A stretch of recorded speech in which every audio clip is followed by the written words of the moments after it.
All right, good afternoon, everyone. I'd like to call this special meeting of the Sterling Heights City Council to order. If you would, please all stand with me for the Pledge of Allegiance and remain standing for the invocation. I pledge allegiance to the flag of the United States of America and to the republic for which it stands, one nation, under God, indivisible, with liberty and justice for all. Dear God, please bless our elected officials. Grant them courage and wisdom to do what is right for all citizens. Amen. Amen. Thank you, Ms. Riska. Can we please have the roll call? Mayor Taylor? Here. Mrs. Zarowski? Mr. Myjack? Here. Mr. Radke? Present. Mrs. Schmidt? Present. Mr. Yanez? Here. Mrs. Yarko? Present. Thank you, Council. We need approval of the agenda. Mayor Taylor, Mrs. Zarko. move to approve the agenda. Support. It's been moved and supported. Is there any discussion? No discussion. All in favor say aye. Aye. Opposed? Motion carries. Mayor Pro Tem Zarowski is not able to be here today due to unavoidable work commitments. She sends her regrets. She will be following along and watching live what she can and watching on tape what she cannot watch live, but wanted me to pass along her regrets, and she wishes she could be here. This is our annual strategic planning session. We are back in the council chambers for the first time since probably 2019 for this strategic planning, so it's great to be back in our regular home for this meeting. Council members regularly say that this is their favorite meeting of the year. We have a very packed agenda today, so I am going to not speak for 22 minutes like I did previously, and just get this right over to Mr. Vanderpool so he can kick us off. Mr. Vanderpool. Thank you very much, Mayor. On behalf of our directors and managers present today, I'm really excited to kick this off. As you mentioned, many of you have said this is the most exciting meeting of the year, but let's see what you're thinking around 6:30. That's when we're scheduled to conclude. Maybe we can get through it quicker. We'll see. But in any case, strategic planning is really important for the organization, for the community, because it really sets the stage for the next year, especially as a prelude to the budget. And we're hard at work on the budget, as our CFO can attest to, and all the department directors who are going through agonizing discussions with our finance team. But this helps provide some clarity and direction in the forthcoming budget. In addition, it establishes some initiatives that may take multiple years to effectuate and implement. So for so many reasons, strategic planning is really important in setting the stage. Now, I would like to take just a few minutes to highlight once again our Visioning 2040 plan that was approved by the Mayor and City Council a couple of years ago. And I know all of you at the dais know this and live and breathe it every day, but I think it's important for our audience members to be refreshed with our visioning plan, because it does guide. It's the overarching umbrella and sets really the course for everything we do, including what we're going to be talking about at strategic planning today. So if I could draw your attention to the screens before you. Again, this is our Visioning 2040 mission statement. I'm going to go into the guiding principles and so on. So why Visioning 2040? It's only 2026, and we already had a 2030, a Visioning 2030 plan. Well, for the simple reason that Sterling Heights has a long-standing reputation for being very progressive, looking forward, not just a couple of years ahead, but decades ahead. And these visioning plans have served us well, setting forward many bold and ambitious initiatives, many of which have transformed the city, and there's more on the horizon. But what is our mission statement under our Visioning 2040 plan? It is really simple, right? In a general sense, it's innovating living. It's our tagline, but it's innovating living. And we also have a couple other sub-taglines, innovating business. But the operative word is innovating. Everything we're going to be talking about today is centered on innovation. The statement is an inclusive, vibrant community that is safe, active, and sustainable. This too sounds really simple. It takes us a year or so to put together these visioning plans with a lot of engagement from the community, resident groups, with businesses, town halls, lots of engagement with the mayor and city council. And we really agonize over every word, where it should be placed, where safe is a given.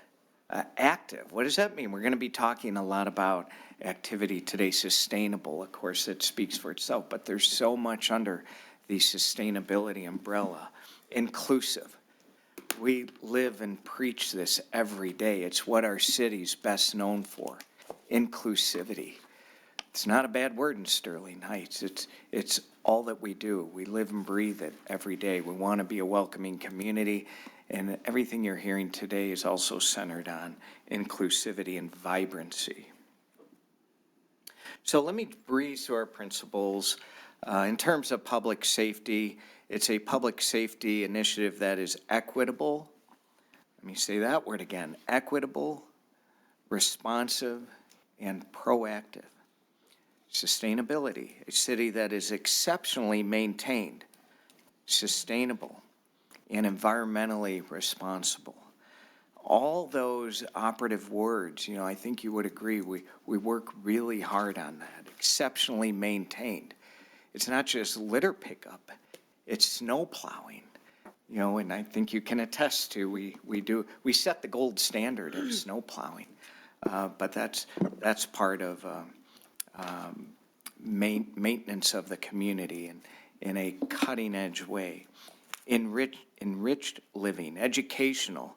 We have some of the best educational systems in the state right here in Sterling Heights. When you think about our public school systems, not to mention our parochial school systems, but education and recreational opportunities, we hit it out of the park on recreational opportunities and programming for all ages, abilities, and interests.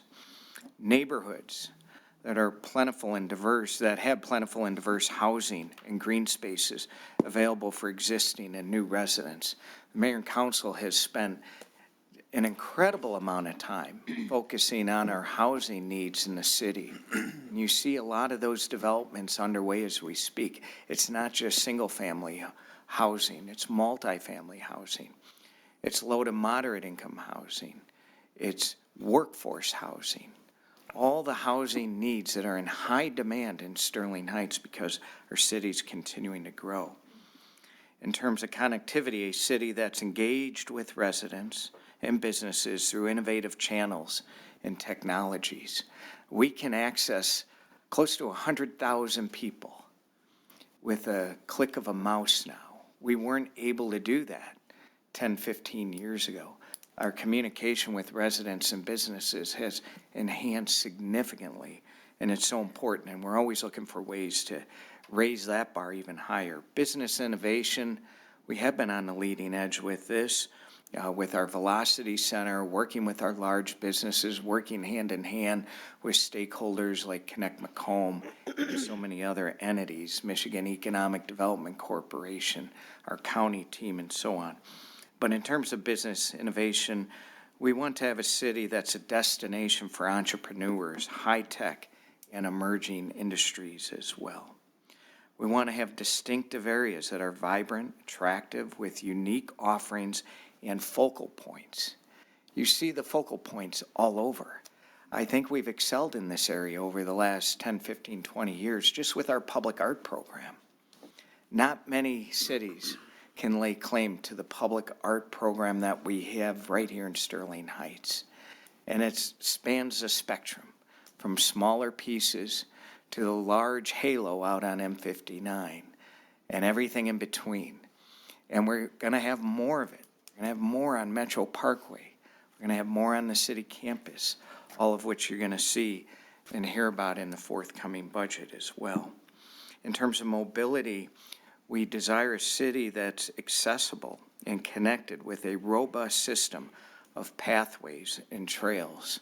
We're expanding those every year The 2-mile trail from Clinton River up to M59 is, by the way, it's plowed for those of you who are interested in going out today. But our trailway system has expanded significantly. We have a new system under construction as we speak that's starting over at Nelson Park, connecting Nelson Park to Mound Road through the Sterling Relief Train. It's a very unique offering, and that's going to be available to residents over the next year. Today, we're going to be talking about increased trailways along the ITC corridor and the like. So those are our guiding principles. Everything we're going to be talking about is centered on our guiding principles, not to mention our core values. Here again, council can remember debating these and prioritizing them. The list was much longer, and we distilled it down to these extremely important core values. Integrity leading the way. We have everything we do should be centered on integrity across the board in all of our disciplines. Welcoming city, I already mentioned that. We're centered on excellence. We always want to be implementing best practices. We don't always get it right, but we always strive to try and get it right. And when we may fall short, and we're going to be talking about some of that today as well, areas where we can improve. We try to raise the bar under the theory of continuous improvement. We want to be proactive in all that we do. We don't want to be a city that is stuck in neutral, stuck in the status quo, stuck in analysis paralysis. We want to be a proactive community. It's an extremely important value. Responsiveness. We pride ourselves. I know the mayor and council take great pride on this. I know our entire city team takes pride in this, in getting back to individuals with accurate information. And maybe it doesn't always solve the problem, but at least we're responsive. We're trying to connect residents and businesses with the correct answers. If we don't have the answers, there's someone else who does. And we pride ourselves on being responsive. A community that's collaborative. The partnerships are incredible. And one that comes to mind over the last year is our partnership with the city of Warren, with the Arsenal alliance that was created with the Warren City team. And that's going to prove to be a defining, transformative initiative as well. And I left fun for last because we should have fun as a community. Everything we do there is a fun component to it. Sterling Fest, Sterling Frights, the cultural exchange, all of our marquee programming provides enjoyment, recreation, and fun for the community. And we try to have some fun in the organization as well. I know the mayor and city council try to have some fun among themselves. We'll probably hear some jokes and some of that today, who knows. But in any case, fun is really important in all that we do. So those are our core values. I hope it sets the stage for everything that we're going to be talking about today in the forthcoming budget. And with that, we want to launch right into our presentations. Our first couple of topics are going to be talking about neighborhoods. And as we prepare for that speaker, let me just say the initiatives on the agenda today mostly came from the mayor and city council. Throughout the year, you've made suggestions that that you have a big topic in mind, you really want administration to think about it and research it, and you want to spend some time on it at strategic planning. And so the first item involving short-term rentals is one of those items. We have struggled with this some over the last few years, and it's becoming more and more of a challenge. Now, there are plenty of opportunities with short-term rentals, too. So kicking this off is our Assistant City Manager, Dale Jawodzikowski. And I'm always told that I don't always get the name quite right. I was working with Dale a couple of days ago on the exact pronunciation. And you're Feel free to 95% there, Mark. I appreciate that. After 21 years, you are so close, so close. I thank you, Mayor Taylor, members of council, Mr. Vanderpool, Mr. Kazupski.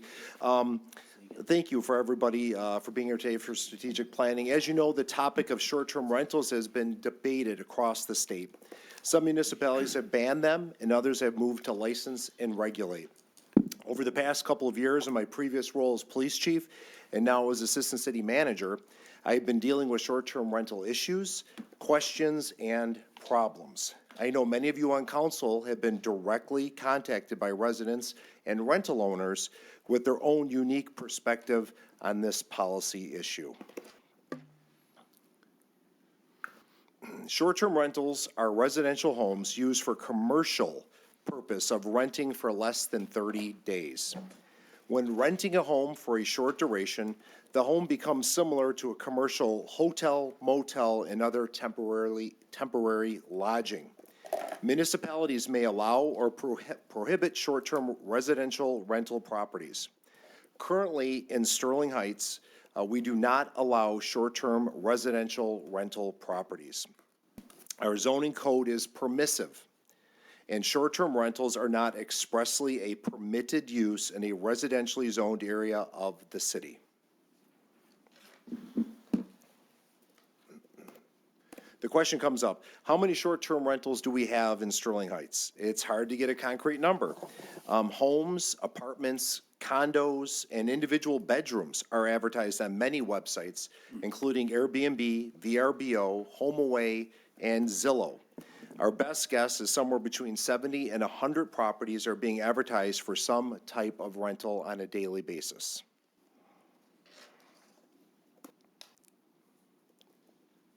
There have been a few short-term rentals that have come to the attention of police, city administration, and elected leaders. Most commonly, police are called for loud parties, parking issues, noise complaints, suspicious persons, medical issues. This causes the police department to increase patrols, enforce parking violations, and act on noise complaints. Poor behavior by the person renting a property can have quite an impact on the surrounding neighbors and change the character of the neighborhood.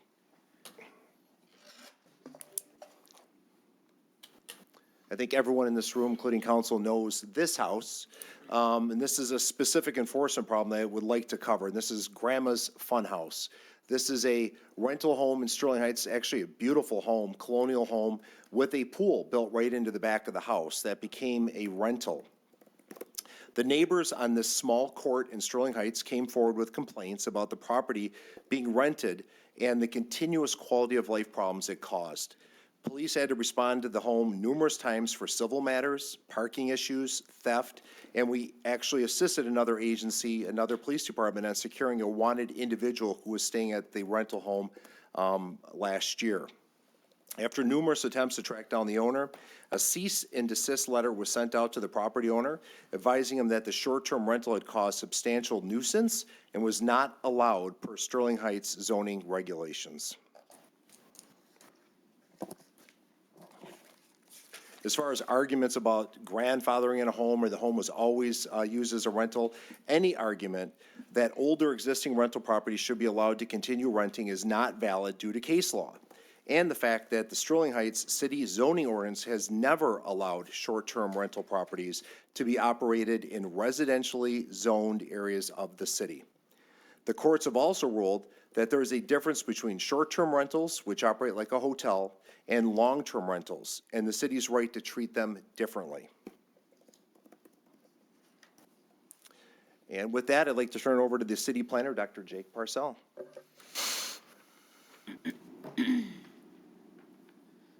Thank you, Mr. Assistant City Manager. I'm not going to try for the name if Mr. Vanderpool got it wrong. With a little background on these uses, we want to talk a little bit about what we have in our ordinances right now to regulate them and what other communities are doing. So, as mentioned, Sterling Heights does not specifically reference short-term rentals, therefore they're not permitted. We do have a very robust and strong nuisance ordinance that addresses things that can be associated with these uses. Garbage, refuse, and litter, noise, such as things from music, shouting, or vehicles being out late at night. Fire code violations, the biggest one you'll see, and if you've ever rented an Airbnb, is bedrooms where occupancy is not permitted, so like a closet or under the stairs or something. to try and boost the bedroom count and get more money on the listing, or something like an offensive odor, which you could guess what it would be. Parking is also a large concern, dealing with large gatherings, but it can be difficult to deal with. By the time somebody can call PD or code enforcement, everyone could run out and move their vehicles, or if it's a party or a short-term event, the vehicles could be gone. So we have tools already to kind of come in and address these. As mentioned, we've been working on that on a complaint basis, but we don't have anything specifically tied to the use. So how can these be regulated? There's really two options that we can go over. First is prohibition. As mentioned, we don't allow them operating in residentially zoned properties, which you'll see as single-family neighborhoods. Therefore, they're prohibited. We may choose to enact an ordinance that expressly precludes them in all residential zoning classifications because we have other options now where we can kind of look at these being acceptable. VDMUD, potentially in our nodes, existing multifamily, where the characteristic of those land uses are more permissive to rental uses and therefore are away from things like courts and our streets and our residential neighborhoods. Or we could look at creating an ordinance that limits time, location, and duration. This could say, as I'll see a few examples in a moment, no more than 30 days, no less than one night, has to be one bedroom, not the whole house. The owner has to be there. So there's a lot of options, but we have to find what's right for Sterling Heights. So I picked 3 examples from Grand Rapids, Ann Arbor, and Detroit to give you an idea of what other large cities are doing.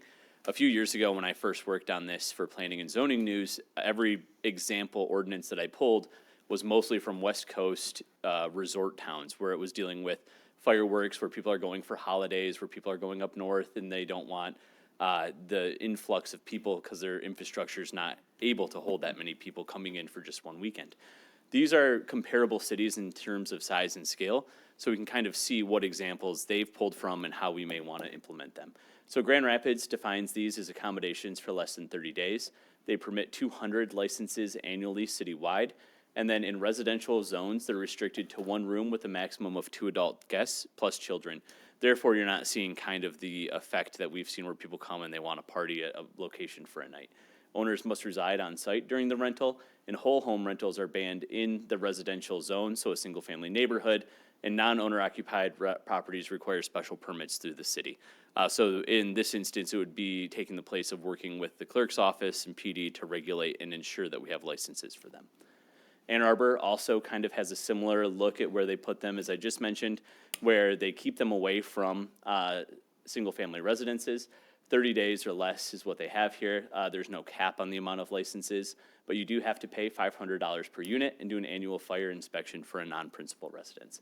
Owner and host are responsible for nuisance complaints, not the people who are there at the time of the complaint being called. And owner-occupied host rentals are permitted here in residential zones, but non-owner occupied short-term rentals are allowed in the mixed-use or commercial zones, so in other kind of apartment or mixed-use style developments. Finally, Detroit caps rentals at 90 days per year. So this is for someone who, if you work and you travel a lot, you can do this type of rental.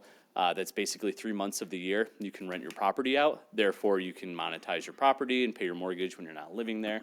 And then stays under 30 days are considered short terms. They have an occupancy limit, required insurance, a noise curfew, and an annual licensing fee. And the zoning ordinance dictates locations that align with the master land use plan away from the single-family neighborhoods for longer-term stays. So to go over this and kind of help guide where we're going to go next, we want to go over just a few pros and cons. Short-term rentals are an opportunity for people who are moving or want to move to Sterling Heights but need to find some kind of residence. We actually had a call just after our rehearsal for strategic planning. Someone moving here for work, takes 30 days approximately to close on their house, wanted to stay somewhere that wasn't an apartment because they had 2 dogs and they couldn't get a short-term stay at an apartment that allowed pets. So they were looking for advice on this. And I said, how timely? We'll be discussing this in a few weeks. So it's an option for kind of that transitional housing for new residents, but also for temporary housing in the event of a crisis, fire, flooding, electrical damage, things like that. People can go to a full home or a unit and stay there long-term without paying an exorbitant amount. They allow, in multifamily structures, flexibility for renters who may need somewhere to stay for longer, for workforce housing, people who are coming to somewhere in our industrial corridor and need somewhere to stay in the city. And they may help support existing businesses by encouraging people to support places in Sterling Heights if they're located in one of our nodes. They can walk to different restaurants, retail uses. Then also for homeowners, like we mentioned in Detroit, who are not home often, have opportunities to earn extra income on months that they're not there. Cons, like our assistant city manager mentioned, residents have voiced concern over the times that people are using these. Noise can become an issue, and so can increase vehicle traffic, which therefore creates an increased demand for enforcement from the police department.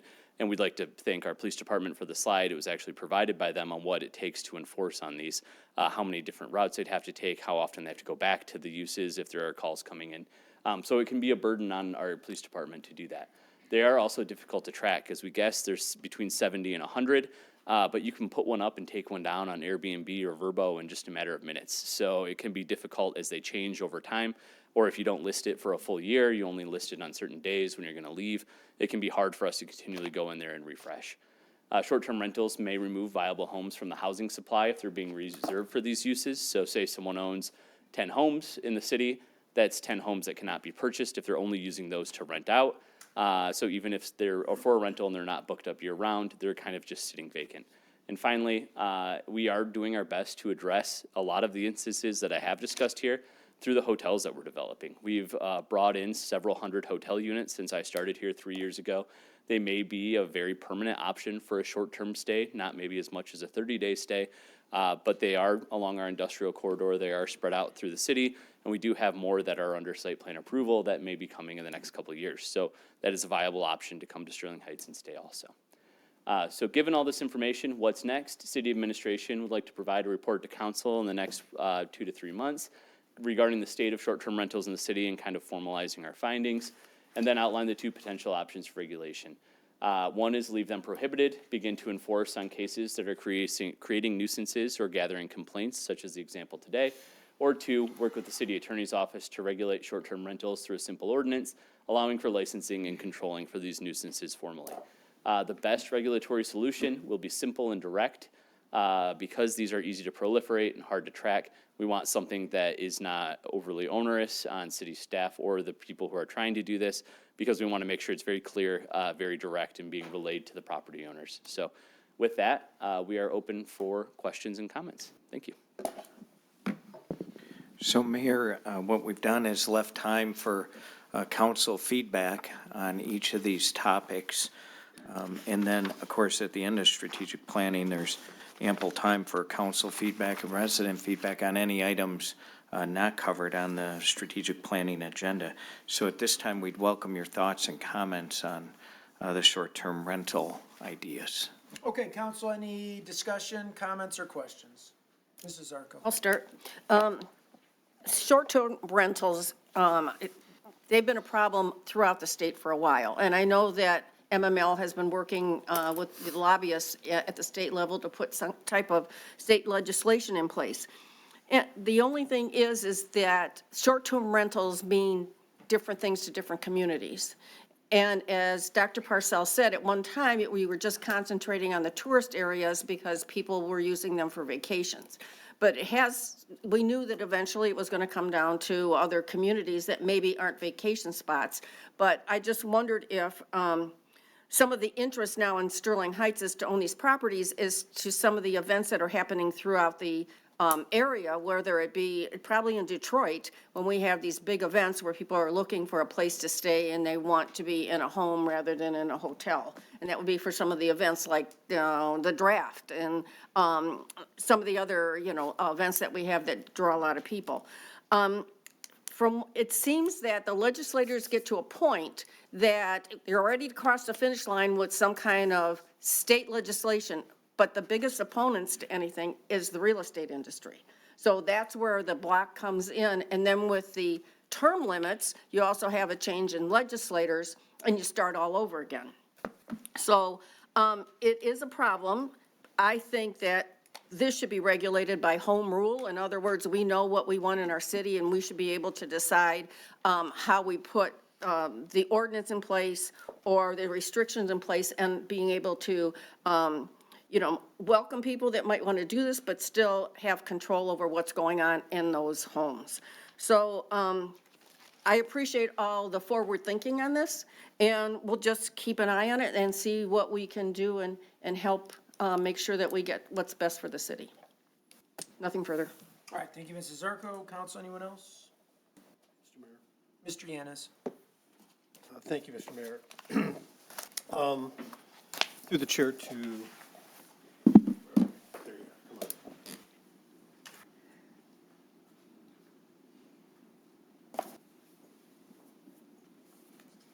on. I guess I probably should ask this of our city attorney. First of all, you made the statement that we don't, there's no requirement to grandfather in, and we don't permit these uses now, but yet we have them. So what is the city's obligation to, I'm sorry, I'm gonna ask the city attorney, the chair of the city attorney. What is the city's obligation to the residents who live in these neighborhoods, or specifically next door, to basically a business enterprise that we don't permit or allow? Mr. Kaszubski. Thank you, Mayor. Councilman Yanas, I'm sorry, I was gonna tell him don't go away, but he's figured it out. Councilman Yanas, what we've been doing is really enforcing as the complaints have come in, because as it was stated in the presentation, some of these are hard to locate, some of them are hard to find. The ones that stick out are the ones that cause the problems, are the parties. Grandma's Playhouse is really the one that really brought this forward, because of the amount of complaints and the amount of people showing up for what were glorified bachelor parties or other events that were disrupting the neighborhood. And many of these, you might have a family coming in from out of town for a funeral, and nobody knows or sees it, and we don't get complaints on it.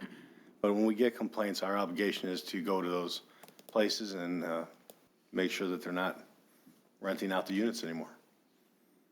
Okay. Yeah, I guess there's no easy answer to that, because we simply don't know where a lot of these houses are, correct? Correct. Is that, so to Councilwoman Ziarko point, have we talked, through the chair, I'm sorry, to Dr. We're all on a first name basis here. It's going to be Dale, because we can't say his last name. It's easier to say. Dr. J.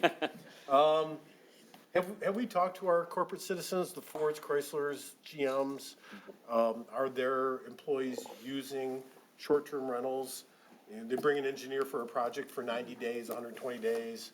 Are they putting everybody up at one of our many hotels that exist now around here? So we have, in the past few years, I wouldn't say in the last 6 months or so since these problems started to arise, but projects like Legacy Heights, the duplexes on Mound Road and things, were meant to be for long-term stays for people who are coming in as special project engineers or visiting leadership from, Stellantis or Ford. So it's something that's been discussed, but not as much lately because of, I believe, the hotels are doing quite well. But I think the biggest issue is that, our proximity to Detroit and the events, as Council Member Ziarko said, is that's where people are coming in here for. The draft, we had places in Sterling Heights running shuttles downtown Detroit for that. And if you want to stay with 6 or 7 friends instead of getting 6 or 7 hotel rooms, it is easier to get the home. So it's just the nature of our proximity to some major entertainment centers. Thank you. And back again to the city attorney. So if we create an ordinance, and I'm assuming if we create an ordinance, these entities are going to be businesses, so they're going to have to purchase a business license. How do we reconcile between anybody who wants to create a short-term rental after we create the ordinance, and people who already have one? I know we say we don't grandfather them in, but I guess, do we just leave it up to them to say, we got this new law now, step up? Or do they just hide until they get busted? And if they get busted, then what do we do? What does that look like in our ordinance? What are your recommendations? So my recommendation would be that if we were to do a licensing aspect, we would canvass what we could online, find any short-term rentals. give those owners notice of it, that there needs to be a license. The most important aspect to that would come from fire safety as well, because we have people that are renting homes who want to make sure that they're safe. So there would be inspections that would have to be done for each of these homes. At some point, you're right, there will be people who will be running these that aren't licensed, and as we find them, we will have to shut them down until they get licensed. That happens in a lot of instances where we find businesses that open without a C of O or otherwise that we didn't know were operating within the city that didn't follow the rules. We do the same thing as complaint-based, but also any type of proactive finding from complaints or otherwise from neighbors. That's the best you can really do to get that going. And any ordinance would require that we know who the owner is, right? Oh, correct. Yeah. The homeowner would be the license holder. Thank you. So, yeah, obviously, there's a lot to discuss here. This is why we really need to have a policy of whether it's ADUs or duplexes, triplexes, what have you, as rentals. There are people, like the person who has the dogs and can't stay at a hotel. We are not a vacation destination, but there are events in the metropolitan area that I'm sure people would like to rent a house as opposed to stay in a hotel. So I think this is something that we really have to consider, and what kind of lodgings are available. I like the idea of if someone who wants to use create an ADU for one of these things, the homeowner's on site. And I think that's an attractive way of creating these units, these STRs. So I look forward to the discussion. We got a lot to talk about, and that's it. So thank you. All right, thank you, Mr. Yanez. Mr. Radke. Yes, thank you, Mr. Mayor. I second a lot of what Councilman Yanez just said. I think that we need to be smart in how we regulate them. I don't think that we're going to regulate them out of existence. But at the same time, we've had them here for a while and we've done nothing. And I've pointed out in the past that we have some of these and we've said, well, they're not a big deal. And now, because one has literally been breaking the rules, we want to come down on other people who are honestly causing no problems whatsoever. So I feel like a regulation on this, if we do regulate it, needs to be smart. And I think that whether it be they have to have a 7-day stay or whether they have to be on site, there should be some smart regulations in place to make sure that these can continue while respecting their neighbors in the community. That's all I have, Mr. Mayor. All right, thank you, Mr. Radke. Council, anyone else? If not, Mr. Vanderpool, we'll move on to the next item. Okay, and Mayor, just concluding on that point, we'll be reporting back to City Council with, in the next 60 to 90 days on the short-term rental topic. And as you know, continuing on with neighborhoods, we recently completed our citizen satisfaction survey that we conduct every 4 to 5 years. And in that survey, there was some discussion and interest in improving our police presence with respect to traffic enforcement and in addition to actual presence in neighborhoods. And there's continued discussion on code enforcement. So kicking this off is our Community Relations Director, Melanie Davis. Thank you, Mark. Thank you, Mayor, City Council, Mr. Vanderpool, Mr. Kozubski, for giving us the opportunity to share this information with you today. We're going to talk a little bit about some continuous improvement that we're making plans for in the city of Sterling Heights. And to do that, I'm going to give you a little bit of a framing for the conversation with respect to our recent community survey. So as you know, we recently conducted our 2025 resident survey. And that's a process that we do every 4 to 5 years. It's really a great way to get resident feedback, make sure that residents feel like they do have a voice in our processes and the initiatives and programming that we do. And wanted to reiterate also that this is a statistically significant survey. What that basically means is we can trust the results. There's a 95% confidence level that we have with a plus minus 4.3% margin of error. So we can trust the results, and we know that these results really do reflect the overarching sentiment of our residents. And we also make sure as a part of this survey that the responses, the people that respond, do reflect the demographics of our community. Just to give you some highlights in general, the results were overwhelmingly positive. We did see strong approval across the board, especially with the city as a place to live, and satisfaction with city services, especially when you're comparing us to the regional and national averages. In fact, a full 83% of respondents said that they're satisfied with the city of Sterling Heights as a place to live, and 78% of our residents said that they were satisfied with Sterling Heights as a place to raise children. So how do we rank? One of the best things that this survey does is it benchmarks us against the region and the nation. So not only did we get strong approval across the board, but we rated above the U.S. average in a full 39 to 41 service areas. Most notably, our residents are satisfied with the value they receive for taxes and fees paid. We're a full 21% above the national average in that area. Also, residents are satisfied with overall city services, and we're a full 20% above the national average in that category. And they also referenced that they feel very safe in our neighborhoods, and they have a lot of positive interactions with city employees. So, we did really well in those areas, and that's kind of how we're benchmarked against the nation. Again, I mentioned that we do this every 4 to 5 years, and that's so we can also kind of track our progress and see where we're improving over the years.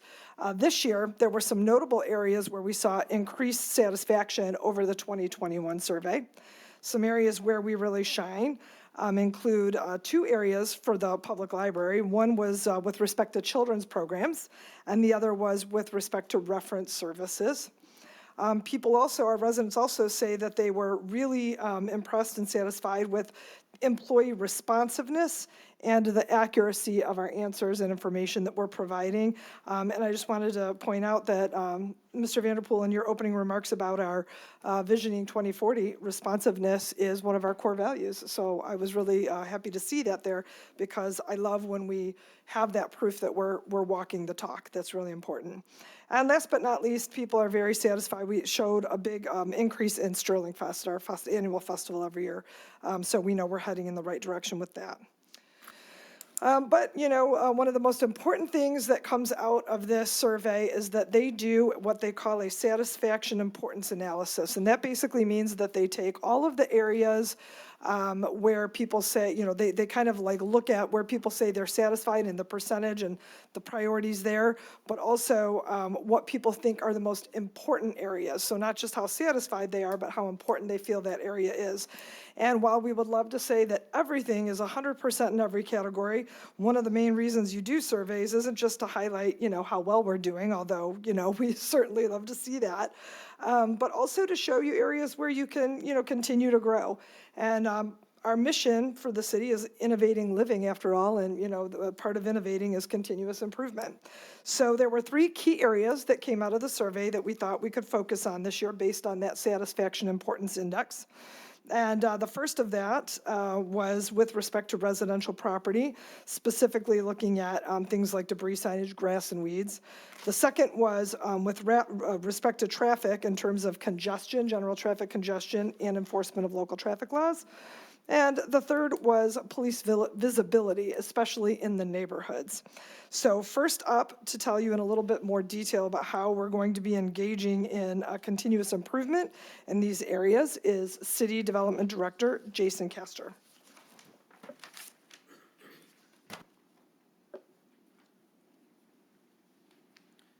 Thank you, Melanie, and good afternoon, everyone. Today, as Melanie indicated, I'll be sharing some updates on some key code enforcement topics in Sterling Heights. These areas include temporary sign enforcement, commercial property cleanup, and residential property cleanup that have seen a drop in the resident satisfaction survey since the last survey was taken 5 years ago. We'll take a look at what's happening and how we're responding.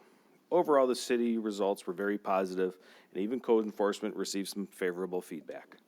However, the survey revealed that residents would like to see some enhanced code enforcement in certain areas. This isn't surprising to me or even those on city council, as we have often heard two recurring comments over the years. One, there is not enough code enforcement in Sterling Heights. Quickly then, probably followed by, there's too much code enforcement in Sterling Heights. So, and I believe that we're pretty close to the sweet spot when we're hearing those two comments, pretty close together. I believe that means we're balancing enforcement fairly well. So in general, purpose of code enforcement and the property maintenance code is to ensure that all residential and commercial properties are kept in a safe and functional condition for both the occupants and for the surrounding community. Property maintenance is a team effort in neighborhoods and across the city. If one property falls into disrepair, it can drag down the value of every property on that street. Sterling Heights is committed to leading by example, revitalizing city building, rights of way, and public spaces. Our collective efforts show results. In Macomb County, we rank first or second in every category for property valuation.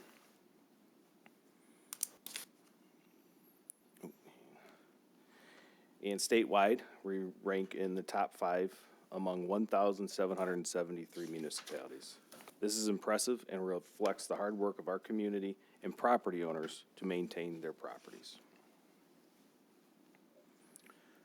The driver of this success, I believe, is due to our unique code enforcement process. Unlike traditional models, we don't rely solely on the court system.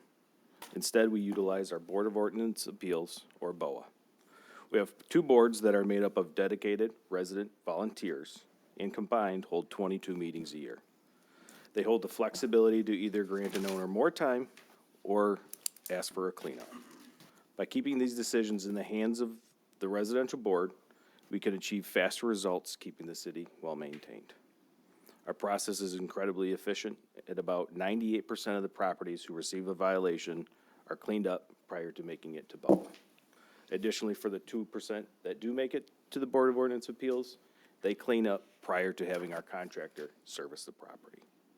We have a model program here in Sterling Heights, and we regularly meet with surrounding municipalities to discuss our process with them. The success of the resident-led process is reflected in our data. Throughout the year, both proactive patrols and responding to resident concerns, our officers help bring over 12,000 properties into compliance. The high rate of voluntary compliance shows that we communicate clearly and work with the owners to find a path to resolution.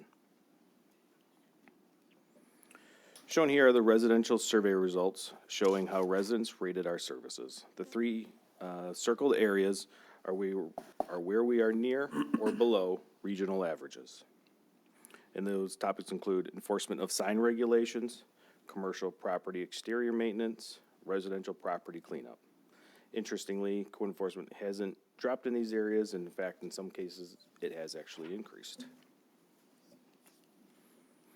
We proactively address signs in the right-of-way and provide clear guidance for registering short-term temporary signs with the clerk's office during elections.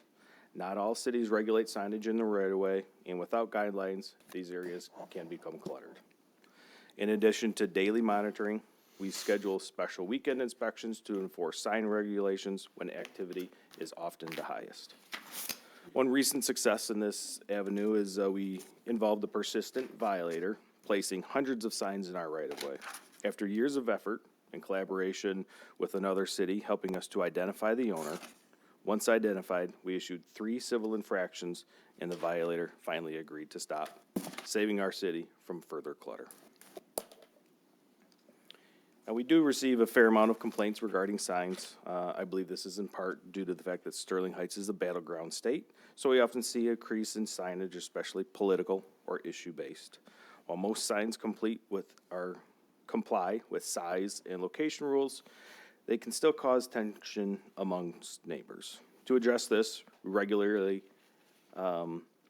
advise residents on what's allowed and inspect all complaints to ensure that they don't obstruct visibility or in violation with the size restrictions. Our enforcement only focuses strictly on placement and size of sign, not the content of the message. Another topic of interest in the residential survey was regarding commercial property maintenance. Regarding our commercial centers, or recognizing that our commercial centers are aging, in 2023, we launched the Commercial Elevate program. This program enhances traditional enforcement, working with business owners to address landscaping, paving, lighting, and even interior conditions. Shown here and across the next couple of slides, there are some examples of cleanups that have taken place. Shown here is a commercial landscape area that was ignored, and through our efforts has been restored into a nicely landscaped area. Shown here is a commercial center that over the years had ended up with no trees planted along their frontage. Through our involvement, we ended up working with the property owner and got 12 trees planted. Shown here is a before and after of a Commercial Elevate participant who updated their parking lot and business facade. Here's an example of some of our various cleanup efforts. While not visible for most that use the plaza, this is an area that definitely needed a cleanup. This trash bin, food waste, miscellaneous trash were cited and then cleaned up and power washed by our contractor. The property owner further secured a new waste hauler and a trash bin.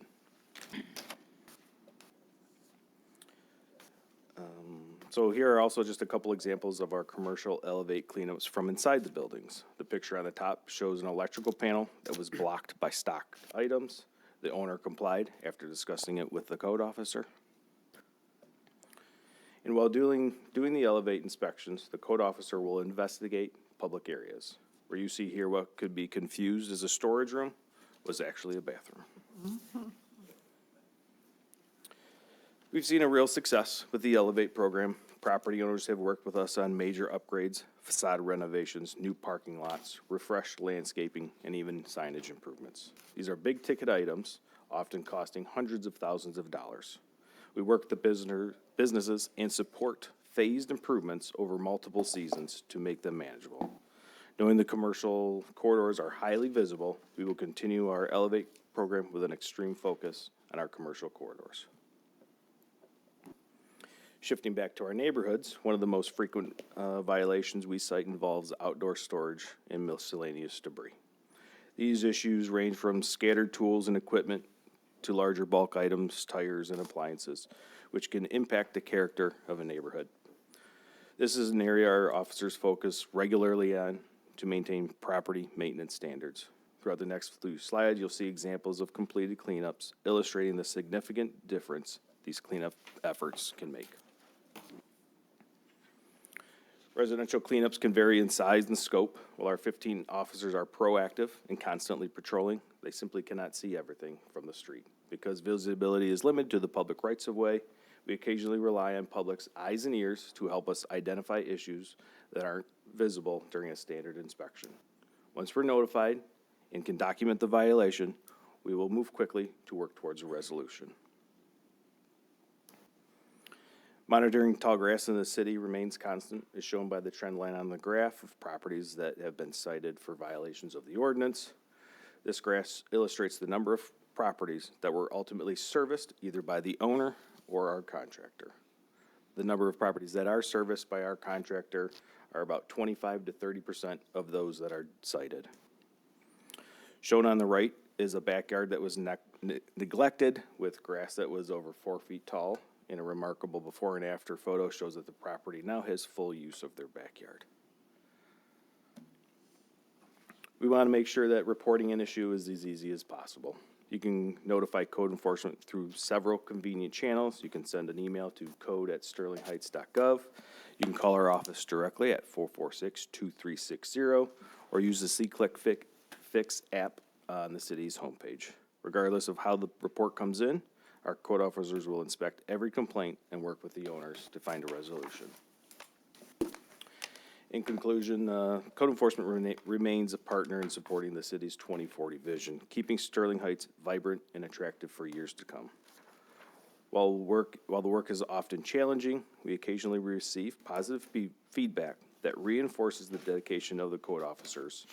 These serve as a reminder that every resolution contributes to maintaining an aesthetically pleasing community. We take great pride in our model program, but we are never stagnant. We are committed to continuously improving, reviewing, and modifying our process to ensure that we are serving the community as effectively and efficiently as possible. Thank you. I'd like to introduce Chief Satterfield to talk about innovations in public safety.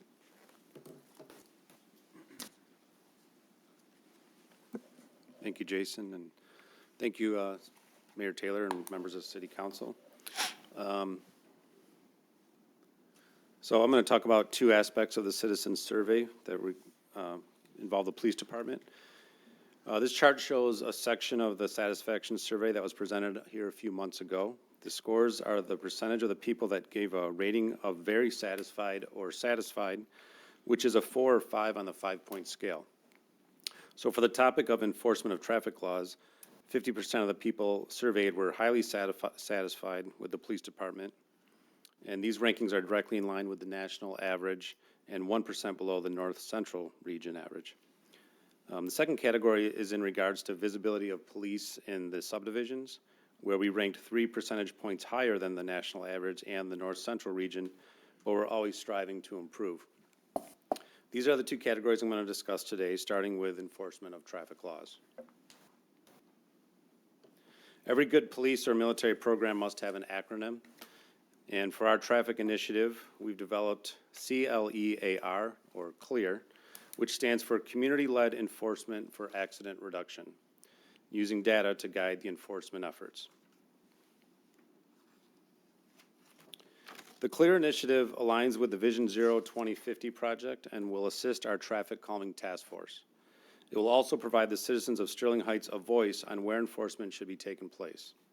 We'll use different sources of data to guide our enforcement efforts. Before I go into how CLEAR works, I wanted to provide a better reminder of the Vision Zero and Traffic Calming Task Force, because both of them are still fairly new. In the spring of 2025, Sterling Heights adopted the U.S. Department of Transportation Comprehensive Transportation Safety Action Plan and the Vision Zero Initiative. The initiative's goal is to have 0 traffic-related deaths and serious injuries by the year 2050. This is a grant-funded program and uses the Safe System approach, which involves input and improvements from people, vehicles, roads, and the responses. Using the grant funding, Sterling Heights developed the Traffic Calming Task Force, which involves representatives from the police department, fire department, city engineers, public relations, city administrators, and outside consultants. The task force meets monthly to discuss and study high crash areas and to come up with real solutions to address them, such as road designs, speed cushions, public education, and increased traffic enforcement. One example of the work that the Traffic Calming Task Force is working on is the intersection at 15 Mile and Shaner. The community expressed some concerns because, unfortunately, there were 2 tragic and fatal accidents there. The police department invited the public to a town hall meeting to discuss the intersection and listen to the concerns.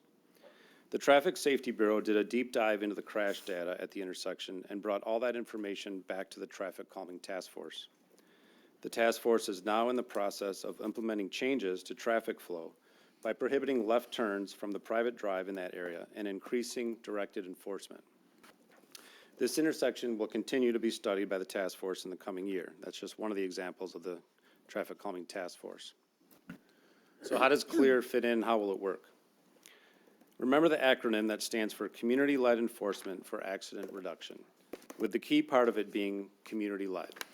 First, we take input from our citizens through the Traffic Calming Task Force website. Then the police department spends documented time in those areas of concern, writing citations, warnings, and observing any issues. The data and observations are documented and then brought to the Traffic Calming Task Force meeting for any follow-up actions. The data used for CLEAR enforcement will come from citizen input, the Traffic Calming Task Force recommendations, several radar trailers and small discrete traffic data collection devices we have, crash statistics, and the officer's own observations. We're currently working with the Public Relations Department to develop a robust public education and promotion of CLEAR, and how citizens can reach out to give their input. We want to get the word out so our citizens know that they have a voice to affect change. The Traffic Calming Task Force and the Police Department will monitor success through statistical reviews of accidents, citation and warning numbers, and direct feedback from our citizens through public engagement.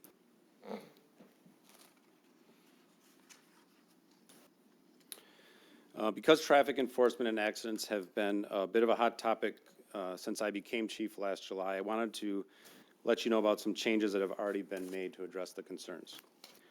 The Traffic Bureau staffing was increased by 50%, going from 8 officers to 12 officers, which are committed to traffic enforcement and accident investigations. 2 of those traffic officers are dedicated to the new commercial motor vehicle unit, which is directly working to keep our roadways in quality condition while enforcing the safety violations of large and heavy industrial trucks and vehicles. The CLEAR initiative has already been implemented with the traffic safety and our directed patrol unit as a pilot program. And the entire operations division is now performing monthly performance reviews and activity reports for tracking and accountability. In just the first few months of the soft start pilot implementation of CLEAR, the numbers show a steady increase of traffic enforcement. That's the red line on the chart for 2025, the months of October, November, and December. This is only the statistics from the Traffic Safety Bureau and Directed Patrol Unit, as they are the pilot study. We're in the process of expanding this to all the operations division. And as 2026 progresses, I'm confident we will continue to see more of the traffic enforcement that our citizens are requesting. Now, transitioning to the second part of my presentation in the satisfaction survey is the visibility of police in our neighborhoods. Again, this chart shows the recent satisfaction survey and the percentage of people that gave a 4 or a 5 on the rating scale, which related to very satisfied or satisfied. The police department was 3 percentage points above the national average and North Central region, but to achieve an elite status as a police agency, we feel we can do even better.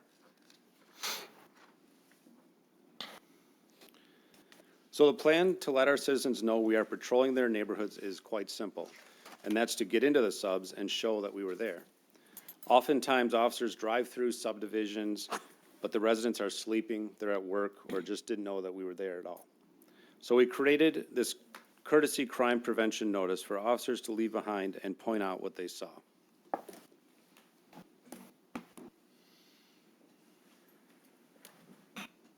Thanks, Chief.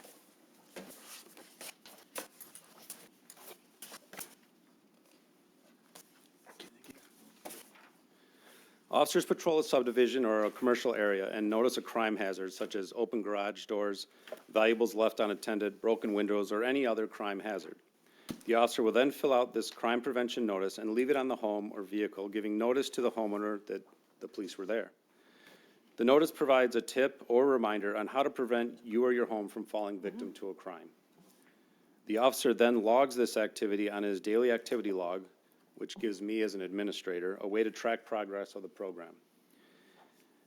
On the back of the notice, you can also see there's helpful information such as how to sign up for the emergency text alert system and ways to connect further to get further updates from the city or the police department. After the officer leaves behind the crime prevention notice and makes the documented log of the activity, one of our core officers will follow up. The core officer will contact the resident or business owner to offer further tips for crime prevention, assistance, or support through our many avenues of community outreach and assistance programs. So we will monitor and measure success by tracking statistics of our crime prevention notices that are given out, the time spent in the subdivisions, direct citizen feedback, and the core officer follow-up cases. Between the CLEAR traffic initiative and the crime prevention notices, I believe the police department will be more visible throughout the city and provide citizens the level of safety and security that they are looking for.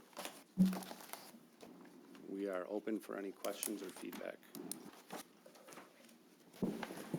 Okay, council, just like before, any comments, questions? Mayor Taylor, Mrs. Schmidt? thank you. I just have a couple of comments. So as far as code enforcement, this has got to be the best slide in the whole presentation. There's too much code enforcement or there's not enough code enforcement, because we hear both. I mean, I think my colleagues on council can attest to this. I do know that our code enforcement department works with residents if there is a violation.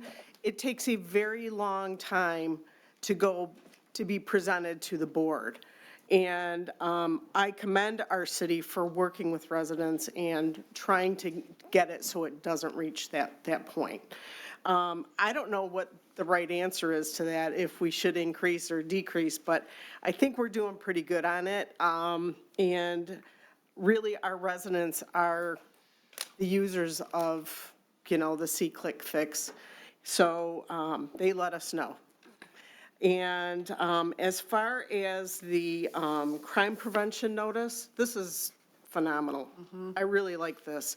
I know in the past I've had neighbors that have left garage doors open and the police officer would actually knock on the door. Well, when you get a knock on the door from a police officer at midnight, it's a little startling, but this is great. I'm proud of our department for doing this, and to have follow-up with CORE as well.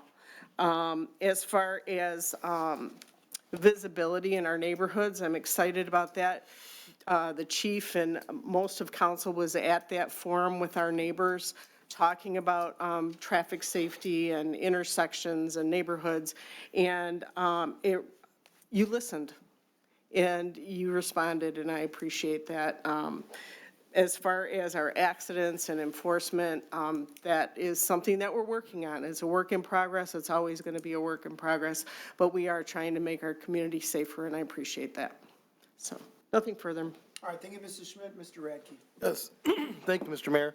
I too want to echo Councilwoman Schmidt's comments. I think this is wonderful. I think it's further, not just proof that we were in the neighborhoods, but we're looking out for the residents, and hopefully they'll take this to heart. This isn't a violation, it's not a ticket, it's not anything but we noticed this, and if you could correct this, it would be a tremendous improvement. And I think that's wonderful. I mean, because one of the biggest things that we're hearing about in the neighborhoods right now is petty crime. People breaking into cars, people, not breaking in, they're opening doors that are unlocked and essentially just taking what's there. So if people could be a little bit more attentive, I think it helps us all. To go in reverse, talking about code enforcement, I get a tremendous number of calls about code enforcement. It's the number one priority, I feel like sometimes. And I'm excited about some of the new initiatives we're doing in trying to better clear snow, better keep the neighborhoods nice. The two complaints I get the most that are something that's somewhat minor, but it's very important to the people of the neighborhood, are when snow isn't cleared and when people are blocking sidewalks with their vehicles. This is not a major crime. It's not like we need an investigation. But if you're a person in a wheelchair, or if you're a little kid on a bike, or if you're a mother pushing a stroller, and residents continuously and constantly block the sidewalks, which we are paying for, with their cars, it can be very frustrating. I know that when I knocked on 12,000 doors this summer, I noticed it frequently, where people would have to go around cars. I saw a little girl go into the street to get around a car that was improperly parked. If we could focus on that, I think that'd be very important to me. With that, I'm glad to hear the presentation. I'm glad about our new initiatives. I think that they will have success as long as we continue. The one final thing I'll say is I appreciate that we're working toward Vision Zero. I've been a strong advocate of maybe a more detailed incident report when a pedestrian is struck by a vehicle in Sterling Heights, because I feel like sometimes people just throw up their hands and say, the most common thing is the pedestrian did something they weren't supposed to be doing, or the driver did something they weren't supposed to be doing. But I want to look at these crashes holistically. Was it low lighting conditions? Could we add a street light?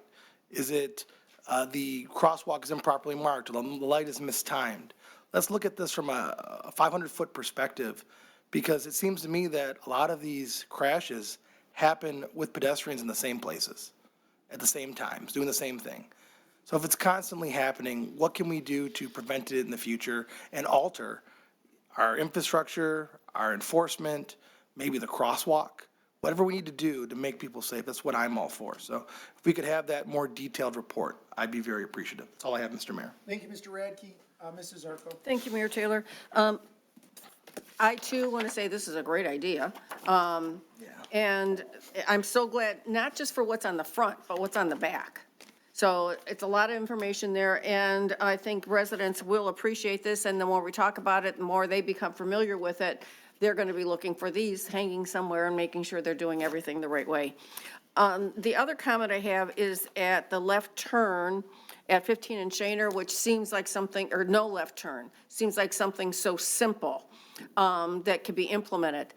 But if we could do some research, because there are so many ingress and egress in that corner between the shopping centers, the funeral home, the bank, that you might have 2 or 3 per parcel. So if we could look and see if there's another area that could use the same type of sign to prevent accidents, that would be great. And other than that, I think code enforcement, they're doing their job.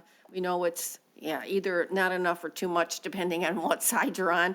But I appreciate the hard work that everybody does. Nothing further. All right, thank you, Mrs. Zarko. Mr. Majek. Thank you, Mr. Mayor, through the chair to Chief. Thanks for coming here, Chief. Very interesting presentation, very informative. I'm just wondering, police visibility, how do you break that down? I mean, when I saw that in the sheet, I'm thinking of speeding in the subdivisions, traffic calming, things of that, and a lot of residents do complain about speeding, and sometimes it doesn't have to be with Fox Hill and Franklin Park, but smaller roads.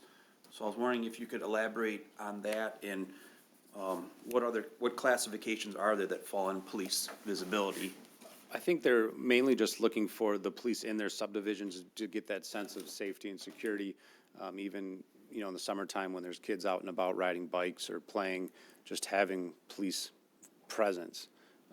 Going to the subs, they may or may not be enforcing traffic laws or looking for crime, but just being visible in general, I think, is what I assume the survey was hitting on. And if you have, let's say you have a resident who calls community relations or the police department, we have a lot of speeders in this area. How does the police department handle that? Right, so they can go through the traffic calming website if they want to go directly there and submit speeders or lane violators or any traffic issues.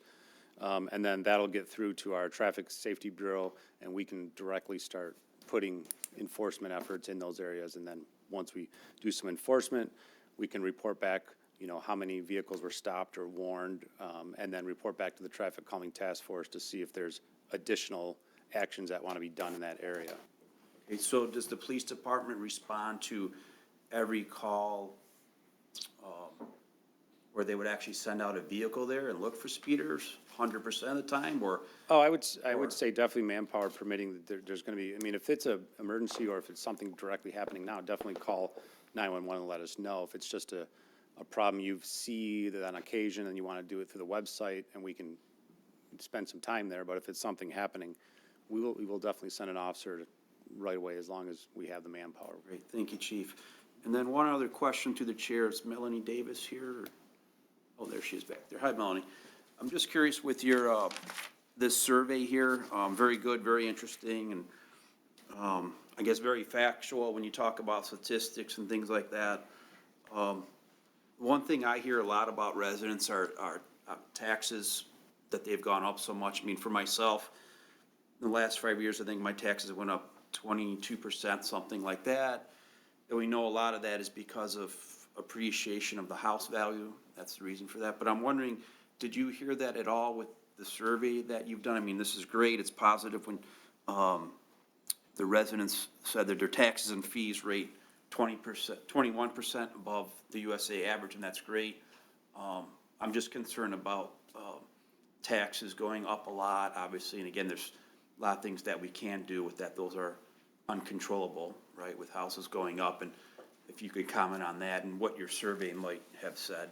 Sure. So the survey didn't specifically ask about increased taxes. What the survey asked was how satisfied residents were with the services and, that they receive, or the value that they receive for the taxes that they pay. And we were 21% higher than national average in that category. However, I can also say that when you compare it with the 2021 survey, we rank high in that category every time we do the survey. So if taxes have gone up in between there, people are still highly satisfied and have been highly satisfied with their value for taxes paid. The question that we ask is, you're paying this amount of taxes, do you feel that you're getting your tax dollars worth through all your tax dollars, or just for the city of Sterling Heights taxes that you're paying, your taxes as a whole? It's City of Sterling Heights centric. That's interesting, okay. Well, we didn't ask questions about, of course, no one's gonna say, our taxes are too little, right? Or too low. So, thank you very much, appreciate it, thank you. All right, thank you, Mayor. Mr. Myjack. Anyone else? If not, thank you very much. Appreciate the presentations again. Great information there. Okay, so we are ahead of schedule, but we'll keep moving along, and we'll have a break after this next presentation and discussion. Mr. Vanderpool. Thank you, Mayor. As you know, recently, a few years ago, the library completed its 5-year strategic plan. In fact, almost all of our departments have gone through that effort now, including DPW, police, fire, and others. And in that plan, there was a lot of discussion about the future of library services and collaboration with surrounding libraries as well. So our library director, Tammy Turgeon, is now going to present on this topic. Your posse showed up. Looks like I got some fans. Yeah, moral support. Good afternoon, Mayor Taylor, members of City Council, Mr. Vanderpool, Mr. Koszewski, and residents. As the library director, I'm proud to speak with you today about the future library services in Sterling Heights. So the topics I'll be covering today include the current status of the library, where we are with our current strategic plan, usage trends and the city survey results, some comparisons with other local libraries, options for library organization and funding, and a request to hire a consultant to work with us to determine what kind of library our residents want and how to get there. So the Sterling Heights Public Library is one of the most visited buildings in our community. We average 658 visitors per day, with 2,400 people attending programs each month, and over 13,000 items checked out each month as well. We provide a space for residents to study, read, or meet. We provide technology assistance. We provide all of this and more with a staff of 14 full-time and 26 part-time staff. And with the demand that our residents have for services, our current space, resources, and staff are at capacity. So this, as Mr. Vanderpool said, the Sterling Heights Public Library developed a strategic plan for 2023 through 2027 with a vision of an engaged community where all can discover, learn, and grow. Our mission is to encourage innovative living through literacy, discovery, and community. And we value being community-focused, continuous improvement, learning, being welcoming, being open-minded, being forward-thinking, and being inclusive.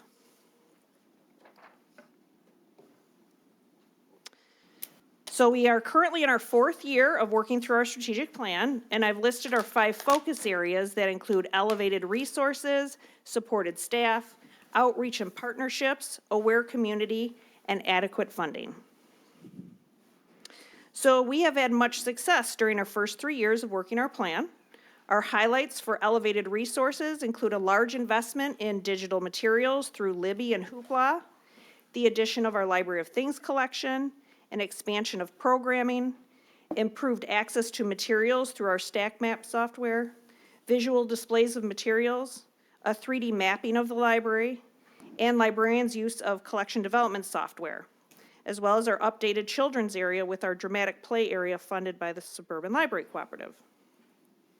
For supported staff, we added a part-time library programming specialist position, which was crucial to expanding our program offerings, as well as an increase in providing training opportunities for librarians to attend state conferences. For outreach and partnerships, our PR and programs coordinator reached out to local businesses and added new sponsors for our summer reading program that generated over $5,000 in funds to support the program, including prizes, as well as the new Destination Storytime program that brings the library's Storytime program to local businesses and other city departments. We also added our mobile library that you may have seen driving around Dodge Park on Wednesdays to bring free books from the Friends of the Library to residents and making the library more accessible in new and fun ways. In the Aware Community Focus area, we have increased our social media presence, including fun reels, and we have a monthly email newsletter thanks to the support of the Community Relations Department. The Friends of the Library, who pay for all the programs that the library offers, has also started new fundraisers, including a holiday bakes and books sale that was held in December. The adequate funding focus area is now on our agenda for this year. So the focus of adequate funding is to get the library's funding up to Michigan averages to better support our efforts in serving the community. We need to work with both city leadership and grassroots efforts to move funding improvements forward. Additional library outlets, increased full-time staff, upgraded technology, and more are dependent on increased funding. The outcome is a library better financially supported and positioned to continue our positive impact on Sterling Heights residents. So how has the library changed over the past 5 years? In fiscal year 2021, we were just coming out of the pandemic and services were limited. As you can see, there were large increases in usage between 2021 and 2022. The only decrease was in program attendance as we were doing a lot of virtual programming and moved back to in-person programming, but with attendance limits. So since we started our implementation of our strategic plan in 2023, we have had a 13% increase in library visits, a 52% increase in the number of programs we are offering, a 116% increase in program attendance, a 7% increase in circulation of physical materials, a 23% increase in circulation of digital materials, an 89% increase in the use of our programming center, conference room, and study rooms. Our collection size has increased by 9%, and although the number of PC sessions has decreased by 35% as more people have their own computers, we actually have a 1% increase in the amount of time that people are spending on our computers. We also had a 5% increase in outreach visits over the last 3 years. So the library is busy and people are using it. The most recent city survey tells the same story. 80% of respondents were satisfied with our print collections, 78% were satisfied with our reference services, 73% were satisfied with our audio and video collections. The residents were least satisfied with our homebound and home delivery services at 56%, and we are looking to remedy that by increasing promotion of these great services that have seen an increase in usage. So the city survey also showed that there were significant increases in satisfaction with 10 of the city's service areas, and 5 of those were from the library. These include programs for children, reference services, print collections, audio and video collections, and programs for adults. The city survey also let us know that the library should be emphasizing programs for children and programs for teens. So the library is doing great work. Our residents are using the library. However, there is a disconnect with the demand and what we are able to provide. Our building is at its functional capacity. We added new study rooms during the building renovation, which allow residents to make reservations and many times are fully booked. We have our awesome children's area that is filled every Tuesday morning for toddler time and story time programs with limited seating for adults. Our collections are heavily used, and with our new Library of Things collection, we have limited room to expand our offerings. We have to limit program registrations because our programming center cannot fit as many people as are interested in attending our programs, as well as not having the staff to be able to provide multiple sessions of our most popular programs. Approximately 20% of our programs that have registrations are taking wait lists within the first few days. So there's a high demand for digital services as well, and also quiet study and workspaces. We have a great maker space, but it's not available all the hours we'd like it to be. We have seating for people, but more quiet spaces requested by residents that we just don't have the space for right now. Our staffing consists of 14 full-time and 26 part-time employees. We are open 61.5 hours a week, every day during the school year. If we want to meet our community demands for service, we cannot maintain the status quo. We need to do more. So how do we compare with some of our neighboring libraries? I pulled data from the Detroit Suburban Library Roundtable Survey for 2025. The first column shows Sterling Heights with comparisons to the Clinton-Macomb Public Library, Rochester Hills Public Library, Troy Public Library, Warren Public Library, and the West Bloomfield Public Library. So looking at these numbers, Clinton-Macomb, our neighbor to the east, has the largest service area with the largest square footage, the largest number of program attendees, the largest circulation of materials, the largest staff, and the largest budget at $12 million. Troy, our neighbor to the west, has a smaller population with a single building like Sterling Heights that is slightly larger, but has almost double the number of visits, similar program attendance, more than double the circulation of materials, 21 more full-time equivalent staff, and more than double the Sterling Heights budget at $7.4 million. So we are at a strategic decision point. What kind of library do the residents of Sterling Heights want? We can maintain our current service model, where we continue to provide excellent service with our current program levels, outreach efforts, and our current collection size. We can increase funding as the city budget allows to make incremental changes with increased staffing to address programming demand and increased investment to our collections to meet readers' requests and reduce hold times for the most popular materials. This increased investment will help to meet the community demand. Or do we want to reimagine the future of library services for Sterling Heights residents with larger program spaces and more program offerings, larger makerspace, an increased collection size and variety, and expanded areas for all ages with additional quiet study areas and remote workrooms? So how do we get to that future library? The library is currently a department of the city. A funding increase could come from the city's general fund, a library millage could be proposed for the voters to decide, and/or a capital improvement bond could be considered to expand the library. We could also investigate forming a district library with a neighboring community with funding from a new district millage. So what is a district library? A district library is a public library formed by an agreement between two or more municipalities to jointly provide library services, creating an autonomous entity with its own taxing authority to levy millages and ensure stable regional library access. District libraries are governed by elected or appointed boards, control their own funding, and offer services across a wider combined population base, allowing for greater resource sharing and stability. So district libraries are formed by two or more local governments agreeing to form the district library under the District Library Establishment Act, Public Act 24 of 1989.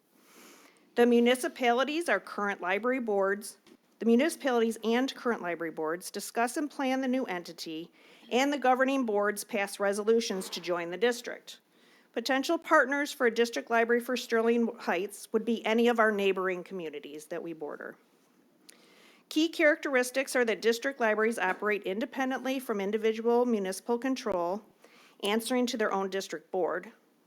They can place their own library millage on the ballot for voters within the district, providing a dedicated funding source.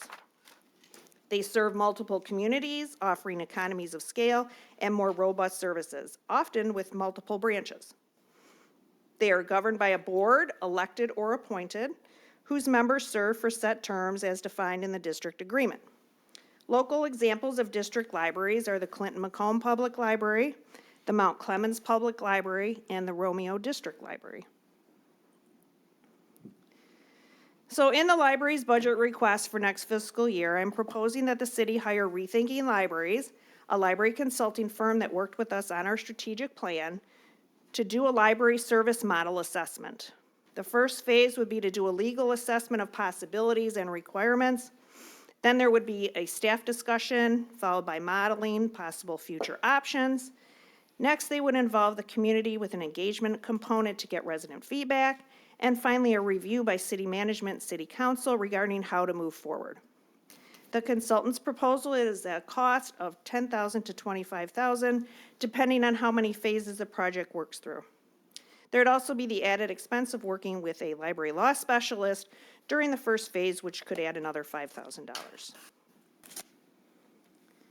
So it is an exciting time at the Sterling Heights Public Library, from our littlest residents hearing stories to our preschoolers' positive social interactions and our adult residents' pursuits of lifelong learning. The Sterling Heights Public Library is working with our partners to provide exciting and educational experiences that we can all enjoy together to improve ourselves and our community. So thank you for providing me with the opportunity to speak with you today, and I'm open to questions. And Mayor, just a concluding comment on this before you and council weigh in. We've been involved in a number of service sharing opportunities. When I say we, I mean the city of Sterling Heights over the years. We can think of a number, for example, regionalized dispatch, jail operations, and contracting out various services and so on. In the past, when we've looked at these concepts and these ideas, we've only considered them when we can validate that there's no increased costs, but enhanced services. And so how do you do that? As Ms. Turgeon mentioned, it's through economies of scale. That's the biggest way, the most direct way you can do it without increasing costs. I would imagine the governing bodies, this city council, perhaps Troy City Council or Warren City Council or Rochester Hills City, whoever the communities are that might be interested in exploring this, they would not want to increase taxes to do this. So that's kind of been a guiding principle. So I just wanted to set that straight. We've had a lot of experience with this in Sterling Heights, and those are the guiding principles that we've used in the past. Having said that, I'm sure you have plenty of thoughts and comments. Okay, thank you very much, Mr. Vanderpool and Ms. Turgeon. Council, who'd like to go first? I'll go first. Mr. Radke. Thank you, Mr. Mayor. I'm always interested in sharing services when it makes sense. I'm not sure that I'd want to share a taxing authority with another community. Troy just voted down a library a tax increase to improve their library system. So why should we, I guess, carry their burden? To me, the residents just voted to put in a mini library at the new Red Run Park. I think they're highly supportive of our library, and if we need to increase funding to our library, that's a discussion that we all should have up here. But I remember when I first ran for city council over 9 years ago now, one of the big fights back then was opening the library on Fridays, because residents were very frustrated the library was not open one day a week. So I think the residents locally, at least as my understanding, and I'm willing to listen to see what's going on, but they want to control their local library. They're very proud of our local library. It matters a great deal to them, and I would hate to do anything to lose that local control of a resource that they value so highly.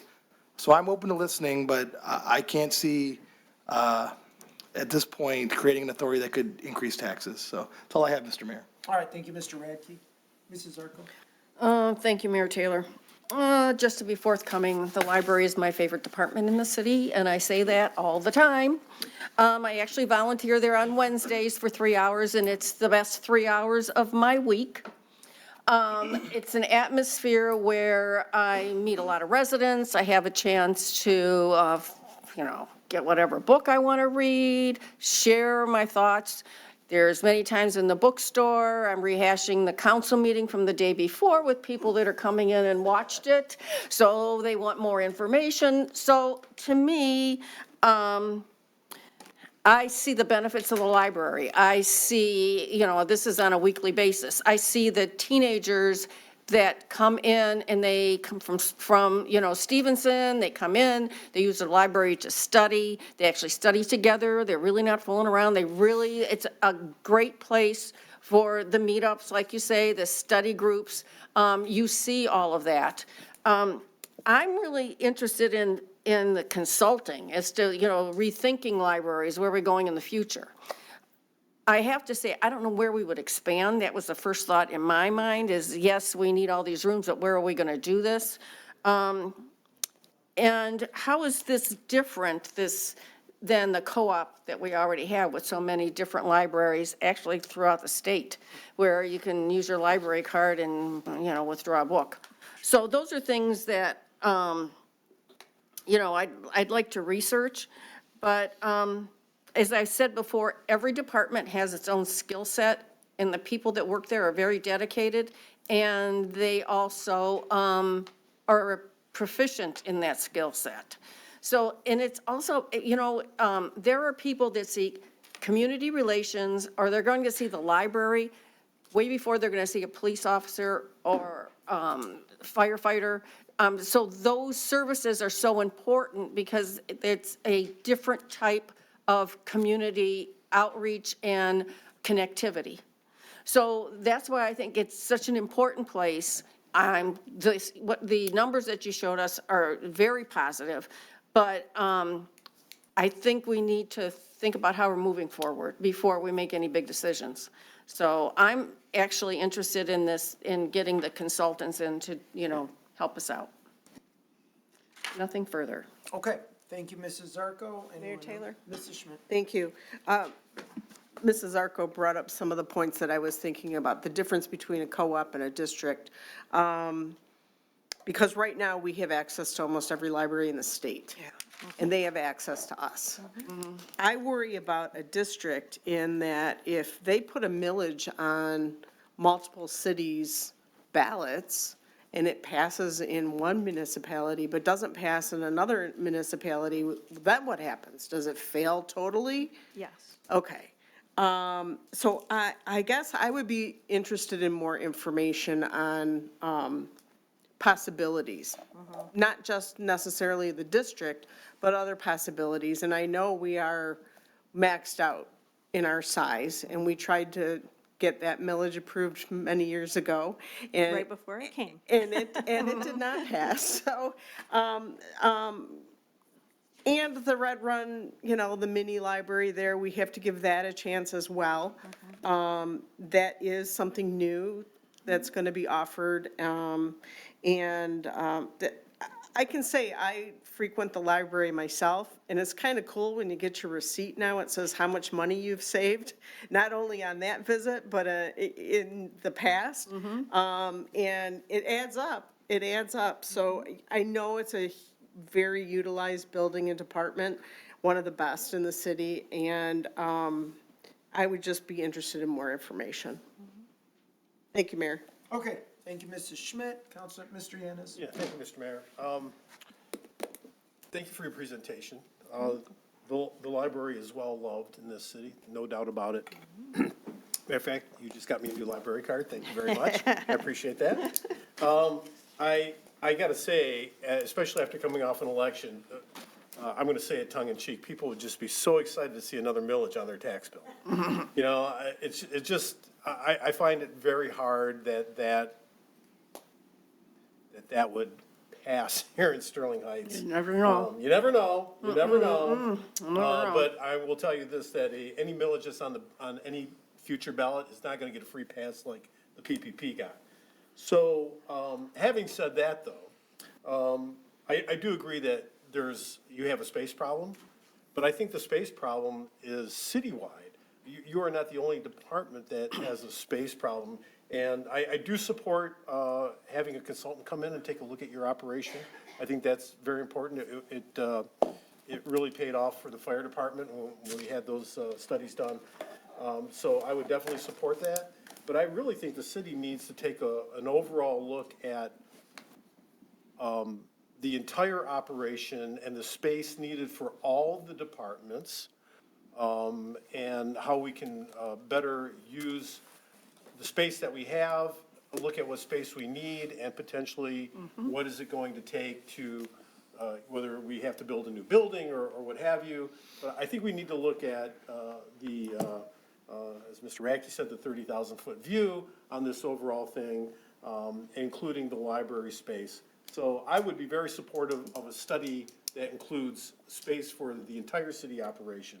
But certainly, I support, increasing the space that you have as well. I know when I went through, after you sent me the library card and the link to the services, I didn't realize, I could take out a keyboard if I want to, I am learning how to play a keyboard. I was amazed at what the library can do, you know, so, and again, not only do people love it, but, you know, people that you just have to stand out front and just watch the people come and go. It's pretty amazing. So, I support the study. I support the fact that you don't have enough space, but I don't think we can just focus on the library alone. I think we have to look at it, operationally wide, so, that's all I have to say, Mr. Mayor. Okay, thank you. Anyone else? Look, I'll just say, I think you've earned the right to explore what possibilities are out there. I mean, I don't think that there's any doubt that the library is amongst the most beloved aspects of our city. I sort of look at it like Parks and Rec too. I mean, I think we noticed that a lot of people were using our parks. Our parks are a strength. Can we take a strength and make it even better? And obviously we did. It was expensive. It took a long time. And I don't think any one of us would regrets supporting that or pushing it forward. So look, I'm supportive of the idea of exploring this, seeing where it goes.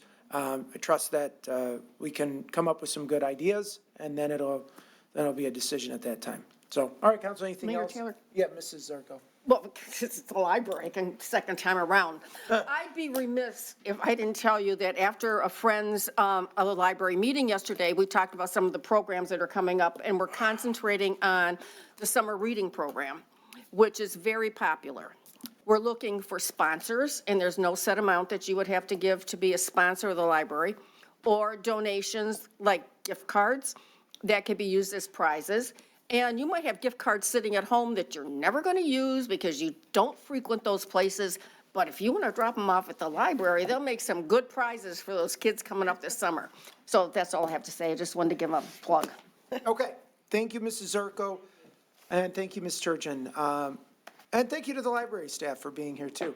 So we are way ahead of schedule, which is different from years past. But we're gonna, so let's, we can't blame it all on Liz. But maybe a little. Just a little. Here so we can. Okay, so it's about 2:10 right now. I would say, why don't we come back at 2:30? Okay. That'll give us a nice break, and then we'll stay ahead of schedule. And so we'll stand in recess for about 20 minutes, and we'll be back at 2:30.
History up here.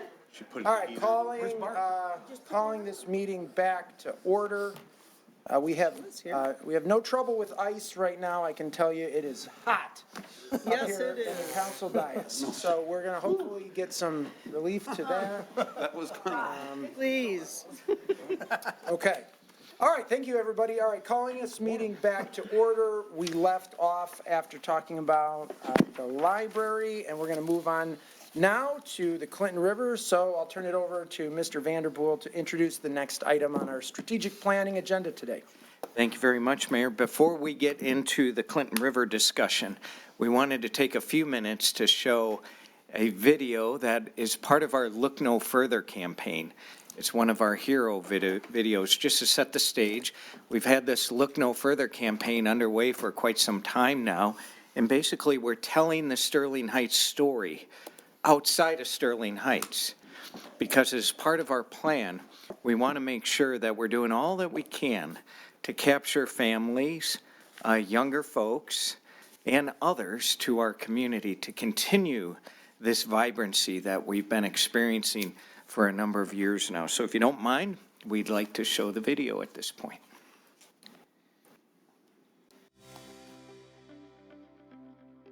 I love our city.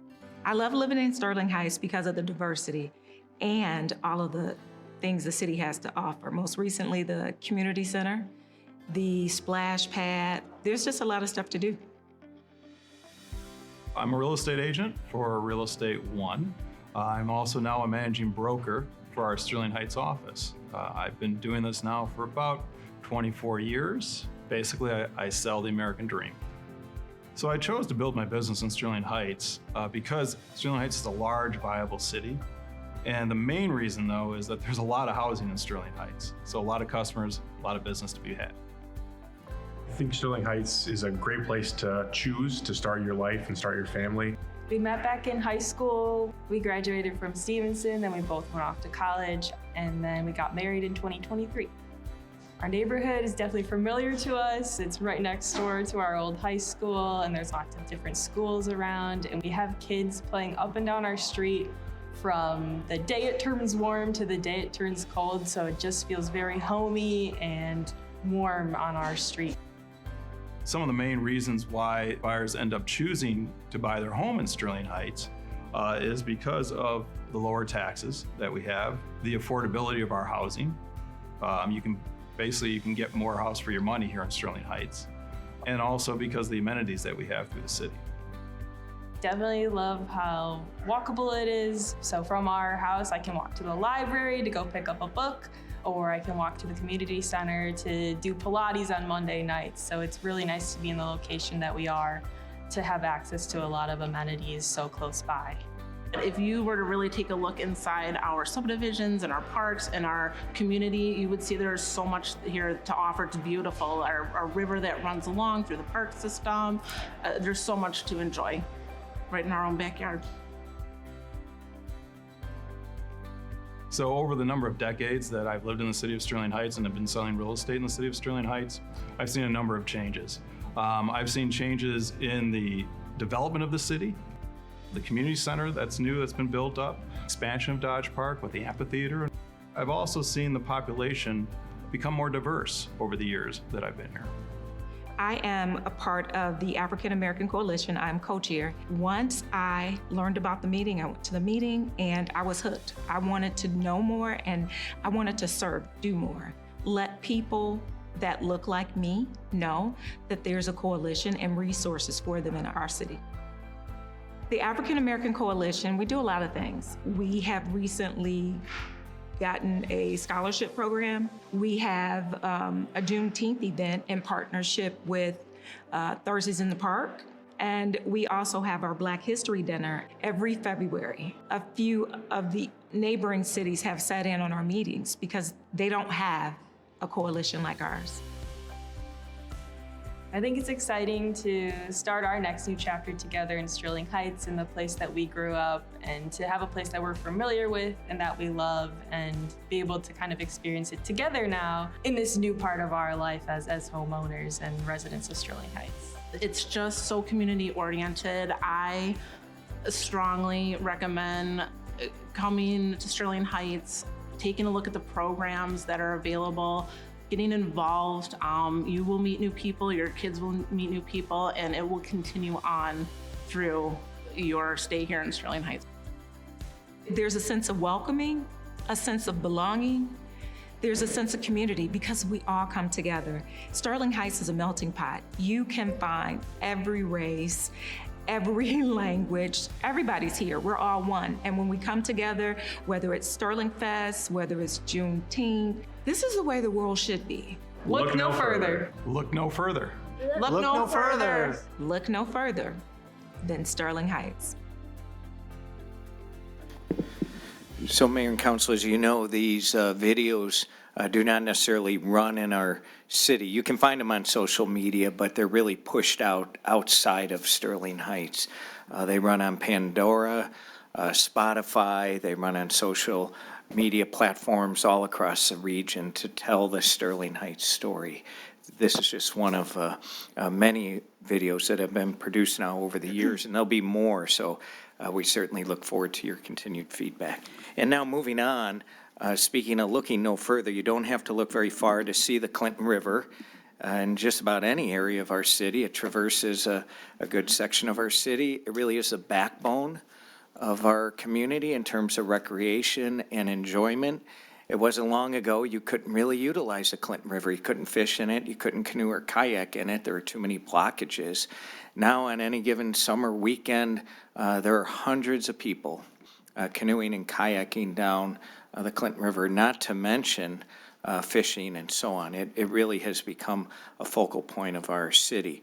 And what we're going to be talking about next is what does this district, and I say district because there's so many spin-off areas of the Clinton River, like any big river.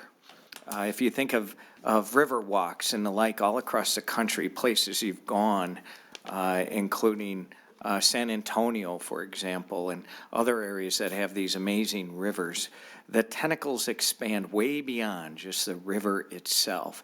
And it creates this enormous economic development opportunity in terms of quality of life and so on. And when you think about our library district, or not library district, I'm sorry, going back to the future. When you think about our river district, it encompasses North Van Dyke, it encompasses Hayes, it encompasses Utica Road, Clinton River Road, and so on. So we're going to be talking more about that. What does the next 10, 15, 20 years look like for this particular district area? And starting off this presentation is our Assistant City Manager, Haley Bradley.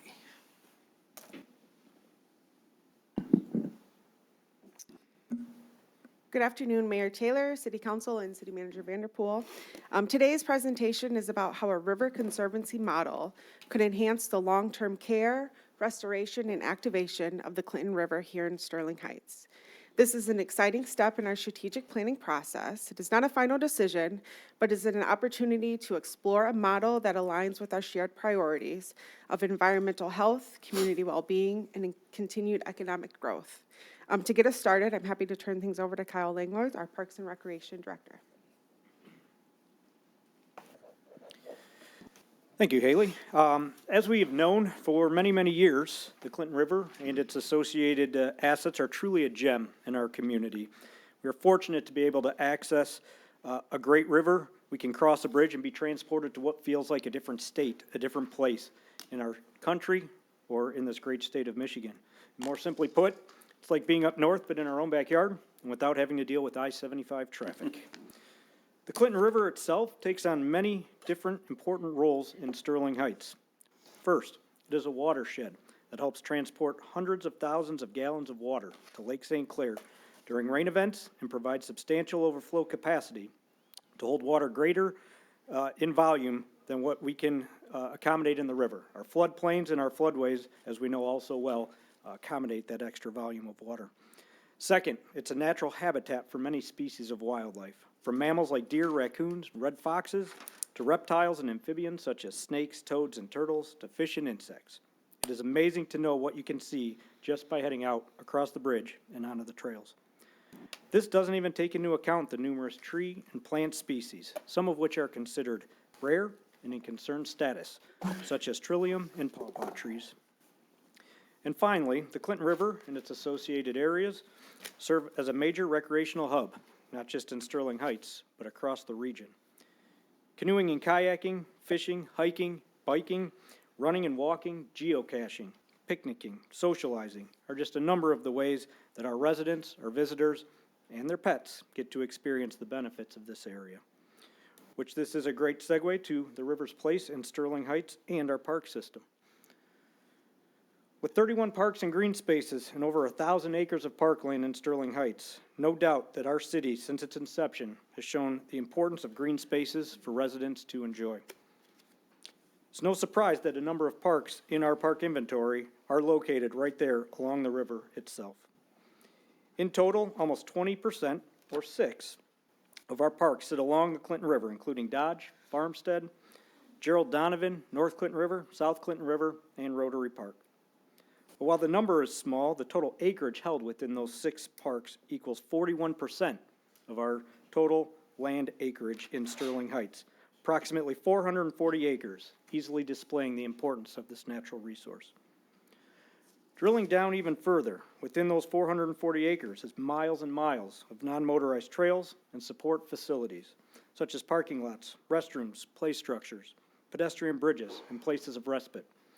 As it currently stands, this collection of parks is home to 10.25 miles of surface trails and another 7.7 miles of water trail, with additional trails coming soon as part of the reimagination of Rotary and Belvedere Parks, which is set to open in 2027.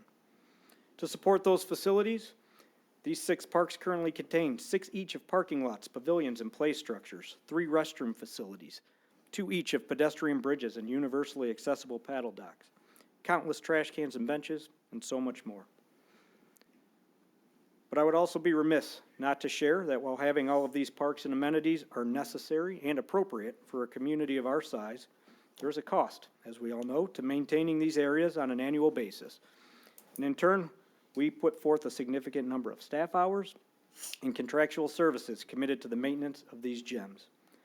Tasks necessary for maintenance include, but are not limited to, snow removal on the trails, sidewalks and parking lots, leaf debris and removal on the trails, lawn care and mowing, trash and litter removal, playground inspections, repairs, safety surfacing installation, restroom inspections, seasonal winterization startup, grooming of soft surface trails, tree and branch mitigation, river cleanouts, bank stabilization, mosquito control, trail reconstruction, and so much more, as you all know. But in all, while some of these costs for tasks completed in-house are buried in our overall cost of maintenance, direct costs for contractual services highlighted above, being done currently or are under contract or budgeted annually, totals in excess of $650,000, with increases happening each time a contract or project gets approved. While this number may be considered significant, I can confidently say that there are plenty more expenses and projects that do not get done annually due to the scope or cost compared to how much we have set aside in our operating or capital budget. And while we have that as a little bit of a history and a backdrop, I'd like to turn it over to our Assistant City Planner, Sean Keenan, to continue walking through information related to Clinton River and its place in our community.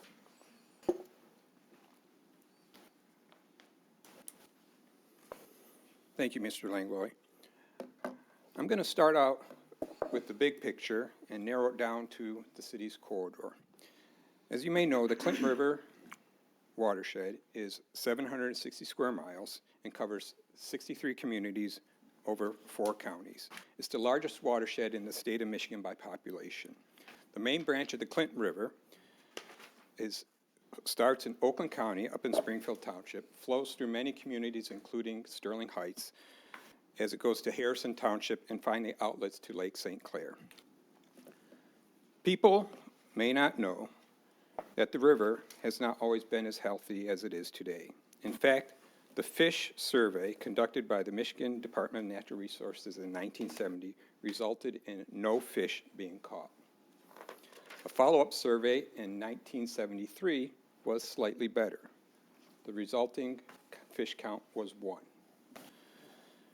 The DNR noted that the river was toxic. That's what they basically said. However, with the passage of the Clean Water Act in 1972 and all the hard work and dedication from our city, surrounding communities, businesses, watershed partners. Since then, this is no longer the case. The DNR sees a diverse fish population in the Clinton River, including species like steelhead, which is the top picture, top right, largemouth bass, smallmouth bass, walleye, northern pike, and channel catfish.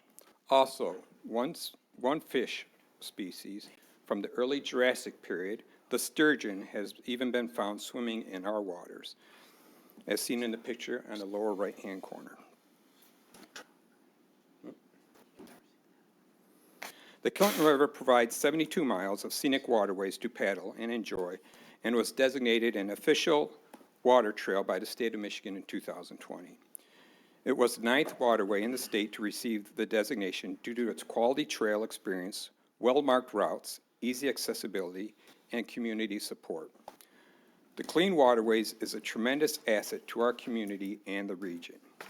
And for comparison, a 2016 study completed by the Huron River Watershed Council on the economic impact of the Huron River found that the Huron River and its natural waterway trails estimated economic impact was around $53.5 million annually in economic output, 29.9 in direct spending, and 23.6 million in direct and induced spending.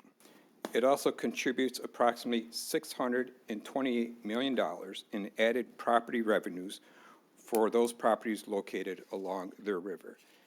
And the Huron River watershed is one of our neighboring watersheds in southeast Michigan. Sterling Heights has approximately 7.7 mile stretch of the river flowing through it from Van Dyke near Utica's Heritage Park to Rotary Park on Utica Road just west of Hayes Road. The city has, again, 6 parks and a nature center along the stretch of river, with many being connected by paved trails for our residents and visitors to enjoy.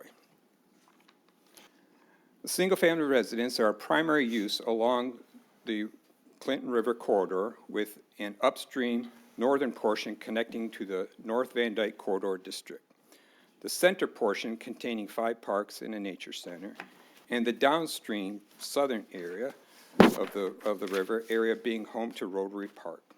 The river is protected by a dense tree canopy that provides water trail and walking trail users the ability to enjoy nature in a peaceful setting and a break from the hustle and bustle of everyday life. You can say the Clinton River corridor here in Sterling Heights provides a bit of that up north feel, right in the middle of the 4th largest city in the state, and this natural feature helps contribute to the high quality of life we provide for our citizens. Again, as you may have noticed by my description, the corridor provides, in the previous slide, our river corridor has 3 unique districts or nodes, each providing a different feature or activity residents and visitors can enjoy. With the vision and redevelopment of the North Van Dyke corridor, along with the future expansion of Rotary Park, is there a way to further enhance and connect these areas, making them that much more enjoyable and accessible to residents and visitors while maintaining our current park and trail features that provide that up north feel? The Central District could serve as the main hub of the corridor, providing a wide range of recreational entertainment, fishing, nature viewing opportunities. Or one can start a journey here and ride their bikes or walk the trail north to Van Dyke Corridor District to possibly get a bite to eat at one of the restaurants or something to drink. This is one of the 3 conceptual renderings of enhancements and features that could possibly be made along the corridor that were created by students from Michigan State University. This rendering shows the Kleino Court area that could serve as another connection point to the corridor that is closer to Shaner Road. It features a boardwalk meandering through a restored prairie using native wildflowers, grasses, and sedges, and shrubs for local pollinators, with some educational signage placed along the trail explaining the importance of these land features that serve our community. The second district is the North Van Dyke corridor. That is that you're beginning to see the city's vision of the revitalization of this section of the Van Dyke Avenue, which includes more residential units and one that is more vibrant and walkable. The Tigris Towers, a mixed-use development consisting of commercial and residential units that is located along the Clinton River, can serve as the catalyst for this area. Currently, there is only one access point from this area to the Clinton River, located along Riverland Drive. The North Van Dyke Avenue Master Plan envisions 4 more connections from the river corridor to the North Van Dyke corridor, as well as a trail on the west side of the river to provide more opportunities for residents and visitors to enjoy the river corridor and better connect trail users to local businesses. This is another conceptual rendering of activities that could possibly take place along the river corridor in that district as well. The third district is downstream and generally located between Shaner Road and Hayes Road, with the main features of this area being Rotary Park. This slide shows a concept plan of Rotary Park that includes a canoe and kayak livery, which provides a place for paddlers to begin or end their journey along the Clinton River Water Trail. Other features include restrooms, picnic shelters, and playground, basketball courts, soccer fields, a nature center, and proposed pathway to historic Belvedere Park. This park and the district is somewhat disconnected from the other 2 districts due to, in part, to the Rambler Golf Club, but a pathway connection could be made along Utica Road, which may take some additional planning. Again, this is another rendering provided by MSU students that shows what this park could look like and kind of the feel of the park. One thing I notice when I travel along the roads that frame the Clinton River corridor is, 1, that the river is very hidden from view, and 2, it lacks a complete pathway along the corridor roads that would provide better access to our parks and the corridor, especially from the residential neighborhoods to each of the parks as well.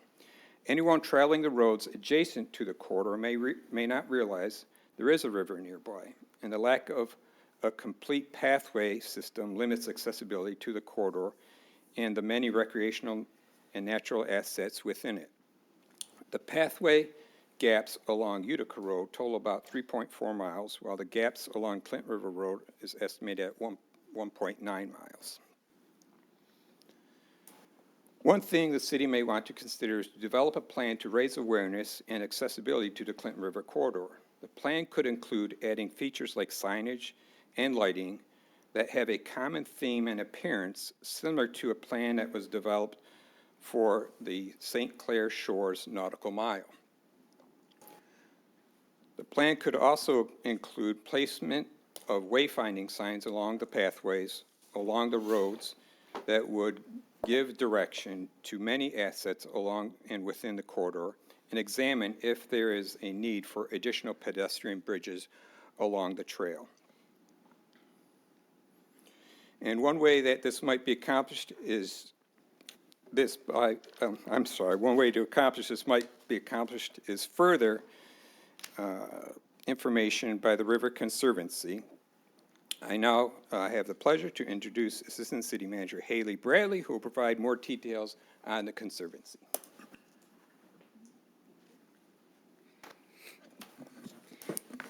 Thank you, Sean. So you've heard about what the city currently does to maintain the river corridor and what the future corridor could look like. So how do we get there?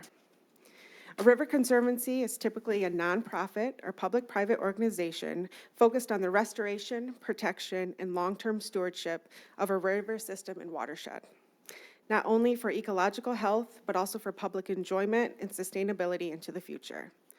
These organizations often support efforts such as habitat restoration and water quality improvements, trail and park development along the river corridor, flood mitigation and resilience strategies, community education, volunteerism and events, and riverfront revitalization that can strengthen economic development.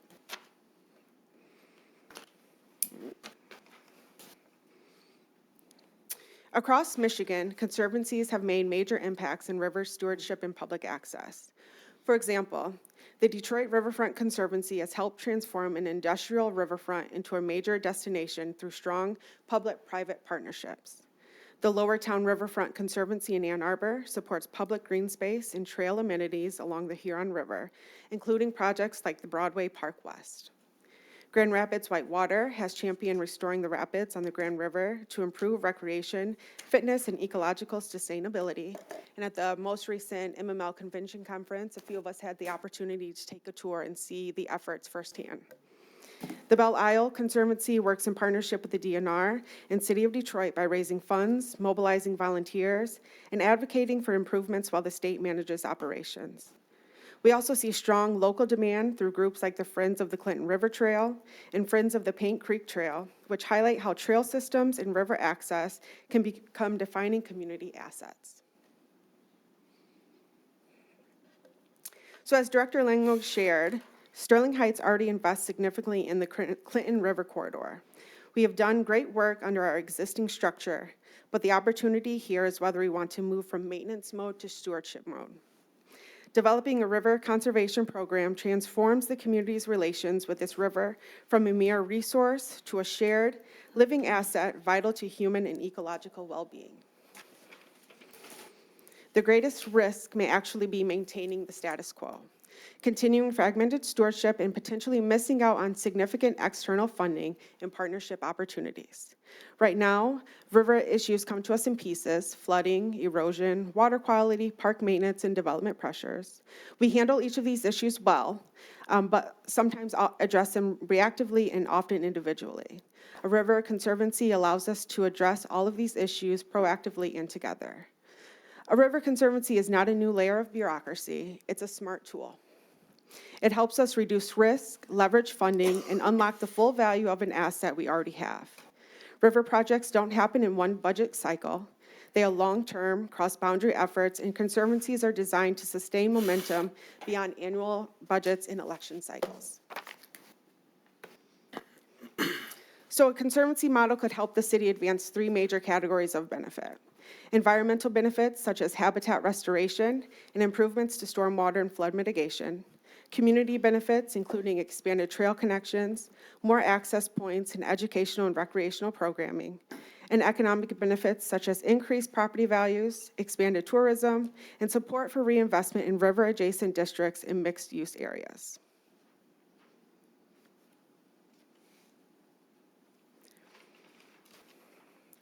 So we have an opportunity to explore a dedicated conservancy that could bring more coordination, capacity, and long-term vision to how we care for and strengthen this corridor.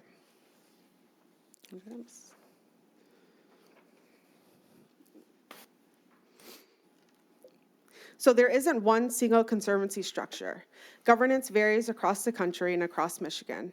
Some common approaches include a government-led model operating as part of a public department or agency, a river authority or special district created by ordinance or statute, an independent 501c3 nonprofit conservancy, or a hybrid model, which is very common, where the city retains ownership and public responsibility, and a nonprofit partner handles fundraising, stewardship programming, and advocacy. It is important to note that a conservancy respects local control. A conservancy does not replace the city or take authority away from the council. It provides us with a partner to coordinate planning, align investments, and ensure continuity beyond budget and election cycles. So one biggest advantage of a conservancy is that it can greatly strengthen competitiveness for outside resources. Potential funding sources may include EPA Great Lakes Restoration Initiative grants, Michigan DNR Trust Fund grants, Eagle Resilience grants, SIMCOG support, FEMA BRIC flood mitigation funding, foundations, philanthropy, corporate and community partners.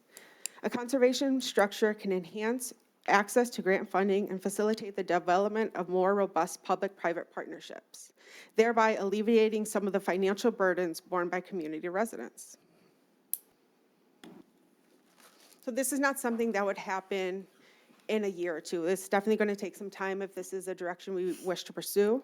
A realistic roadmap could include phase 1, so the first 6 to 12 months, researching the models and build a stakeholder coalition. Phase 2, a good 2 to 3 years, establish the conservancy structure, develop a long-term vision, secure seed funding, and launch pilot projects.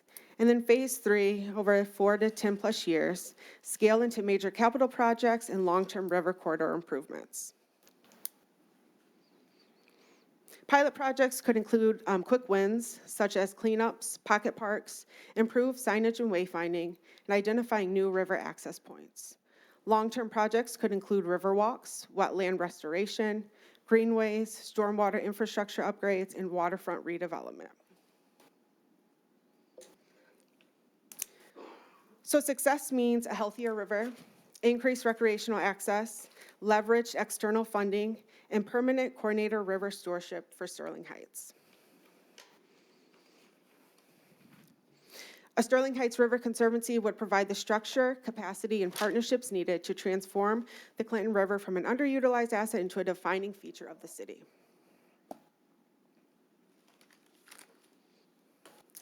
So the Clinton Rivers are already one of Sterling Heights' most valuable assets. The question before us is whether we want to maintain it as we always have, or steward it intentionally for the next generation. At this time, city staff, we are seeking council feedback, any questions and guidance on whether further exploration of a river conservancy model is warranted. As we continue with the budget process, a potential budget request to begin the planning process could be included in this year's budget. Happy to answer any questions or. Okay, thank you very much, Ms. Bradley. Council, anyone with any questions or comments? Mr. Yanez. Thank you, Mr. Mayor. I think anything to do to preserve the Clinton River and the watershed is beneficial. I would be concerned about the governance issue. You brought up the Detroit Riverfront Conservancy, and we know the CFO there embezzled $40 million, so somebody wasn't watching. And that is obviously very concerning. I'm a little not so much concerned, but explain your statement. You said that we can either go on doing what we're doing, or we could advance the stewardship for future generations. Why isn't doing what we're doing now advancing stewardship for future generations? It is, and I think we've been very successful in the work that we've done. I think exploring this option, it opens us up to different funding opportunities and building those connection and collaborations with other organizations and building on that public-private partnership. So as I mentioned, it's just another funding opportunity that we could take advantage of to further the work that we are currently doing. Okay, very good. And I don't know if you can answer this, or maybe Mr. Vanderpool can answer this. You know, there's somewhat of a controversy, at least with the people who live along Hayes Road. We proposed a sidewalk along Hayes. Why wouldn't we want to put in a trail that links Clinton River Road to Rotary Park? Through the chair, Mr. Vanderpool, sure. Mr. Vanderpool. Thank you, Mayor. Councilman Yanez, we are working on connecting Clinton River along Hayes. We do have the pedestrian bridge now, the walkway over the bridge, and sidewalk will be going in, as you mentioned. But that's the whole idea, to also explore some additional pedestrian crossings over the Clinton River that may minimize any further disruptive work along Hayes that may upset some of those residents that abut right to it. So, but I think that's what the public engagement process would be for, and what the visioning process would be for, to better define, you know, what some of those crossings look like, where should they be, how does it work, what's the branding that goes around the district, and how do we involve all those residents and, in some cases, businesses on North Van Dyke. Well, I'll just say this. We don't have a sidewalk there now, so we're not losing anything. The land is there. We're putting in a massive amount of trails. We have put in a massive amount of trails. We're talking about putting in more, which is fine.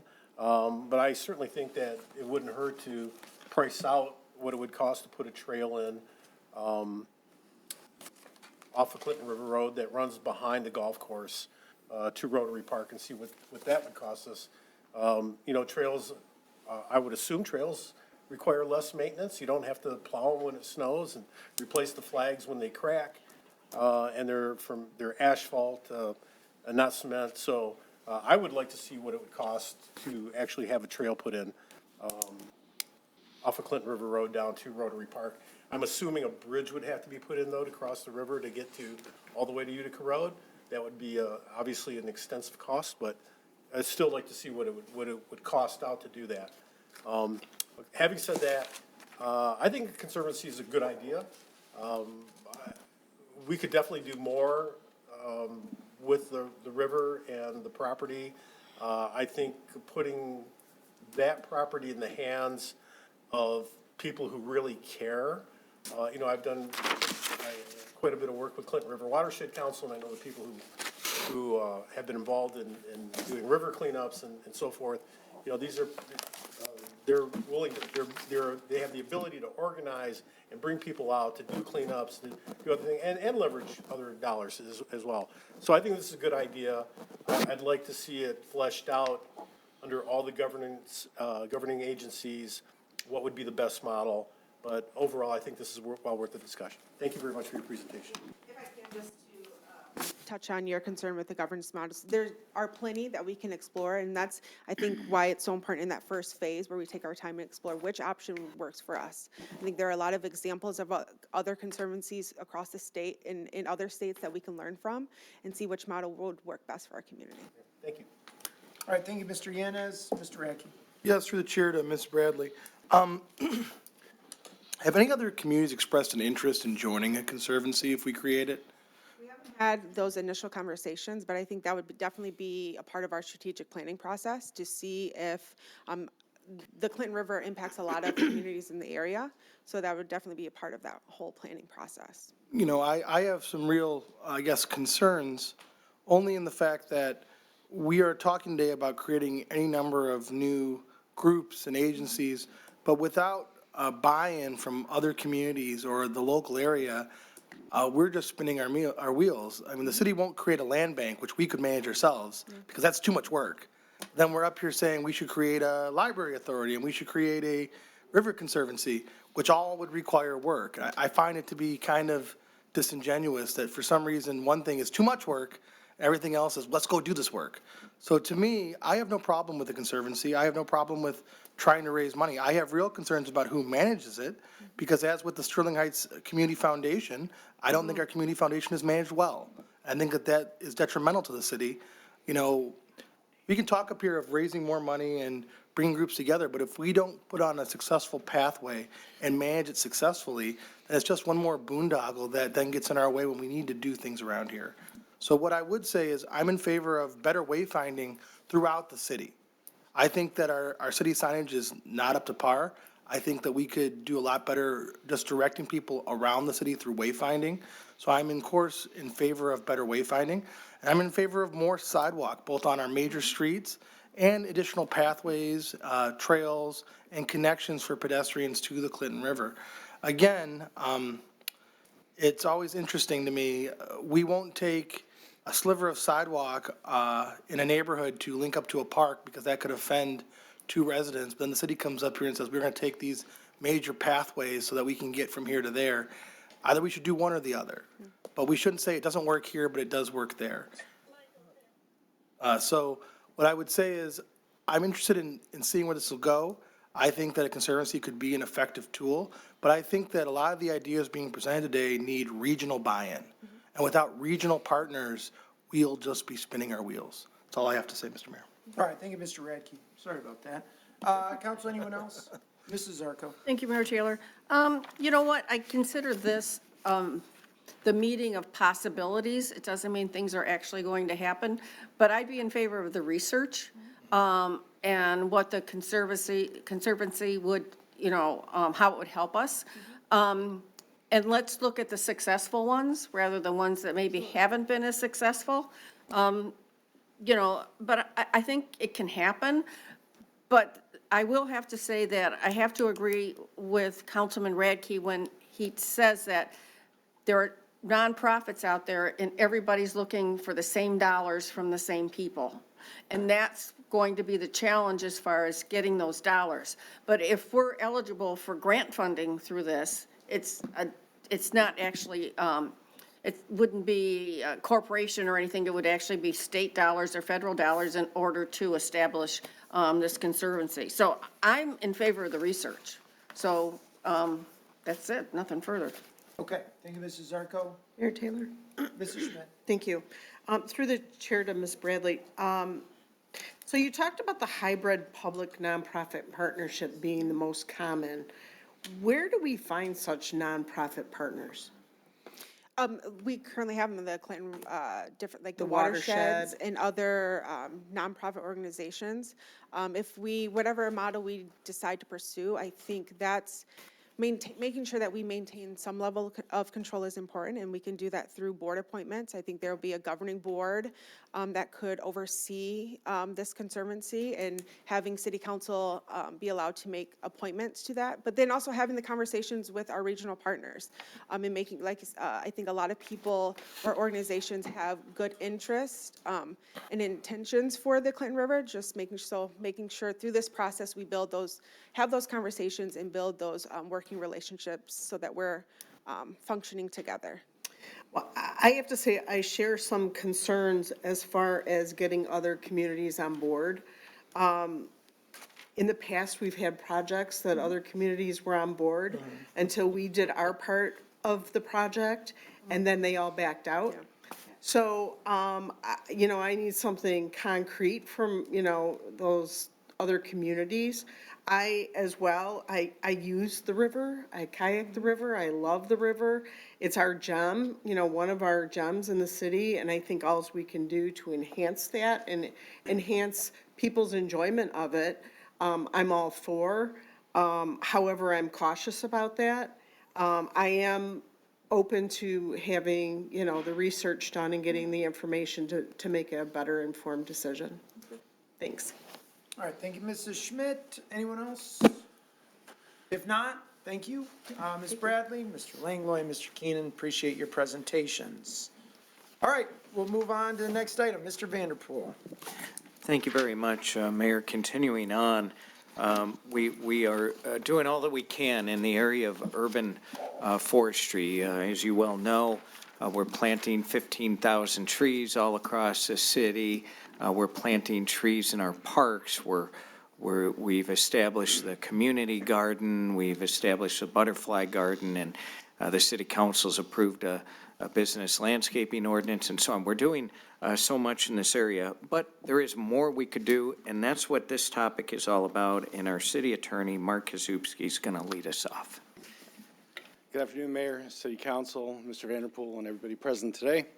In September of last year, our office provided an update to City Council regarding whether the current street tree requirements for new residential dwellings could be expanded to new and redevelopment of commercial and industrial properties. As a result, City Council asked that this topic be added to strategic planning so that we could discuss how best to further the city's efforts to reforest the city and add street trees to what has historically been some of the most barren parts of the city. The current street tree requirements for residential is a little bit different than what we have for commercial and industrial. So as you may recall, section 5115 of the city's ordinance requires that at least one street tree be placed in the right-of-way of a newly built residential home, and two if it's on a corner lot. Currently, however, there is nothing in the city's code or zoning ordinances requiring street trees to be added to the rights-of-way of any new or redevelopment of commercial industrial properties. So there's some historical reasons for that. The majority of non-residential properties in the city are located on heavily traveled roads with higher speeds. Historically, these properties have not been required to maintain a lot of landscaping in their front setbacks, and a lot of that is because of pushback for visibility that has been paramount for especially the retail and commercial centers. They'd like to be able to have signs be seen, things of that nature. So in 2016, however, this city council had the foresight to add a little bit more protection and increase the tree preservation and landscaping ordinances. So for example, in the C3 district, now, general business district, the landscaped areas are required to have no less than 15% of the total building site to be covered with landscaping. Frontage trees are required every 750 square feet of the frontage in the green belt. One plant and shrub must be planted for every 300 square feet of frontage in the green belt, and additional hedges are required if parking is located within 50 feet of the right-of-way. This amendment has provided significantly more planting with the frontage of new developments, which you've seen come before council, where you will see much more enhanced landscaping in the frontages. The question, however, is whether or not we can do more in our commercial industrial properties by expanding additional tree requirements to the adjacent right-of-ways for new and redevelopment of commercial industrial properties. There are considerations, however. For example, council will need to consider and balance other property interests such as visibility in those commercial corridors. Also, most of our industrial and commercial corridors are located on roads with competing jurisdictions, meaning additional approvals may be needed to place a tree in those right-of-ways. There are competing private interests such as DTE, ITC, and Consumers Energy that have easements in many of these right-of-ways, making placement of those trees a little more difficult. Finally, there would be undoubtedly an increased maintenance cost for the city to maintain the trees once they've been planted. With that said, requiring placement of right-of-way trees is not a new concept. It is done throughout Michigan. However, I will note that many of these municipalities take very different approaches. So, for example, in Inkster, trees are required to be placed in rights-of-way or public areas for all developments adjacent to or along the street right-of-ways in the city. In some cases, right-of-way trees are optional, depending on the circumstances of the site. For example, in Saginaw, if a property doesn't allow for the required trees in the frontage that their ordinance requires, then the right-of-way is an option to expand into and allow them to put trees into the public right-of-way. In Rochester, for example, the requirement is really centered in their downtown district. They want to make sure that any development of downtown adds aesthetics to the walkability of their downtown, so they require those developments to add street trees in the right-of-way. And just taking an example out of state, in Houston, Texas, they require a right-of-way tree for all new commercial and multifamily developments or newer expanded parking lots. So if you expand your parking lot, increase impervious surfaces, they require you to add street trees into the right-of-way to mitigate that, similar to what we were looking to do previously in a couple of our ordinances. It seems in most all cases, the onus is placed on the developer to obtain the approvals from both the utilities and any private interests that have those easement rights, or to get the approvals from those roadways where the jurisdictions may be from another municipality or county. In short, the city may require street trees in the right-of-way be added for future development or redevelopment of commercial industrial property. So with that said, I will now turn the presentation over to our city planner, Dr. Jake Parcell, to discuss the challenges, benefits, and options City Council may wish to explore.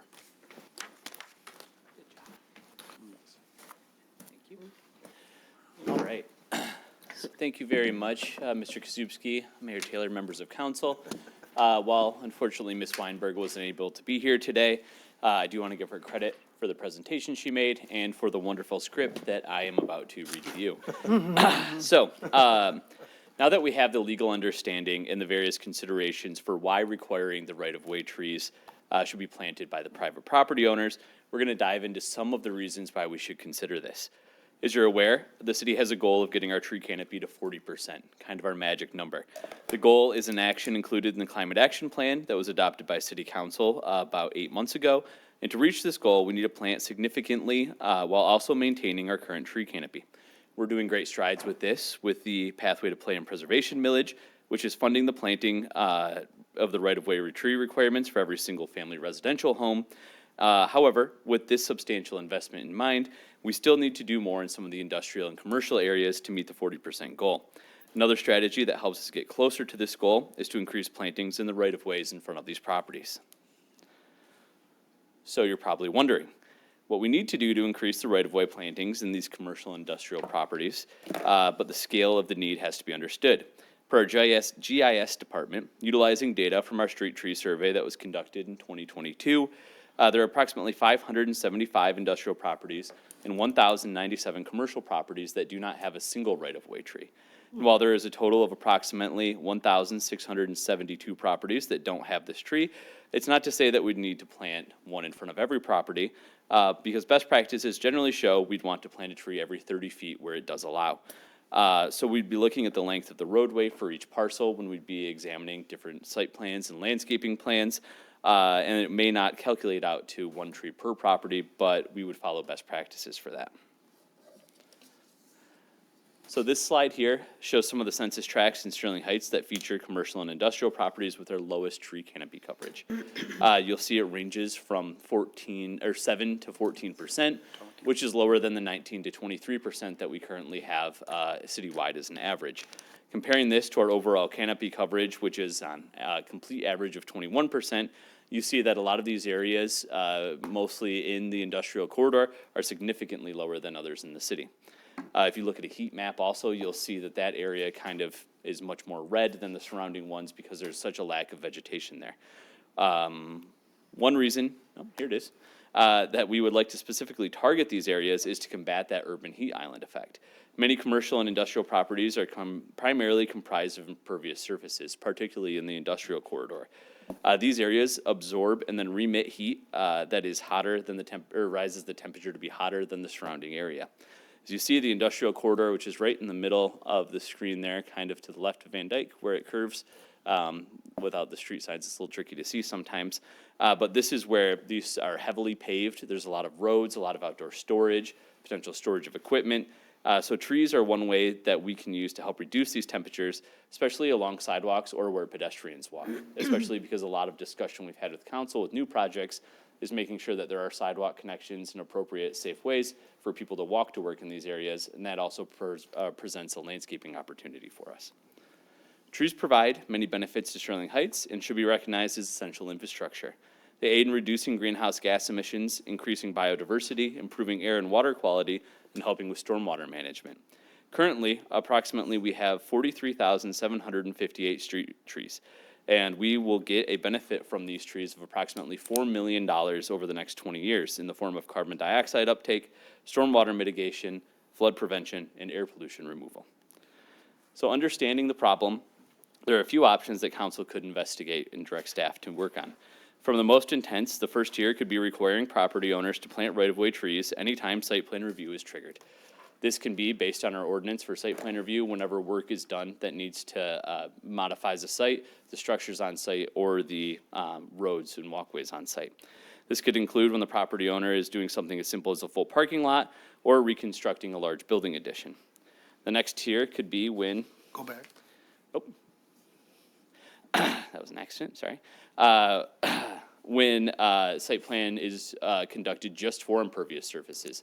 So not for building construction, but just redoing parking lots, so adding in parking lot islands, adding in landscaping islands along the periphery as we recurb the parking lots. This is a happy medium as you're increasing the negative externalities of the development while helping offset them and providing a public benefit. And the last tier is for us to continue as is and plant trees in the right-of-ways as funding becomes available. We currently accomplish this through grant funding as well as our Inspiring Green program, where businesses such as AGS most recently donate funds to the city and we plant trees on their behalf. Excuse me. The last option that council could take in conjunction with any of these other tiers described today would be to further codify our tree replacement requirements. Currently, when trees are removed and are unable to be replaced on the development property, owners can pay into the tree fund. And by ordinance, the replacement trees can be planted anywhere in the city. It's an internal policy that we should not plant near to the property where they are removed from. However, it's not codified in our current tree preservation ordinance. Additionally, we could impose a time frame in which the city needs to plant the trees. One point of the clarification is that with any of these options, we would not be substituting any of our current frontage landscaping requirements, and everyone would be required to meet those in full. So we'll need to balance any requirements with planting trees in the right-of-way, with the considerations that Mr. Kasubski discussed, as well as ensuring that the right tree, right place is taken into account with our existing infrastructure. And this will help support our existing businesses and residents of the city of Sterling Heights. With that, I thank you, and I will be available for questions to answer the best I can. Okay, thank you very much, Dr. Parcell. And anybody on council, any questions, comments? Mr. Majek. I'll start since no questions here. So Professor, you said... Doctor. Professor. Professor is good too. I mean, that sounds pretty Professor, cool. you said the city. Luke's a professor, right? You're a professor, kind of, right? Do you teach a little bit? Everybody, okay. Sorry, Rob. That's okay. You said that the entire city of Sterling Heights has 48,000 trees on right-of-way properties in front of residential homes. Was that correct? In total, on all of our right-of-ways, we have 43,758. So not just for residential homes, but in total of the city. And which department handles the planting of the trees, for instance, this last summer? Is that Parks and Rec or DPW with the Public PP? Works.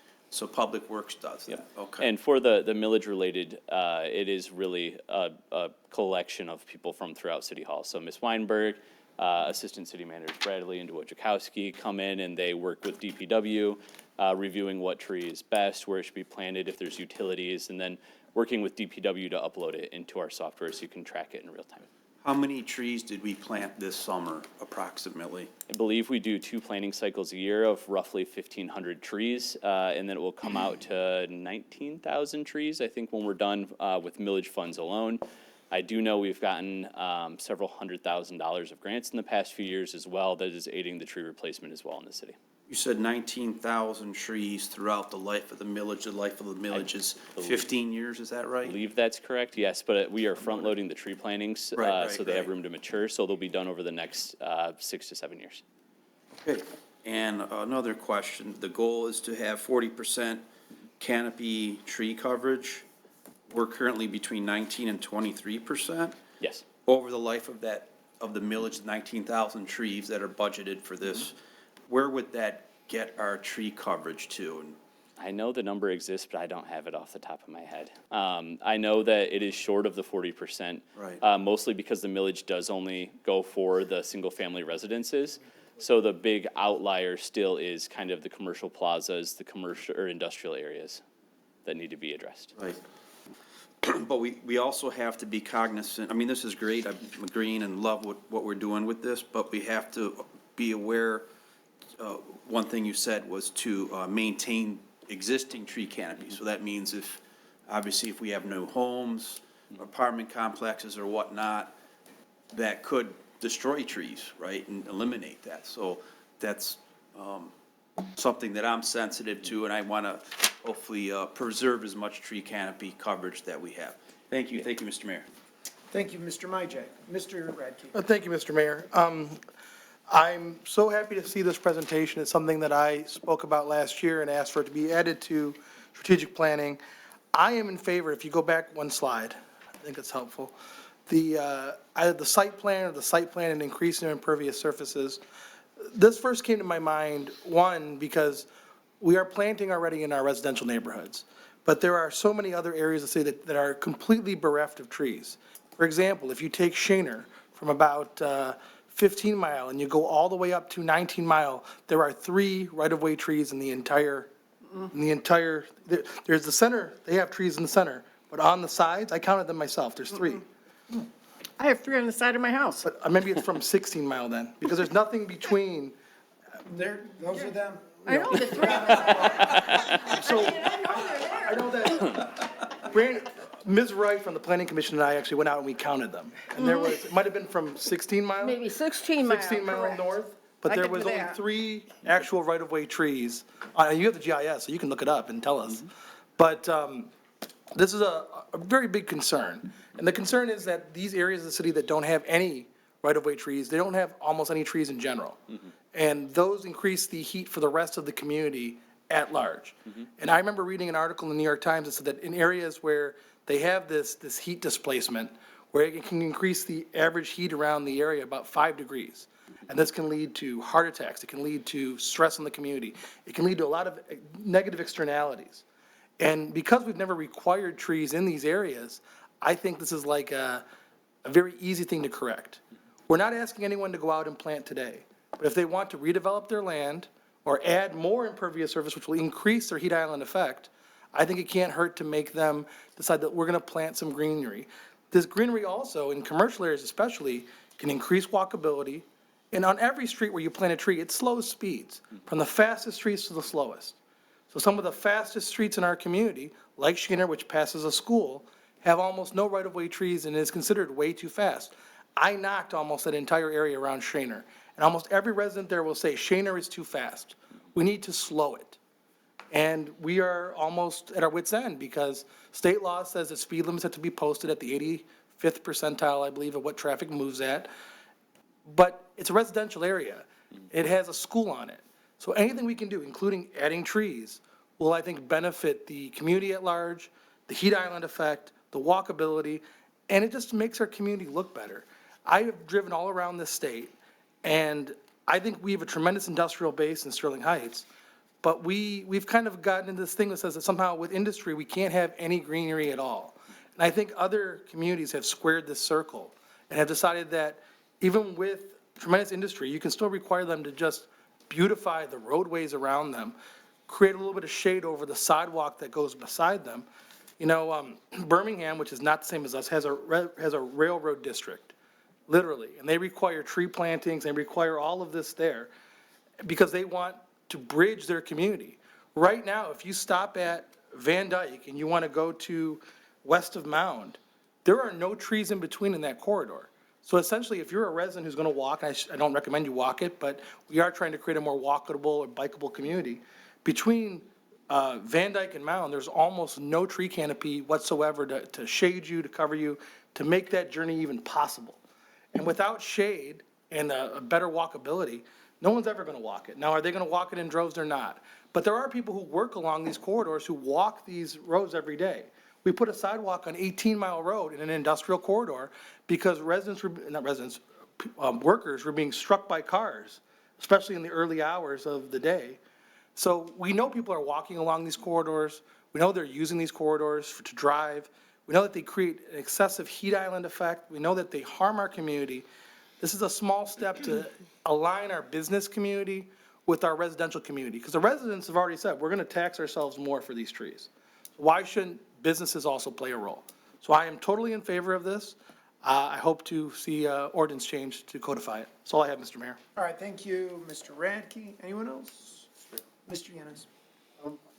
So what kind of conversations have we had with our corporate citizens, especially the big ones like the Stellantises and Fords, with these massive parking lots, but also, I mean, they're huge buildings, they're not going to plant any trees, and if our goal is to absorb carbon dioxide and reduce greenhouse gas emissions, or at least part of that goal, what, have we had conversations with them as to what our concerns are, and if they have any plans, what their plans are to help with the impact of greenhouse gases and heat island effect and so on? Yeah, definitely. It's something that comes up very regularly. So from the small scale, from individual shopping plazas, like our development director, Castor, said, you know, we're working on planning the right-of-ways in front of them, making sure that visibility is maintained as you look at the small plazas, and then all the way up to our large corporate entities, Ford and Stellantis. You know, we are seeing a positive trend of coming into compliance with the ordinance as they do projects. AGS is a wonderful example. Redid their front parking lot. I think it was about 250 some parking spaces. And when you add in the landscape islands of 150 square feet with a tree in each one of them, you're looking at an additional 45 parking lot trees that they're going to be installing at that facility. So engaging them, making sure that when we see these, you know, a 1 million square foot building in the industrial corridor takes about 1,100 parking spaces. So that comes out anywhere to 60 to 100 parking lot trees. And now we just need to work with them as they redo their parking lots to bring it into compliance. A lot of them aren't doing that large scale of project right now because they'll do it in phases or they'll look at it. But, you know, we've brought them to the table. We've discussed it with them, ways to bring the trees onto site. We're seeing positive movement made on a lot of them that are going through site changes or doing small things, adding hydrogen filling stations or EV chargers and putting in trees on the islands around there and additional shrubbery. So a lot of good conversations being made. It's just not quite to the scale that something like this would require. Thank you. And as a comment, I will support what Councilman Radke said. You know, if you try to go for a walk on a hot summer day along Metro Parkway, between Shaner and Dodge Park, all the way down to Van Dyke, it's just brutal. You know, if you don't do it early in the morning, you're just not gonna, make it. So we definitely need some right-of-way plannings, especially around our major corridors. There's a great story about that, Mr. Mayor, if I may. When we did our master plan, we actually made an app. Go ahead, Professor. Thank you. It was an app, and you could track a route, and you could walk, bus, bike, or drive, and we would see how transportation worked in the system. And being an overachiever, Planning Commissioner Inks decided to go for several walks in the middle of the summer, and I think the number one comment he had on every single one was, "It's hot. It's very hot. There's no trees." So something we've looked at, something we want to do. We want to look at landscaping holistically. Our tree preservation ordinance for new development that Councilmember Majak mentioned is very strong, but certainly will be reviewed as we look at our ordinance rewrite happening this year, and we hope to bring everything up in line with it. Thank you. Council, anyone else? Mayor Taylor, Mrs. Zarko. I have a question. Okay, when the PPP was passed, and a resident now will get a tree in their right-of-way, because everybody's paying for that now. Is there a line item on the businesses that say they are paying also in order to have a tree planted? I guess are they being taxed just like a resident is? So I guess my thought is they're contributing already to the planting of the trees, but just not at their business. So how do we, so that we're going to tax them twice, or we're going to make them pay twice? I would love to defer that question to Mr. Mayor. I guess that would be my question, is if I'm already getting taxed for it, and the resident gets gets the tree for free, why aren't the businesses?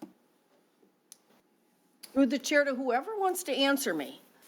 Mrs. Varney? Thank you, Mayor. Councilwoman Zarko, I mean, that is the crux of the issue here, in the spirit of fairness, that is a challenge. However, this is an option available to you. We do have to somehow get trees in the right-of-way in the commercial areas. This is one way to do it. Or you could thin out what we're doing in residential areas. Keep in mind, it was the residential areas, excuse me, that suffered the greatest harm from the emerald ash borer disease removal. So that's where the crisis really was. We deforested our neighborhoods. The commercial areas were already deforested, if you will. They were never forested, really. So, I mean, your options are straightforward. Work with businesses and come up with a reasonable plan through this site plan review process of planting trees. And most are very willing and cooperative. Look at, you have businesses already contributing to our Inspire Green program. You have Ford Motor Company, who is the most recent one to sign up. You have AGS. Stellantis has expressed interest. That's $30,000 each business to plant more than what is required in the right-of-way. We're working right now with Ford Motor Company, quite apart from the Inspiring Green program, to reforest their right-of-way and frontage along Mound Road. They're planting many trees, installing new landscaping as we speak as part of the Mound Road project. That's more through a cooperative. Now, they had to do some work, so we had to bring them up to standard, but a lot of this is corporate initiated as well. Stellantis, a few years ago, we worked with their leadership to create the berm along the right-of-way and plant many trees, evergreen trees and so on, and that was purely through a cooperative voluntary effort. So I do think the site plan option is going to work for us. Is it perfectly fair? In answer to your question, probably not.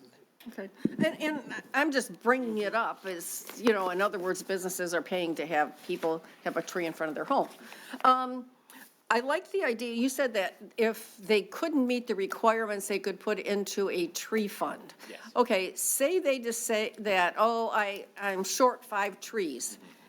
Can I just go and pay for 5 trees that you can plant in the right-of-way somewhere else? In other words, they're paying for the trees, they can't put it on their property, but they're willing to put them somewhere else. Can you do that? Yep, so that's an option. First and foremost, so to get into, we haven't had a development with a lot of tree preservation in a bit, but you'll see when you get these plans that replacement trees can go up into the hundreds. And sometimes there's just not a lot of space. So they'll do really robust plantings and especially screening plantings from adjacent property owners. They can opt or work with us and DPW to plant in their own right of way. What we try and stop them from doing is saying, I'm cutting down 50 trees. I want to cut you a check right now for, $45,000.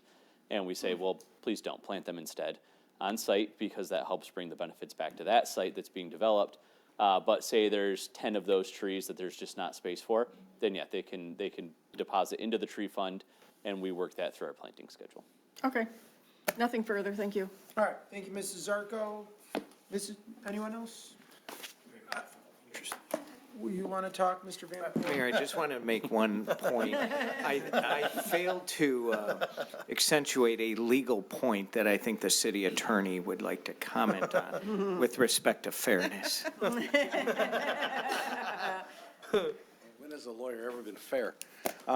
Just to kind of echo what Mr. Vanderpool was saying about the fairness aspect. So one of the reasons I like the site plan and increase impervious surfaces or the site plan renewals is, generally speaking, what they're doing is they're adding something, adding to the impervious surface, creating a larger effect. So there should be some mitigation to that, and that's why these street trees help, because it helps mitigate stormwater runoff, the heat island effect, all that. That is something that the business is doing that impacts negatively to the city. They should be doing something to bring it back in line. So that along with the other comments Mr. Vanderpool made. Just to clarify. Okay, thank you. All right, thank you, Mr. Koszybski. Yeah, I like that idea too, the site plan plus impervious surfaces. I will say I've received several calls from business owners complaining about what I know there's already a process in place, and Dr. Parcell, this is probably something you could answer or clarify. There already is a process in place when a business is asking for something to be done or they're going through some sort of rewriting, then they have to get in line with our landscaping ordinance and our tree ordinance already, right? Yeah, if you remove your landscaping that is on your approved plan, or it dies or it's not maintained, then you have to come into compliance with our modern standards, yes. Okay. Like, for example, there was a gas station, I think you and I or somebody from the office talked about it. They were told they had to plant 4 or 5 new trees. I don't think technically on the right of way, they were planting them on their property. Yes.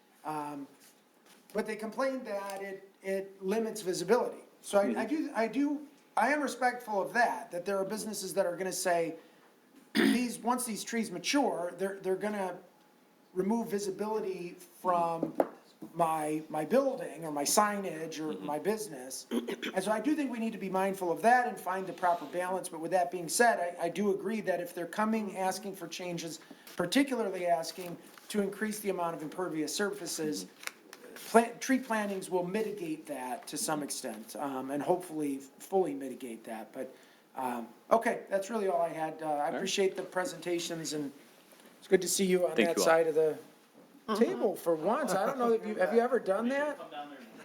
Have you ever done that before? Once or twice for strategic planning. No, I don't remember. But, okay, well, welcome home.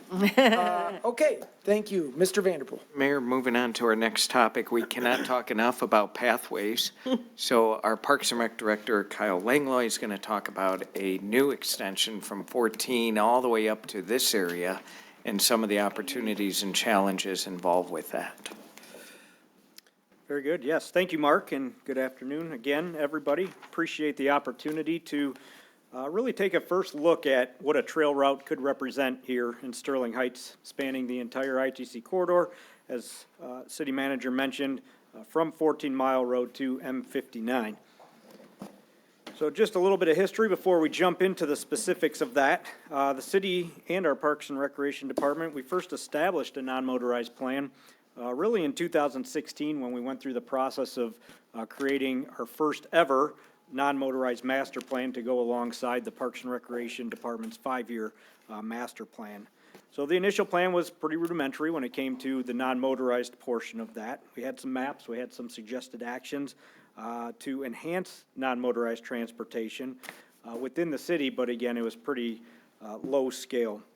In 2022, we put together a more robust plan, learning from our first version, and we adopted that with the refreshed 5-year master plan. And from there, the city's goals and investments really started to come to life. In fact, since the adoption of that most recent plan, the city has increased non-motorized facilities by over 7 miles and improved multiple pedestrian bridges for safer access, a couple that you probably remember here in the last year.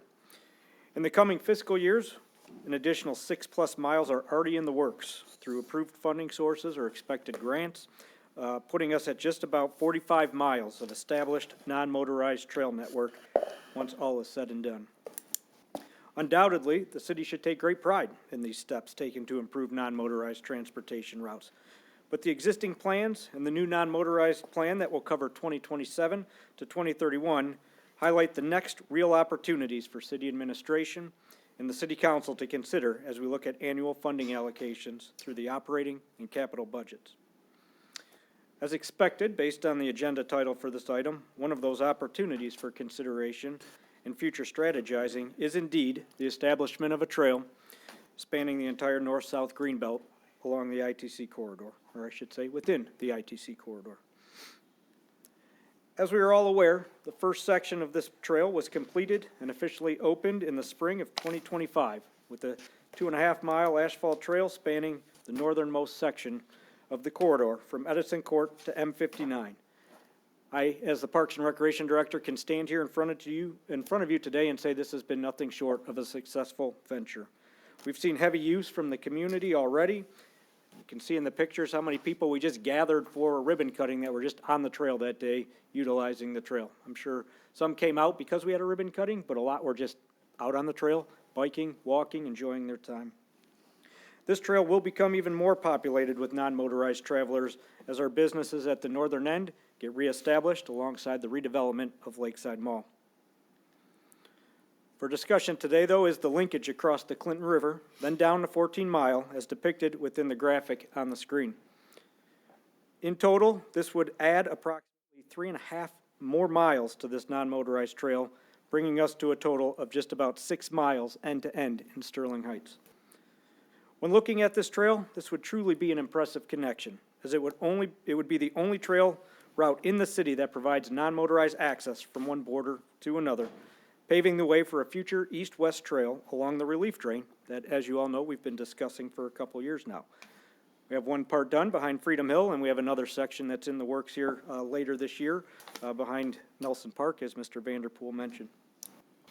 In addition, this would be our longest contiguous trail section, exceeding even our Clinton River Trail, which everybody loves.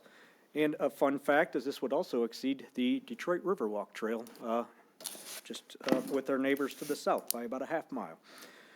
Lastly, this would get one step closer to accomplishing a goal that I have had for many years since I became department head, and that's connecting all of our major parks together through a non-motorized trail network. If completed, somebody would be able to pick up at Baumgartner and Red Run Park, roll into Dodge Park, and ultimately through to Farmstead Park, leaving only a true non-motorized connection to our western parks of Nelson and Delia Park.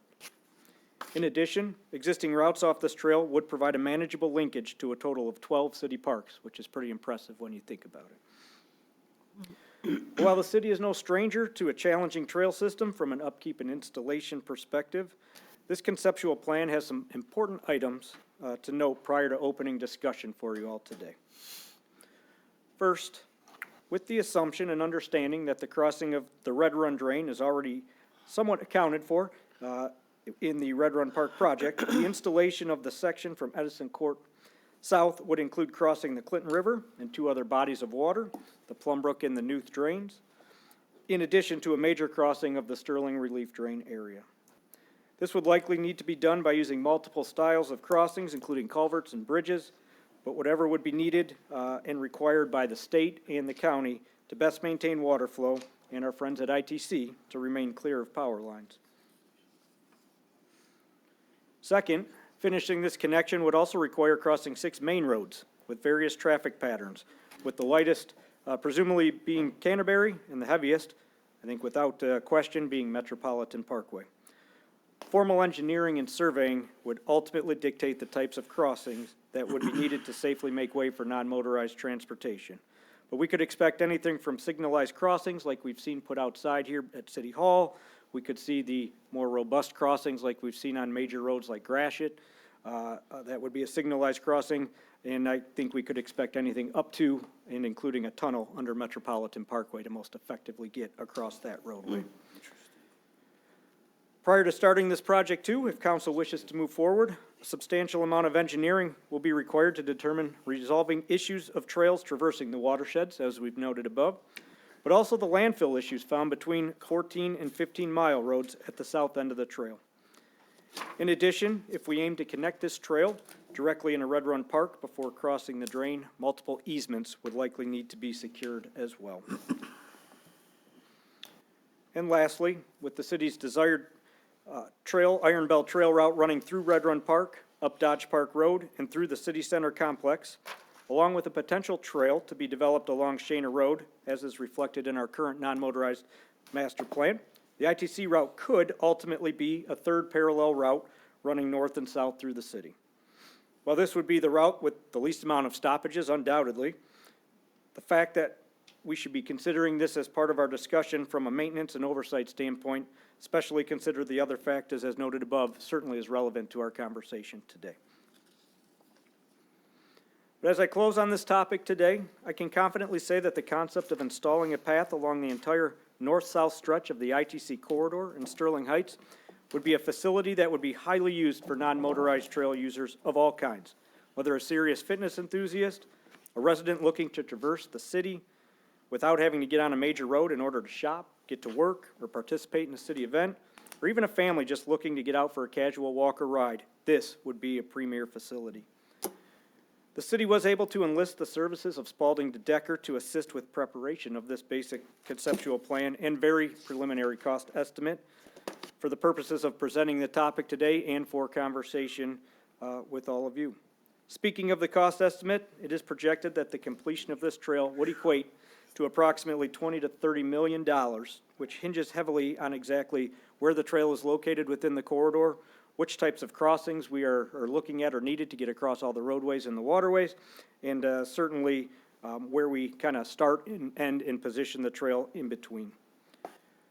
In order to hone in on that a little bit more, funding for a feasibility design and engineering plan was part of the Parks and Recreation Department's operating budget submission for fiscal year 2026 and 2027, which would then pave the way for a more formal contemplation of this idea in front of City Council at a later date. I thank you for the opportunity to share this conceptual idea, and I'm happy to answer any questions that anybody has today. All right, thank you very much, Mr. Langlois. Council? Mr. Radke. Yes, thank you, Mr. Mayor. In my experience knocking this summer, another topic that came up very frequently, I won't say it's number one, but was residents of the south end asking when they were going to get the same amenities as residents of the north end. Because in the north, we've now built, I think, 3 new trails in the northern part of our community, and the south has gotten almost nothing. I'm actually surprised by the engineering cost. I have to assume it's most of the bridge work that's the high-end cost, because if I remember correctly, the northern ITC trail was about $2 million. Am I right, Mr. Langlois? Go ahead, please. I would have to defer to Brent and the engineering team who handled that project, but certainly much less than this projected amount of money, yes. And they crossed major roads in that project too, but I think the bridge work, and that's going to be the real concern here. And I'm questioning, is that $20 to $30 million cost also including the cost of Red Run Park and the adjacent path that we're going to put in? That was originally about the Red Run Park was going to have this pathway that we were creating already. This is if we were to start a path at 14 Mile and go straight up the ITC corridor north to Edison Court over the Clinton River, that's what this would be. Right. So if we were to take that plan completely. So that would take away potentially the other plans that we have through Red Run Park. So we'd have to decide that as to what, our preferred route would be. So our goal through this discussion was to take it as a very basic concept and say, what would it be if we started at point A and ended at point B? Right. My point in bringing that up is that the 20 million already has some money in it because we already had a plan to link Baumgardner to Red Run Park to a pathway going west all the way to Amsterdam Drive, it's my understanding. That was going to be part of the Red Run Park build-out. So there's already money in this for that. So I don't want people to think that we have to go find 20 million. We already have $5 million for Red Run Park. I'm not saying it's going to be totally toward this trail, but some of that was already budgeted, correct? Yes, we're using some of the money from the project is going into some of the trail work. We're also using some to put forth as matching funds for a TAP grant to expand our purchasing power even more to get that, specifically the bridge over the drain, accounted for as well, so. So where I see this going is I think it's necessary to have the pathway go north-south throughout our community so that the entire community sees the benefits of this. Even rerouting the Iron Bell Trail down Dodge Park, we've done nothing to expand the sidewalk on Dodge Park to take bikes. So right now, I think of it more as a figment of the imagination than an actual bike route, because the sidewalk is 5 feet wide in most places. That won't accommodate really one biker. It's tight. So I don't see how it could be an actual bike pathway. I think that there needs to be more that goes into the bike path in general. But on this, I think that we could build out the contiguous parcels that are not covering drains for much cheaper. That would be, I guess, my first priority.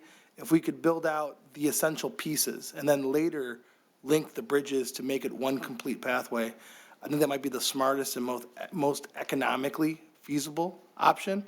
I also, I guess I have real concerns about a tunnel under 16 Mile Road in, I want to say Roseville, where Gratiot is. They have hawk lights. And Gratiot is a much larger corridor than 16 Mile. So it's a state street, state highway. So I don't understand why we have to have a tunnel if we couldn't just use hawk lights or other traffic control devices, which we all know are much cheaper.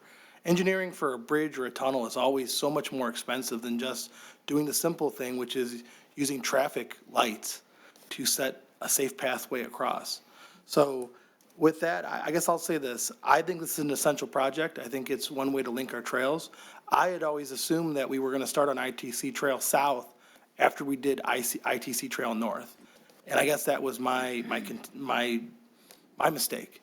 So I think that even starting this process where we start to think about how we can connect it, think about the small parcels we can get under our control, I think that's essential because it's something like what we're doing with the 15.5 mile relief drain corridor path. We have essentially created two different pieces of the final whole that we'll get together, but that doesn't mean we shouldn't do it. We can do small parts and eventually link them all together. That would be my goal here because I think it's unfair that the residents on the north side of the city get amenities that they can walk outside their front door to use, and the south side of the city is continually wanting in this regard. It's unfair. And it's frustrating for those of us like myself who live on the south end. We want the same amenities as the northern neighbors. So I'm totally in favor of this. It's expensive and it's not going to be done in a year, but I think we need to start working on it and trying to figure out a way to make it work. That's all I have, Mr. Mayor. Okay, thank you, Mr. Radke. Anyone else? Mayor Taylor. Mrs. Zarko. Just briefly, non-motorized transportation has been a topic of discussion for over 20 years. And it's, I'm grateful that we've been able to do what we have already. But I think the research for this, you've asked for the funding for this through the chair to Mr. Langley. You've asked for the funding for this in the next budget. Is that what you said? Asked for the funding for the study to be completed, okay. a true engineering design feasibility study, correct? Okay, and I have to agree that to make a decision and not know what you're making actually the decision on isn't fair. So I would be in favor of the study, but I'm also in favor of the tunnel under 16 Mile. Just adding a lot of cost. It's adding on a cost, but I think it's safer. So what do you want to do? You want to spend it on safety or, Band-Aid it up on the top? I just think that the tunnel under 16 Mile would be safer. That's really what I'll have to say. So, and another question, through the chair to Mr. Langlois, would there be grant funding available for this, like we've gotten in the past, which would defer some of the cost? I believe this would check off a number of boxes for, successful grant funding projects. Grants are never guaranteed, as we all know, but I think a project like this, really connecting one end of our city to the next, would be a very favorable submission on many fronts, whether it's the Natural Resources Trust Fund. Ralph C. Wilson Foundation is very big with trailways, non-motorized connections, and certainly still has the Iron Belt Trail as part of their priority. So how we, tie it all together, I believe it would be a favorable concept. I agree. So, yeah, let's give it a try. Thank you. Nothing further. All right, thank you, Mrs. Zarko. Council, anyone else? Mayor Taylor? Mrs. Schmidt? Thank you. Just very briefly, first of all, through the chair to Mr. Langlois, is ITC on board with us doing this? Have we had a discussion with ITC? Yeah, I have. We have a great working relationship with ITC. We were able to accomplish the northern section.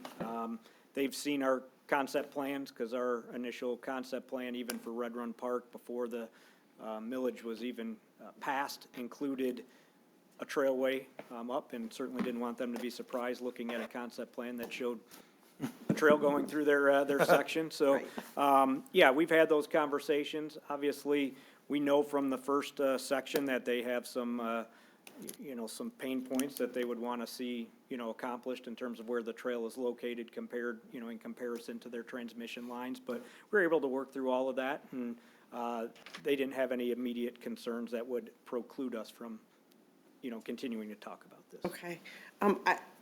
I would be excited to see this go through. It is a lot of money. So getting that feasibility study and looking at different alternative crossings. Yeah.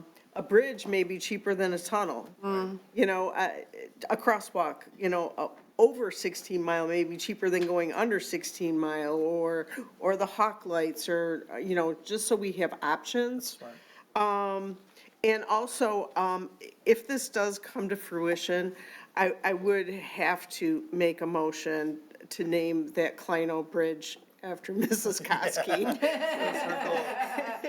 Because in perpetuity, she has begged for that, for that bridge. So, I'm excited to see what we come up with, but, like Mrs. Zarko had said earlier, this is kind of the Christmas list, and Santa doesn't always bring everything. So, just to get the information, I'd be willing to take a look at it. Nothing further. Thank you, Mr. Schmidt. Anyone else? Look, I think that the addition of trails in the city of Sterling Heights has been one of the most important things to change the narrative about our city and give people places to recreate and give people fun things to do out in public. And I'm certainly in favor of expanding trails as much as possible within reason, within our means and budget. I'm sort of indifferent right now to whether or not we do a tunnel, a bridge, a crosswalk, because it's going to be dependent on where we can come up with the funding for this. This is a massive project. I mean, you're looking at $30 million. That's like, I know we're talking recreating recreation was 10 years ago now, but I mean, that's 40-ish% of the total cost of recreating recreation. So this was ambitious, and I don't mind that at all. And certainly if we can find the funding for it, it would definitely be worth it. But, man, there were some other good proposals on the agenda today, too. So, agreed. Let's see what we can do. It's Christmas. Okay, so we are through with that portion, and our agenda calls for another break. I think we can sort of do the same thing as last time. I think we broke at 2:09, and we came back right around 2:30. So we'll come back at 4:30, and that should put us up well ahead of schedule still, and we'll have the. It's going to be a quick fire round the next 45 minutes. Okay, so we will stand in recess and be back around 4:30 p.m.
Okay, calling the meeting back to order. Thank you, everyone. And we are going to move on to the next item on our agenda, which is advancing community, advancing community priorities through legislative action. Mr. Vanderpool. Thank you, Mayor.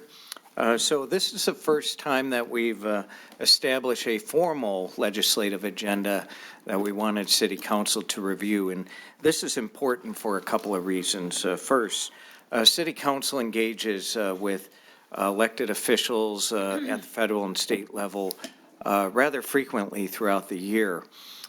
This year, for example, a number of you will be at the Mackinac Policy Conference, and this is where elected leaders from across the state come together for a few days to talk about legislative issues at all levels of government. So it presents an incredible opportunity for the council members to push forward the initiatives that we're concerned about in Sterling Heights and need help from our various legislative teams. In addition, the City Council interacts significantly with the Michigan Municipal League, the National League of Cities. We're very engaged, we're active members, and they help us push forward these legislative initiatives as well. And it's so important that everyone's on the same page with the legislative agenda. I think we have captured the main items for the next year, including fireworks legislation, housing initiative that's ongoing, a transformational brownfield legislative change that we're going to be talking about, a local development finance authority legislative change we're going to be talking about, and also various budgetary allocations that we seek at the state and federal level. We certainly want to make sure that we're aligned with City Council in those as well. So we're going to click through these. We're going to start with our fireworks legislation that we think is incredibly important, and our Assistant City Manager is going to handle this discussion. Thank you, Mr. Vanderpool. Yeah, this is a presentation to council, but more so for state legislators, because as you know, on City Council, you really have no power to change the state fireworks laws. All of you have been contacted how many hundreds of times by outraged residents. So just bear in mind, this presentation is really geared for those state legislators. I'm going to be emailing all of our concerns and suggestions after we're done today to make sure these topics and talking points get to their hands, because ultimately it's state legislation that'll make the difference. Hopefully by the end of this presentation, you'll understand the issues we're experiencing here in Sterling Heights and the hundreds of complaints that you as City Council receive every year from our residents pleading for regulation and changes to the Michigan Fireworks Safety Act.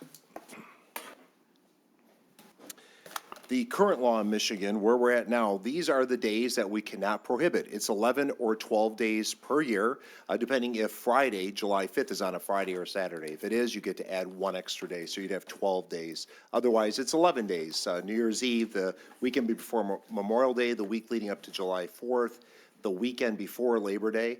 Fines range around $1,000, civil violation with $500, staying with the agency that wrote the citation. Where we were, the ask of our legislators is not new. In 2012, 30 days were established for fireworks use that could not be altered or changed by local municipalities.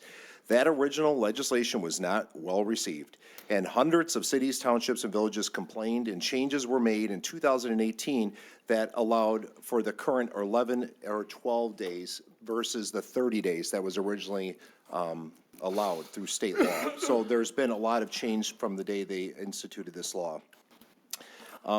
Sterling Heights is predominantly 60-foot wide residential lots with close setbacks, vehicles, and overhead utilities.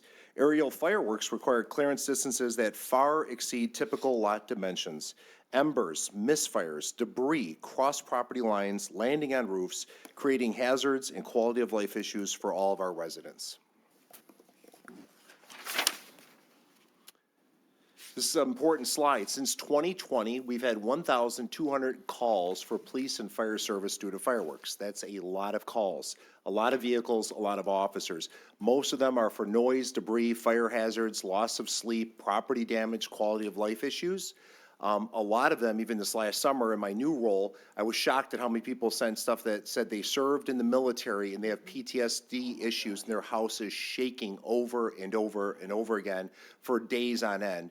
Not to mention the trauma for everyone's animal and dogs hiding in the pantry, dogs hiding underneath the bed. It's a real problem every single year in Sterling Heights. Not to mention the peak periods that overwhelm our call centers, our officers, and our dispatchers. What the residents see, this is typical, sidewalk right there, full of debris. These are all quotes from residents, these all came in, a lot of these through See-Click-Fix. Fireworks trash just sitting all over the sidewalk right of way, has been there since the holiday. Doesn't appear whoever made this mess is planning to clean up after themselves. Love this picture, See-Click-Fix, that is a 4-foot by 4-foot pallet, 4 feet tall, plus stuff on the front lawn, and he's gonna launch that right there in front of his house. Does anyone think that's a good idea? And I love the commentary. I would like to know if there's an ordinance regarding lighting off fireworks, specifically a pallet full. My neighbor lit off a pallet of fireworks in a residential neighborhood. I can tell you the mess that this made in my yard and roof. I will be cleaning up this mess until next year, I'm sure. If there is an ordinance for this amount, the city should have one, or a permit that includes the cleaning of those yards in close proximity that which the wind doesn't blow off my roof will go into my gutters, which will cause issues that I'll need to hire someone to clean.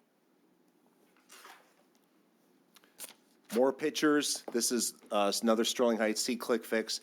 Every single one of those cases are shells, 1 to 2 inch mortar shells that shoot fireworks 50, 80, 100 feet in the air or more. And those are all full of embers and ash. And then a lot of times they leave them on the street.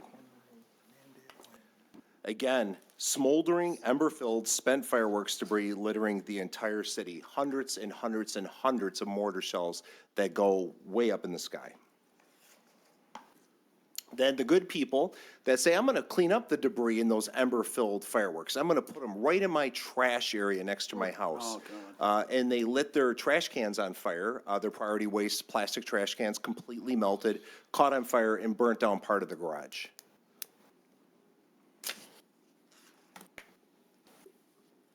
Again, more resident letters. Loud exploding fireworks every night after 10:26 on a weekday. Near this address, exact location unknown, but explosions heard throughout the neighborhood, disturbing everyone. Children and pets scared, unable to sleep. The illegal fireworks in the area of Fairfield and Foxville are absolutely ridiculous. Please patrol this area. Our veterans, pets, and citizens deserve better. For those of you who are using illegal fireworks, have a little courtesy.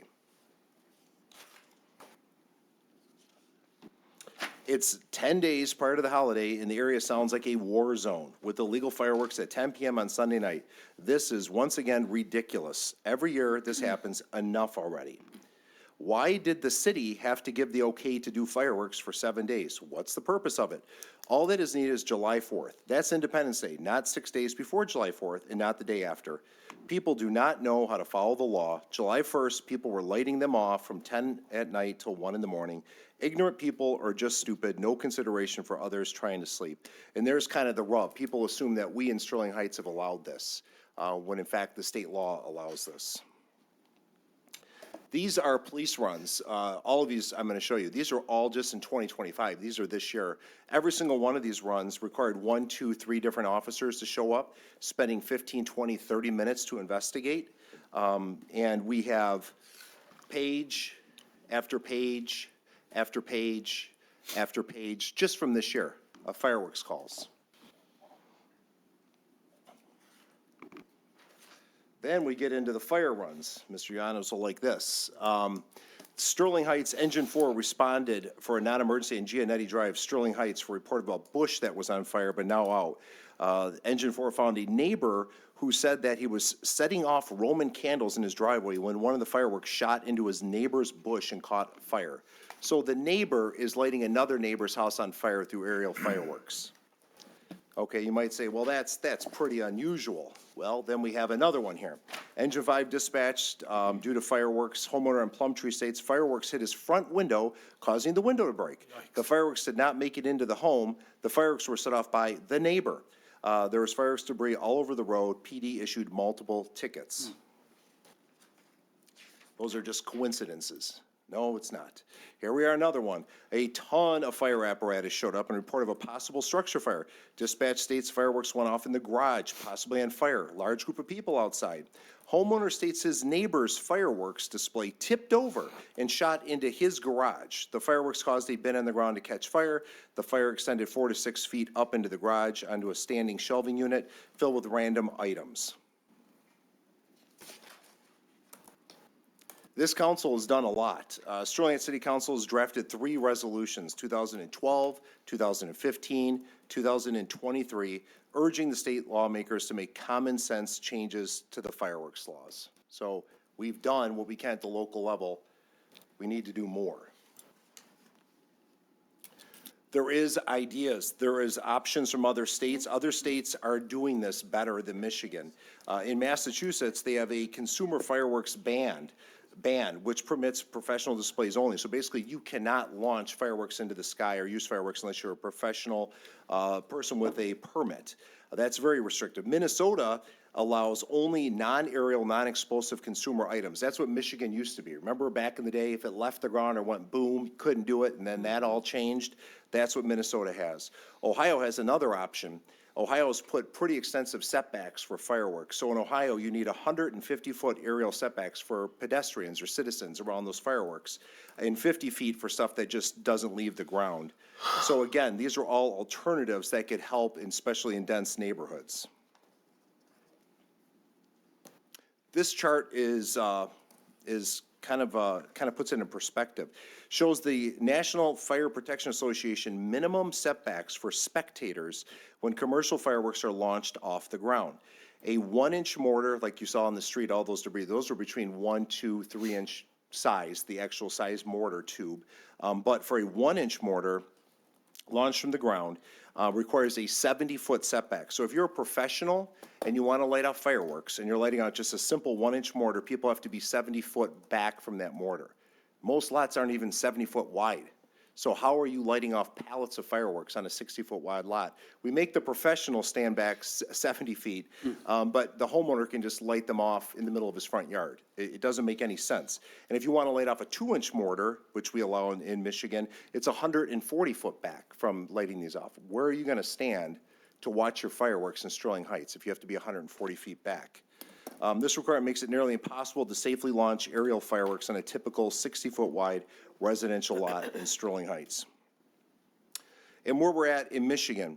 In Michigan, consumers can purchase 1.75-inch reloadable mortars where you can put the little balls in the mortar and shoot them off, and 2.25-inch pre-lit mortars that shoot in there that are kind of preloaded. No consumer universal setbacks are required in Michigan. So there is, if you're just a guy with money and you can go buy it, you can go light it off. That's pretty much the rule. In Sterling Heights, we require 25-foot setbacks. And if there's children involved, 50-foot setbacks. Under a commercial setback requirement, so if you're a professional guy setting off fireworks, a 1.75-inch mortar would require a 122-foot setback, and a 2.25-inch mortar would require a 157-foot setback. So if you're a pro, we require that, but if you're Joe who went to the fireworks store to light them off, there is no requirement. Doesn't make much sense. So the 3 R's, the common sense legislative changes. A, return local option to prohibit aerial fireworks year-round by removing the must-allow days. B, reduce the must-allow days to possibly July 3rd and 4th and maybe Christmas Eve or New Year's Eve. And then C, statewide regulations that mirror commercial setbacks for aerial fireworks. Return, reduce, and regulate must be part of common sense fireworks reform at the state level. The one-size-fits-all approach that the state has taken does not work in Sterling Heights and so many other communities. In cities with higher density and closer setbacks, aerial fireworks make no sense. In rural areas of the state that have much more open land and larger parcel sizes, aerial fireworks may be more appropriate. Sterling Heights is a densely populated city comprised of mainly 60-foot wide residential lots. Aerial fireworks are unsafe in our city. By having shorter windows of use, public safety will be better prepared to respond to emergencies. Local control lets cities draft appropriate rules regarding fireworks use. Common sense legislative changes will reduce the strain placed on police and fire. As far as equity and accessibility, there are other options, and we do this in Sterling Heights. Preserve professional displays with proper permits and safety plans. We do that all the time, much safer. Promote low-noise shows and aerial drone displays for inclusive celebrations, which Sterling Fest and some of our other shows, we've moved to the drone display, which is awesome. And this would help with predictable shorter windows that would help with public safety response and nuisance reductions that support families, veterans, and pets. Our ask to state legislative leaders is to introduce and champion much-needed fireworks reform legislation. In return, the city commits to provide data, testimony, and coalition support for legislative changes. I will be emailing this presentation to all of our state leaders, and I welcome working with you on any necessary changes to the state's Firework Safety Act. And with that, I'm done. Thank you. All right, thank you very much, Mr. Dworzakowski. Now, for this portion of our agenda, we have it set up for each director or presenter to come up and give a presentation, and then council would ask questions after all of them have been done. Is there any objection to proceeding like that? Hearing none? Okay. All right, Mr. Vanderpool. Okay, thank you very much, Mayor. We will continue on then. As you know, as I mentioned earlier, the City Council's been very focused on addressing the housing crisis in Sterling Heights, but also working with the Michigan Municipal League on a statewide initiative as well. And with us today is the MML's Assistant Director for State and Federal Affairs, Jennifer Rigterink, and she would like to talk about the initiative that is going on with MML. Thanks, Mark. Thank you, Council and Mayor, for having me here today to talk about the My Home program. Before I get started, I just want to echo the last presentation you just saw and, pledge MML's assistance and support in trying to get that done. That is an issue that comes up over and over and over again in the past 10 years that I've been with the league.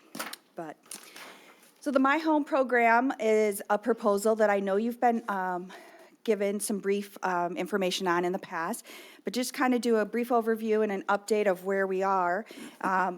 Why? We don't have to talk to you about housing. There's a housing issue, whether that is affordability or just lack of acceptable dwellings. It's happening everywhere across the state as well as the country. The only other options that have been out there legislatively and brought forward the past few years have been preemption. And really saying that we have to take away locals' ability to regulate zoning in the name of housing. So while we continue to push back on that narrative, we also are coming to the table with a proposal that we believe continues to promote zoning reform as well as actually produce housing. Oh, do I have? Thank you. Okay. So we have put together this targeted proposal. It's addressing home ownership as well as rentals, since it's different in different places, the need. It's providing direct resources to builders and developers. There's not a lot of times you see a organization put together a proposal where the majority of the funding is not going back directly to their members. And so I think that this, again, is to really get at the investment that is needed in housing. There are different needs in different communities. Some are saturated with rentals. I was in Warren last week speaking with their planning and zoning commissions at a joint meeting, and they were really talking about the need for home ownership in that community, as well as continuing the rentals they have, but they really were focused more on home ownership. The funding will definitely benefit local units of government, again, but it doesn't necessarily go directly to them. And I'll talk about the benefits here on a later slide. There are 5 main components to this proposal, and we're going to touch briefly on what makes up the My Home program. It is a $160 million annual investment into housing, and that is not taking from existing housing programs at the state level right now. This would have to be a new infusion of investment and resources at the state level. The first one, the My Home Readiness, is an existing program at the state level. The league and some others have advocated the last few years for technical assistance dollars to assist communities in updating their plans, updating their zoning, updating their processes for efficiency that will help accelerate housing in their communities. That money is fully prescribed, and there is no further budget allocations in the current budget. We're not anticipating right now, unless it comes at our urging and municipals urging for more technical assistance to assist communities in updating zoning and planning.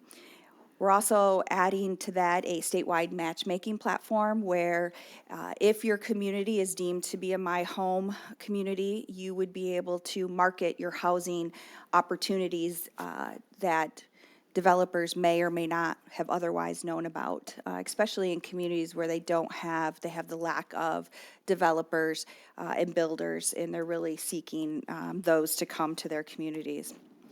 The second part, the My Home Grant, this would be a new grant program that would go directly to builders and developers for housing projects in communities that are deemed to have access to the program. And again, we'll get in that in just a minute. This would be a $100,000 grant for new construction per dwelling unit, or up to $50,000 per unit for rehab, but not to exceed over a third of the construction cost. You know, we've had a lot of folks ask, you know, why not $100,000 for both rehab as well as new construction? And, you know, we took input from developers in trying to talk to those who are actually putting these projects together, having a hard time filling those gaps. And they didn't think that the 130 was necessarily needed for rehab. But again, we're trying to stretch that impact and remember that, you know, it can't exceed over a third of the total construction cost. It'd be whatever was less. The third component is the My Home Fund. This would be a long-term impact, as it would be a revolving loan fund that would continue on past the 5 years of the initial investment in the program. So it would continue to revolve and provide capital to housing projects across the state after the program wrapped up. And then the fourth component there is another existing program that is the Employer Assisted Housing Fund at MISHDA. They did a pilot program of $10 million, and that's been, again, fully prescribed. They are out of money. It's shown a lot of great success where the state was matching dollar to dollar, private employers investing or donating to housing for employees. And so we wanted to try to get that funded again for another 5 years. Additional components is we keep hearing local zoning is a problem. And we know many places have made zoning updates to be more expedient and efficient, to update their plans and then allow updates to their zoning and regulations so they're actually allowing for the type of development and vision that's desired through the master plan. The state has no priority in funding housing projects in places that have already done these reforms. These are the reforms that we have seen pass legislation and are anticipating more new bills to be introduced here next month, most likely. Could be by the end of this month, but in the next 2 to 3 months, we're going to see preemption bills, again, taking away that local decision-making around zoning in the name of housing. That is what has to be done. So this program will continue to promote zoning reform at the local level, but it will allow you to include your community context because zoning preemption in the bills in the past and what we're anticipating coming forward will completely wipe any of the work that you have already done or are currently planning to do right off the books. It would also allow local governments who have proactively made or already made 50% of 14 recommended best practices to open up their access for builders and developers to get access to the grant and loan programs that I described on the previous slides. We keep asking, and we've actually talked to members who have eliminated parking requirements in residential, who allow duplexes by right. They are not seeing an uptick in projects because of that. And, you know, we're looking at some places who have had, like the city of Mount Pleasant. They've had a lot of these reforms that are being pushed at the state level as preemption for a decade on the books now. And yes, they have seen some housing, mostly though because it's being driven by Central Michigan and their college town, not because of the reforms that they made. Here are the 14 recommended best practices. We surveyed our board and our internal policy committees last summer, and we got 60 unique responses, one of which was Sterling Heights. And these were varying communities by population, by geographic location. So it gave us a good, non-scientific, but it gave us a good snapshot of where communities are when it comes to these zoning reforms. We asked specifically, have you done this? Are you in the process of doing this? Are you discussing it? Or will this not be done in your community? And if somebody checked, we won't be doing this, then we allowed to a response of why, to kind of comment why. We had over 50% of the surveys for those 60 unique communities say they were already doing this or in the process of doing this. And so that's really what gave us way to start moving forward and actually put this proposal together, knowing so many of our members have already been doing the hard work of zoning reform and not seeing necessarily benefits going forward. Additional details on the program. Eligible properties would be a single unit, so it could be a single family home, duplex, triplex, fourplex. It could be a unit or units within those, or a condo development, a town house, row house, something dwelling units in a mixed use structure, and modular homes as in modular construction. And so we really have tried to look at the gamut of different housing types so that we could cover what was desired and what was being needed in communities. There's a lot of pushback on single-family homes, but single-family homes are not, not the devil. So it's really, we opened it up to multiple dwelling types. A qualified developer could be a nonprofit developer, a for-profit developer, really just those developers and builders who their main mission is building housing. And the developer could be also a land bank authority, as well as in some cases an individual. So if an individual is able to purchase a home, but it needs a lot of rehab and that's going to be their primary residence, they would be able to apply for a grant and loan. And I should back up because I should have said this at the beginning. This is targeted at housing for 120% of the area median income and below. There would be a 10-year affordability requirement. So if someone purchases a home, it would need to be to an income qualified individual for that 10 years. That individual could sell the home at some time, but if it's within that first 10 years, they would be required to sell it to another income qualified individual. Same for the rentals, somebody renting property for that 10-year period. I think this is something you would like to hear when it comes to the administration of a program like this, because the grant loan is not going through the municipality. It is on that developer or that builder to actually do that income certification and provide that information to the state. We didn't want to have to put that burden on municipalities. The other thing is the proposal we have grant limits, reporting, monitoring, compliance. So, we have tried to put within the parameters of, one, making sure that the money is actually being used for what it is supposed to be used. If somebody has, when it comes down to trying to sell that home, if they sell it to a market rate individual, it becomes a market rate home, that's fine. They just have to pay back. They would have to pay back in full that grant or loan, as well as any penalties for not completing their end of the contract.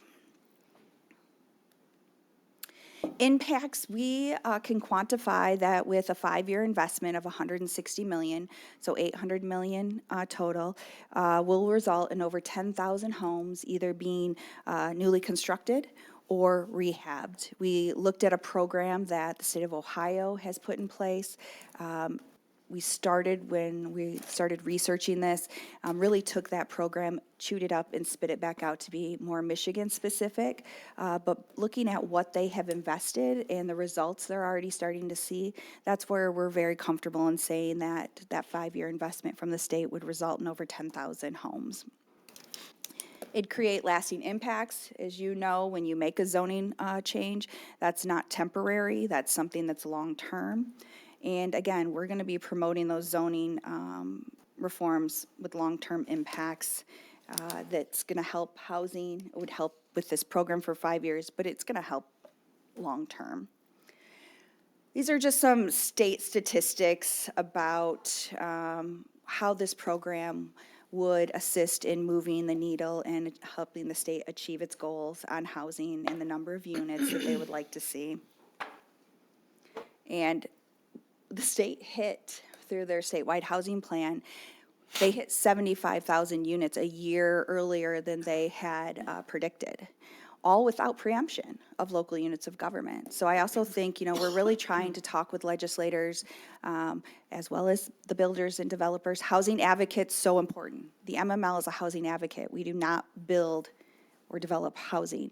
And so we are really trying to focus on feedback from those builders and developers of where the real hang-up is when it comes to producing more housing in Michigan. And it's when they talk about regulations, I think this is another space where when you're talking with your state legislators and they refer to regulation, are they talking about local zoning? Are they talking about building codes? A lot of that red tape is at the state or a federal level. Not that there's not places that we can improve locally, but I think we're getting, when it comes to the deregulation, everything's getting lumped together, and local government is just the easiest boogeyman that's been created for going after. What can you do? I think there's a number of individuals here right now that have already supported the My Home program proposal. We encourage the rest of you, if you're able and willing, to look through the program and comfortable by putting your name on our webpage right now and moving forward. You could support as a municipality as a whole. I know doing resolutions, it does say something, and it is the impact of having additional municipalities do those resolutions. And we like when we can walk into a committee and show the stack of support. That does have an impact. Share with other individuals, share with your housing supporters and housing advocates here in Sterling Heights, as well as those regional and countywide organizations that you're working for or working with. Talk to your legislators. I was hoping, we'd see some here tonight. Rep. Robinson is already signed on as a supporter of this. He was there the day that we launched it, as well as Senator Weber. So we do have some support from this area. And some of the other ones, it's just about sitting down and talking with them. I'm not trying to say that they wouldn't be supportive. They just haven't had the sit-downs with us that Rep. Robinson and Senator Weber have, as well as them being former local officials. So we currently have bills drafted for the My Home Program Act. And so we are going around talking about the program to garner support and to make the proposal an actual program and moving forward. I think that's it. Yep, that's it for me. Thank you very much. Appreciate you being here and your presentation. Very important issue, something we've talked about a lot, I would say, over the last several years. So thank you. Thank you. Okay, next up, Mr. Vanderpool. Yes, thank you, Mayor. We have two state legislative issues that are front and center for us involving economic development. Our Economic Development Advisor, Luke Bonner, is now going to provide an overview of both. Thank you, Mr. Vanderpool.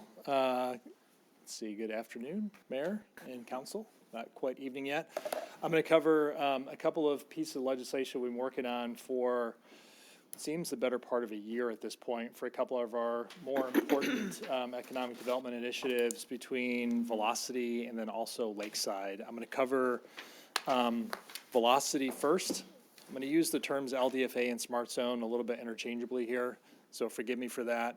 But the SmartZone that we have at Velocity was something that was designated through a competitive process back in 2008. It was a partnership between the city, Macomb County, and Oakland University. The SmartZone is the LDFA, or Velocity operates on tax increment financing. So we've had a tax increment finance plan in place for about 15 years. And we've done other projects over time outside of Velocity. Obviously, we have programming there. We have the facility that we have to pay for and do capital improvements at. But we've also done other improvements within our LDFA district, including projects like the reconstruction of Brentwood and also the Sterling Innovation District signing package that's throughout the corridor as well. What we're looking at doing through this legislative amendment, and this is something that doesn't affect just the Sterling Heights Smart Zone, but it affects all of the other Smart Zones across the state. When you are awarded your Smart Zone status and you implement your tax increment finance plan, under state statute, that TIF plan has a 15-year life on it. We actually, this year, are in our last year of tax capture. So the summer taxes will be our last TIF capture year that supports the LDFA and Smart Zone. We do have the ability through current legislation, however, to request a 5-year extension. So we have been and are close to completing that application to submit to MEDC for review. There are a lot of Smart Zones across the state that are also coming up against this 15-year cap or potentially have gone through their 5-year extension already. So this is not just a Sterling Heights thing. This is a statewide initiative.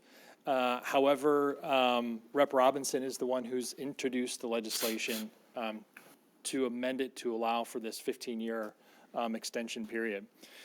One of the things that we feel is going to be asked for in the extension request, more reporting. The LDFA does a lot of reporting already. Velocity does a lot of reporting.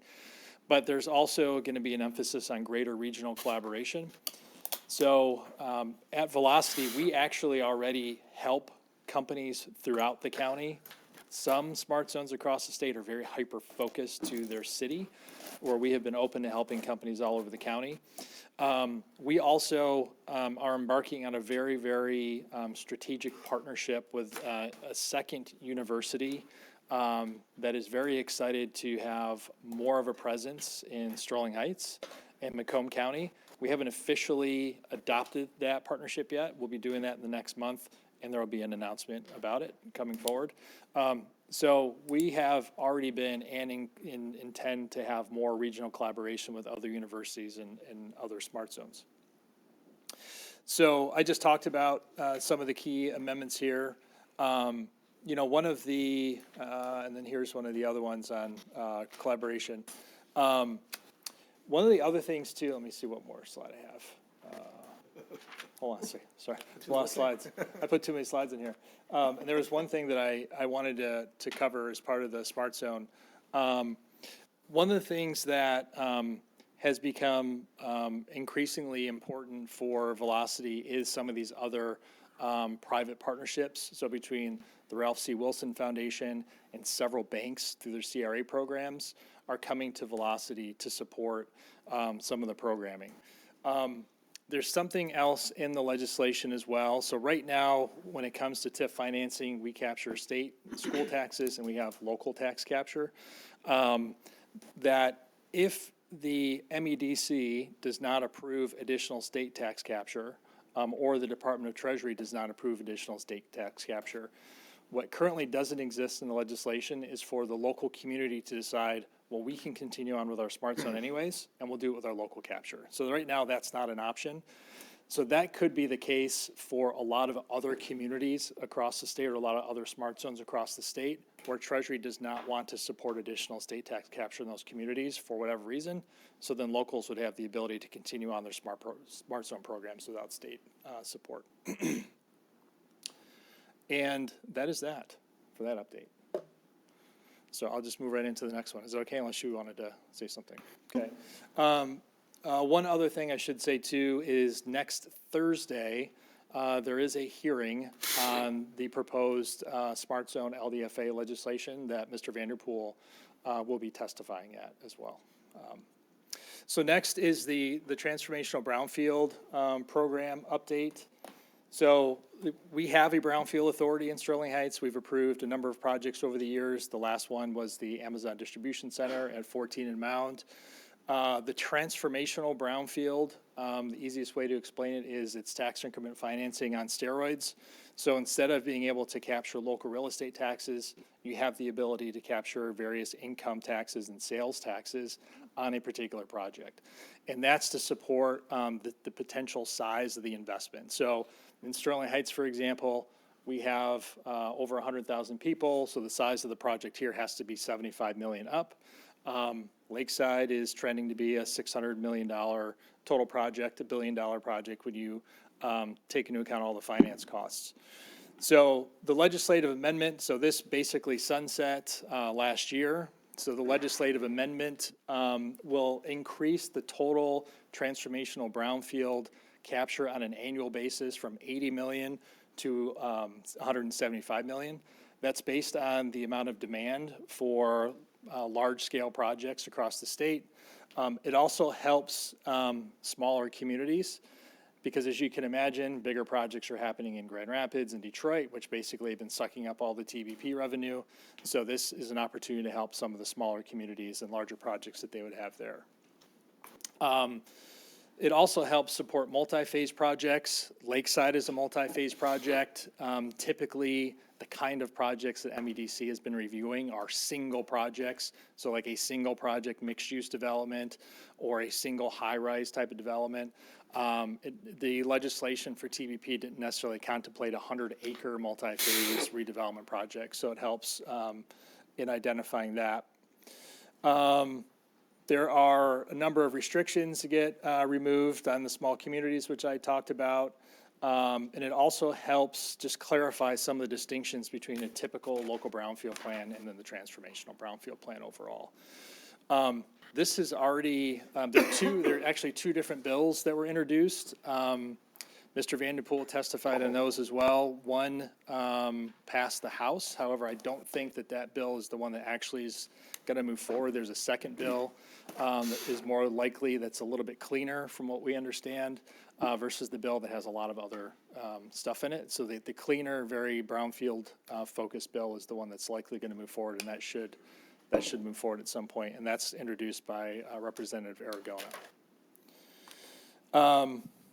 Some of these things I'd already discussed, but for Lakeside, it's just ensuring that the additional tax capture is available, because right now Lakeside is moving forward under the TVP program, but only using the local real estate property taxes. They don't have the ability to use all of the other income tax and sales tax, with the exception of construction sales tax. That's the only thing that's sort of protected. So the first brownfield plan will make its way to City Council most likely in March. That brownfield plan will be based off real estate property taxes and not all of the other property taxes. And that first brownfield plan will be based on a phase one, which is something I introduced back in December. And that's it. Happy to answer any questions. We're going to save those to the end. And Mayor, we have just one more presentation.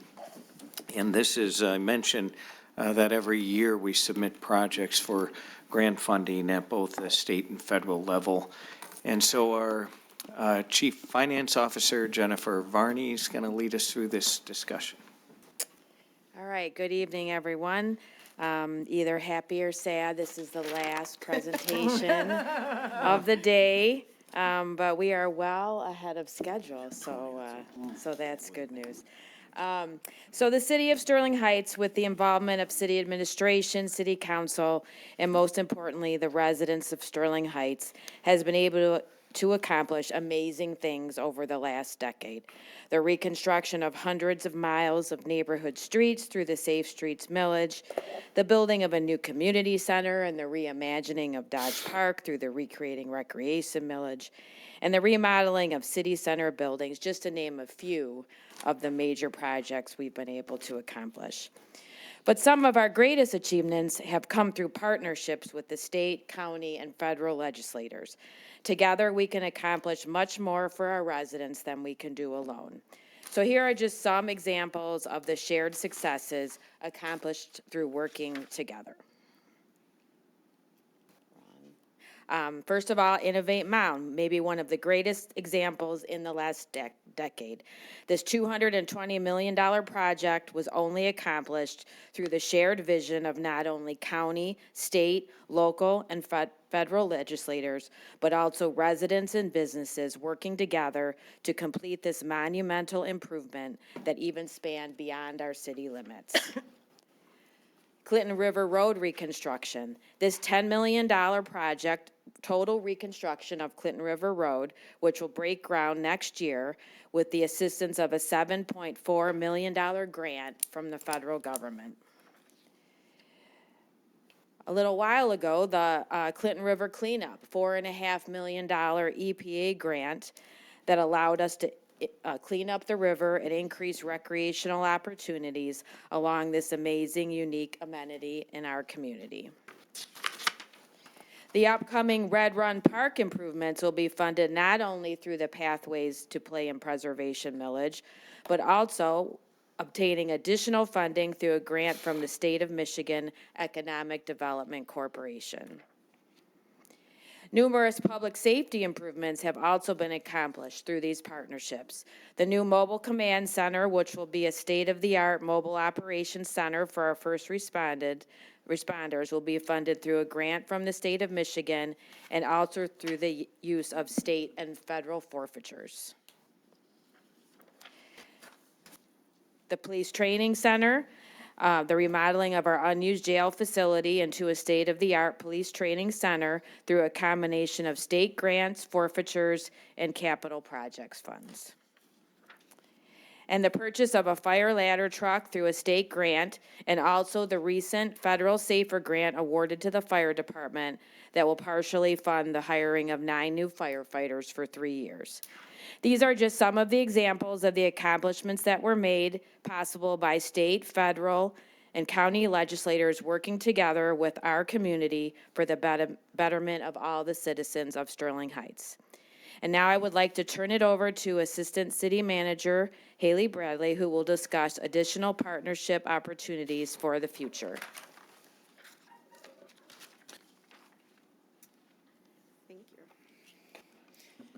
Good afternoon, everyone. As Jennifer mentioned, through our partnerships and collaboration with our state, local, and federal partners, we have been very successful in securing grant funding for several capital improvement projects. For the 2027 budget cycle, City Administration respectfully requests your support in consideration of the following priority project list, as well as any other projects that may arise during this discussion. These initiatives represent a combination of public safety, infrastructure and reinvestment, traffic safety, parks and recreation improvements, and redevelopment support, and are intended to benefit residents and regional users of our transportation network and community facilities. So we're looking at $515,000 to purchase an emergency generator that will power the entire building for our community center building, enabling the center to serve as a cooling and/or warming shelter for all residents during extreme weather events. $150,000 to establish an archery range adjacent to the senior center. The improvement would include a larger archery range with varying shooting distances to accommodate demand for archery programs and a range of skill levels.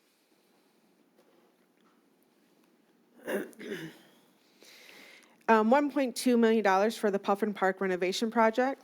This project includes a playground structure, pavilion, park signage, expansion and repaving of the parking lot, addition of site amenities such as benches, trash receptacles, picnic tables, and bike racks, and the development of a restroom facility. The park renovation endeavor is intended to complement the ongoing Warner Meadows housing development project. $1 million for the paving of the driveway and parking area at the North Clinton River Park, as well as the installation of solar lighting to illuminate the parking lot. The anticipated project aims to enhance the area and mitigate safety concerns. $15 million for the complete reconstruction of the lakeside spoke roads and landscaping, paving the way for the proposed dynamic mixed-use city center.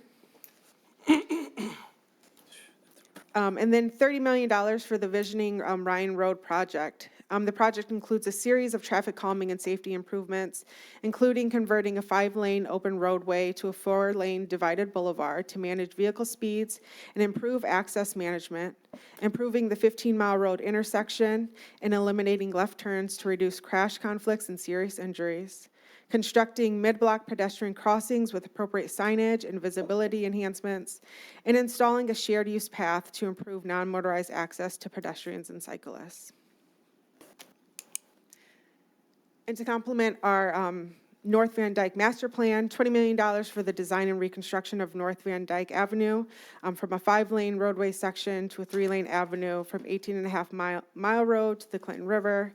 This project will also include the reconstruction of Utica and Riverland roads which intersect North Van Dyke.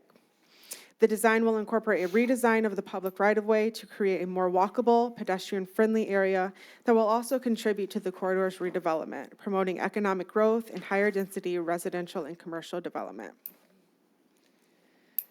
And as you heard of some of the efforts between our traffic calming task force, $2 million to support Vision Zero for citywide traffic calming measures, including speed cushion installation, special emphasis crosswalk pavement markings, curb extensions, bulb outs, and other traffic calming measures.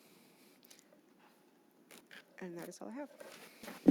And Mayor, on that point, I wanted to highlight that the list of projects that we just heard about in terms of need for funding have come from various plans that already exist.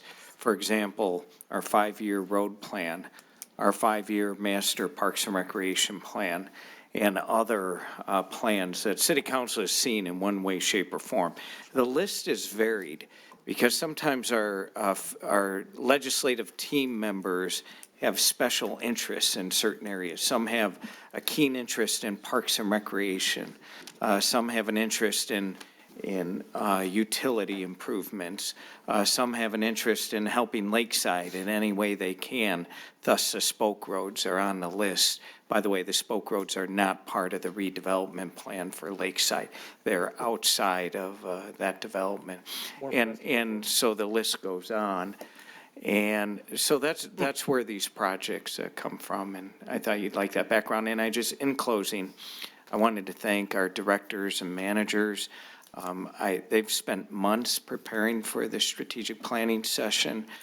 Their presentations, I think you would agree, are outstanding, and their team members helped significantly. I'm really proud of their good work every day, day in and out, and thank you. We look forward to your feedback. Okay, thank you, Mr. Vanderpool. So we can, I guess, go one of two ways. If council members have questions, comments, feedback on these 5 items, why don't we do that first? And then if you have any general comments after that, any objection to that, or do you want to just roll it all into one? Do you want to go topic by topic and just? No, I'm saying like these last, so everything under the Yes. Under H heading. Yes. These last 5, we didn't do individual comments and questions. So if you have comments for, Mr. Bonner, Ms. Bradley, Ms. Varney, et cetera, then let's do that now, and then if you have bigger, other comments after that regarding the whole meeting, we'll do that. Sound good? Mm-hmm. Okay, anyone on these topics? Mr. Yanis? Sure, I'll go. Let's start with Mrs. Bradley first.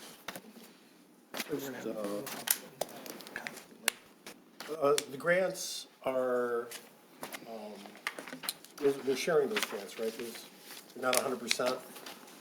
Correct. And some of these would be state and federal designated spending requests or other grant programs that are available. So are they 50/50, 75/25, or? It honestly varies? it varies on which, the grant funding. So it would be very helpful if we got an idea regarding all these grants, what our share potentially could be. Okay. That's all I have. Thank you. Yep. Through the chair to Mr. Bonner, why you sat in the back, I have no idea. Maybe there's heat back there because you're not wearing any socks. You gotta keep going. Come on. No socks, ever. My God. Love it. It is. Do you wear socks? I wear socks, but my son Teddy, no socks. No socks. Never socks. It hurts to be. Son cold. Teddy I is get it. Teddy's a no sock. I have very warm shoes. So they wouldn't let you back in Ann Arbor if you were wearing socks, so.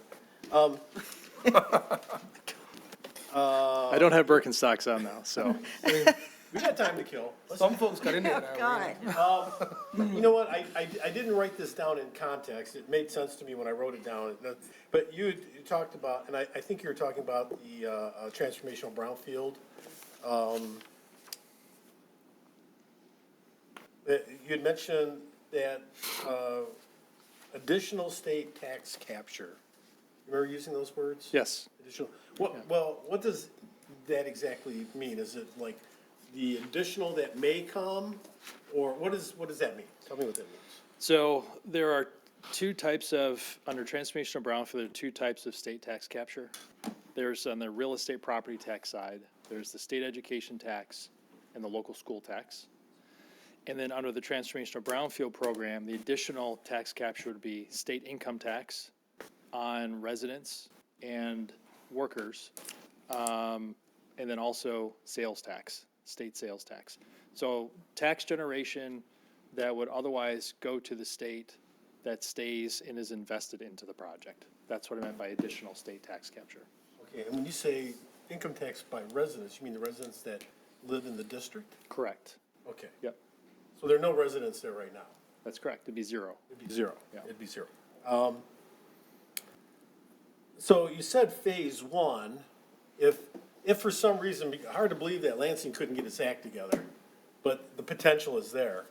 And this doesn't go through this cycle, right? Something happens. It doesn't go through the cycle. We're still gonna do phase one with the local tax capture money. The real estate tax capture money between local and state. Between local and state. Correct. And that's within our TIF? That would be within the brownfield TIF. In the Brownfield TIF. So do we have I mean, we've only been a year into it, so it just doesn't seem like that's a lot of money. Would we know, Ms. Varney, through the chair to Ms. Varney, would we know how much that would be? Well, I mean, how a TIF works is you start, with the base value of whatever the property is worth now. So as they develop is when the tax will be captured. So yeah, right now they're zero, but when they start to build, I don't have, we forecasted out how much every year over the 25 years of the brownfield would then be captured. But there's nothing till they start building. Yeah, I'm sorry, I'm making the assumption that, because we were told that potentially they'll start demolition in the fall of this year, which means they would start, so when would, if they started demolition in the fall of this year, when would actual, as the document you gave us likes to say, vertical construction, when would they actually start vertical construction of the property? We have that information. Okay. I can't remember it. So to let's be just honest say with it's you. 5 But years. let's say it's probably more like 18 months. Okay, let's just say it's 18 months. So after 18 months, we're gonna take money that's, 18 months from today? From the start of demolition. Okay. So say 2029 is So it's all- when yeah. enough will be built that they start paying property taxes on it. So it'll be almost 3 years that we've been capturing taxes from the district, from the TIF-ish. In terms of the starting point? Well, we're already capturing taxes, right? No, we're not. We're not? No, we don't have a tax income and finance plan in place for Lakeside right now, no. Okay. We have a TIF though. We have a board, right? We have a district. So so you're referring to the Corridor Improvement Authority. Yes. So we did set up a Corridor Improvement Authority for the Lakeside District. Okay. We did create the authority. We are in the process of putting together the TIF and development plan for that authority. And we actually anticipate bringing that also this spring to the Corridor Improvement Authority Board and then also to City Council. That Corridor Improvement Authority is essentially going to be set up for everything outside of the Lakeside Mall project and cover the rest of what we're calling the Lakeside City Center District. Yeah.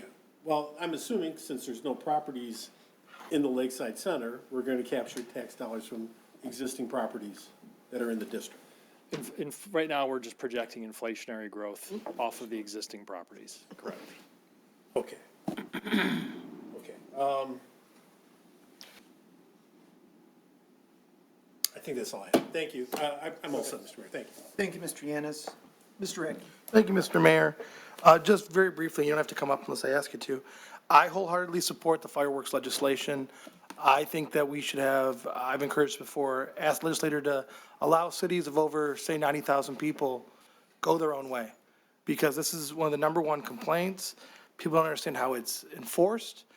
Frequently on the doors, I would get yelled at about this, and I would say, I have no power. The city's, and I know this for a fact, the city's law is as stringent as possible under state law. And they go, how does that work? And you say, well, that's the way the state legislators have done it. So anything we can do to make this law have a less negative effect on the residents, I am in favor of.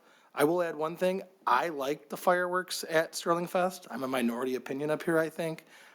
Since we want regular folks not to light off fireworks, I think it's incumbent upon the city and during our celebrations and things to do that for them.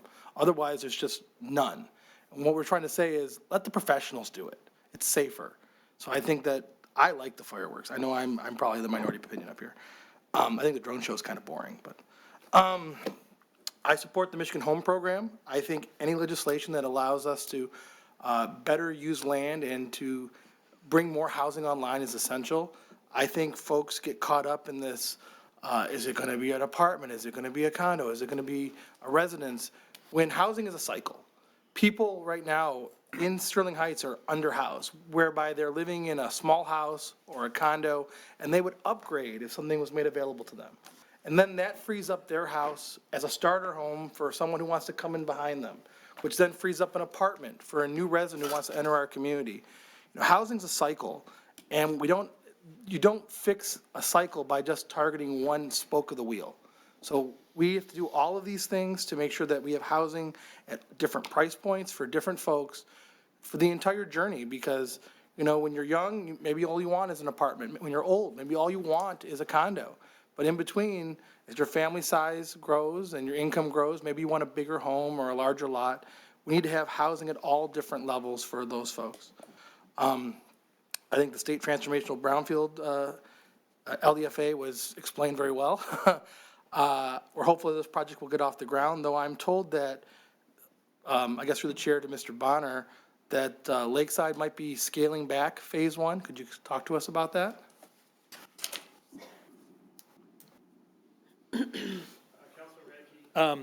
There's been no change in the phase one that I presented in December at the city council meeting for an update.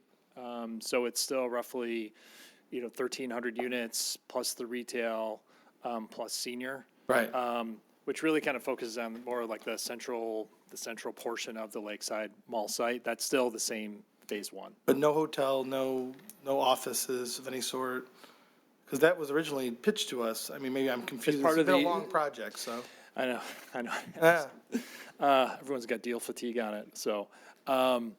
So the original project included, the original overall master plan includes hotel, office, almost 3,000 total housing units, and about 150,000 square feet of new retail. So what's not really included in that is about half of the housing units, and then the office and hotel, but the retail and. The Central Park. And Central Park and the main infrastructure, that's all still included in phase one. Okay. And I'm excited to hear at the LDFA, we might have a new university partner who wants to enter the market here in Sterling Heights. That's correct. That's exciting. I'm a huge fan of the LDFA, and I was going to say this for later, but it's something I thought about for a while. I've talked with the state legislators and other people, and our current Velocity Smart Zone Center is directly adjacent to the railroad tracks. And Macomb County no longer has access to any kind of passenger train like Amtrak. We used to. We used to have a station just a little bit north of where Velocity is right now. It's gone now. It's in Utica. I'd like to see the state legislature talk about bringing rail back to Macomb County through Warren along those tracks. And I think that the Smart Zone Center would be a ready-made spot for a train station. If you've ever been to Troy, they have a train station there. It costs them a little bit of a sum, but we already have most of the facilities. We have a parking lot that we just paved, or we're paving. We have a building that we have invested in. And it would be a tremendous point, I think, for our residents to be able to get on a train in Sterling Heights and end up in Detroit or even Chicago. So this is the long-term meeting, long-term project. But I think that because we already have most of it situated where we need to on the site, our actual investment to bring rail back to Macomb County would be a lot smaller than the several $1 million that Troy spent building and a platform and train station. I think it was $8 million I think they spent. I think ours would be a lot less. But it's one of those pie-in-the-sky things. But Velocity is there for these pie-in-the-sky moments. It's a great asset. And I think that our residents, I know I take the train to Chicago. I always go to Troy or Detroit or somewhere else to catch it. I'd like to catch it right here in Macomb County. We're the third largest county in the state, and we are not served by rail at any time. I would also add that we're talking about socks. I'm wearing my Amtrak socks today for this very purpose. So I would like to bring rail back to, as an amenity, especially because the LDFA is not far from the North Van Dyke project we're trying to get off the ground. And if we could add a train station to this, other things that we're doing, we're bringing people to a hub. And that's where you're going to get that offset value. So just to keep that in your ideas when you're up there in Lansing talking to people about what our LDFA and what our Smart Zone could be. It could also function multiple purposes because we own the property. Yeah. So this first wave of amendments to the LDFA Act really is very, very basic at this point. Smart zones around the state have a lot of other things that they want to add, but everybody really wants to get through this. Right. Being able to extend, so everyone has some security longer term. And then I think the plan going into the later half of this year is to go back and revisit all of these other potential concepts from around the state that could be included with additional amendments. Okay, well, just an idea. I mean, I don't think we're going to fund out of our budget. If we can get that money, it'd be an asset to the surrounding communities as well. Because right now you have to drive to a different county to catch the train. Thank you, Mr. Bond. Thank you. To go on to the federal and state designated spending, I see a lot of good things on here, and I see some things that maybe I'd cross out. I don't see the purpose of Lakeside Spoke Roads. I think that that's a purpose for that future district we're creating there. That's what they should fund. I think that we should cross out Lakeside Spoke Roads and put ITC Trail South for asking for funding requests, because I have had no resident, I'll be frank, I've had no resident contact me about any of the spoke roads at Lakeside. I have had many residents contact me about a Trail South. So if we're actually doing things for the resident and not a hedge fund corporation that we're already doing everything else in the world for, I think that's okay. So I would be in favor of that change to this group, but I think a lot of these projects are good. And there are also things we've talked about in the past, almost every one of them. We might not have talked about an archery range, but it's such a negligible thing. I think there's probably a DNR grant out there for it. I'm not going to criticize that. That's fine. but I would be in favor of crossing out the lakeside spoke roads, or if my colleagues still want to go that route, I would add ITC trail funding to this list, because I think it's essential. The price tag was higher than I expected when Mr. Langlois spoke. Let's get rolling on the funding to make this a reality and not push it into next year. That's all I have right now, Mr. Mayor. All right, thank you, Mr. Radke. I'll tell you what, I did archery at the Nature Center one time, a long time ago, 7 or 8 years ago, the news came, and I did it on the news. And Joe Judnick came up here, and he did a whole demonstration of how my elbow was wrong. So he was always quick to point out things I was doing Rest in peace, wrong. right? I miss him. I do. All right, anyone else on this? Mr. Majek? Thank you. Through the chair to Dale, I'm just curious, the changes to the Fireworks Safety Act, which committee is that going through right now, or the House or the Senate? I believe there was a Senate bill in 2024. That was the last time this saw daylight, and it went absolutely nowhere. And you have to understand the tax dollars involved, Councilman Majak, that generates tax money when people buy fireworks. So I think there's a lot of legislative resistance to change the law when you're selling a ton of fireworks. So thus, the crux of the problem. I don't think there's anything on the books right now. And have we talked with any state legislatures that represent? I will be sending all of this to our state legislators and letting them know how we feel, what we've been dealing with, and see where it goes. Very good. Thank you on that. And then one other question. Visioning Ryan Road, I apologize, I have not looked at the 5-year road plan. I assume Ryan Road is a part of that, and I'm not sure if this is through our city manager or Jennifer Haley. $30 million, so is that total reconstruction from 14 to 20, which would be Dobry? Mr. Vanderpool? Thank you. Thank you, Mayor. Councilman Majak, actually, it's just the first phase of Ryan Road, which is 14 to 16. The second phase would probably be maybe close to that amount. What I do want to mention, and I do think it's a good idea, by the way, to add the ITC corridor, because sometimes there are existing federal grant programs that are already out there, not just congressionally designated spending, better known as earmarks. So there are long-standing federal grants in the Department of Transportation, in housing and urban development, in economic development, and so on, that exists that we can apply for. Mound Road, for example, was done through an infra grant. That was not congressionally designated spending.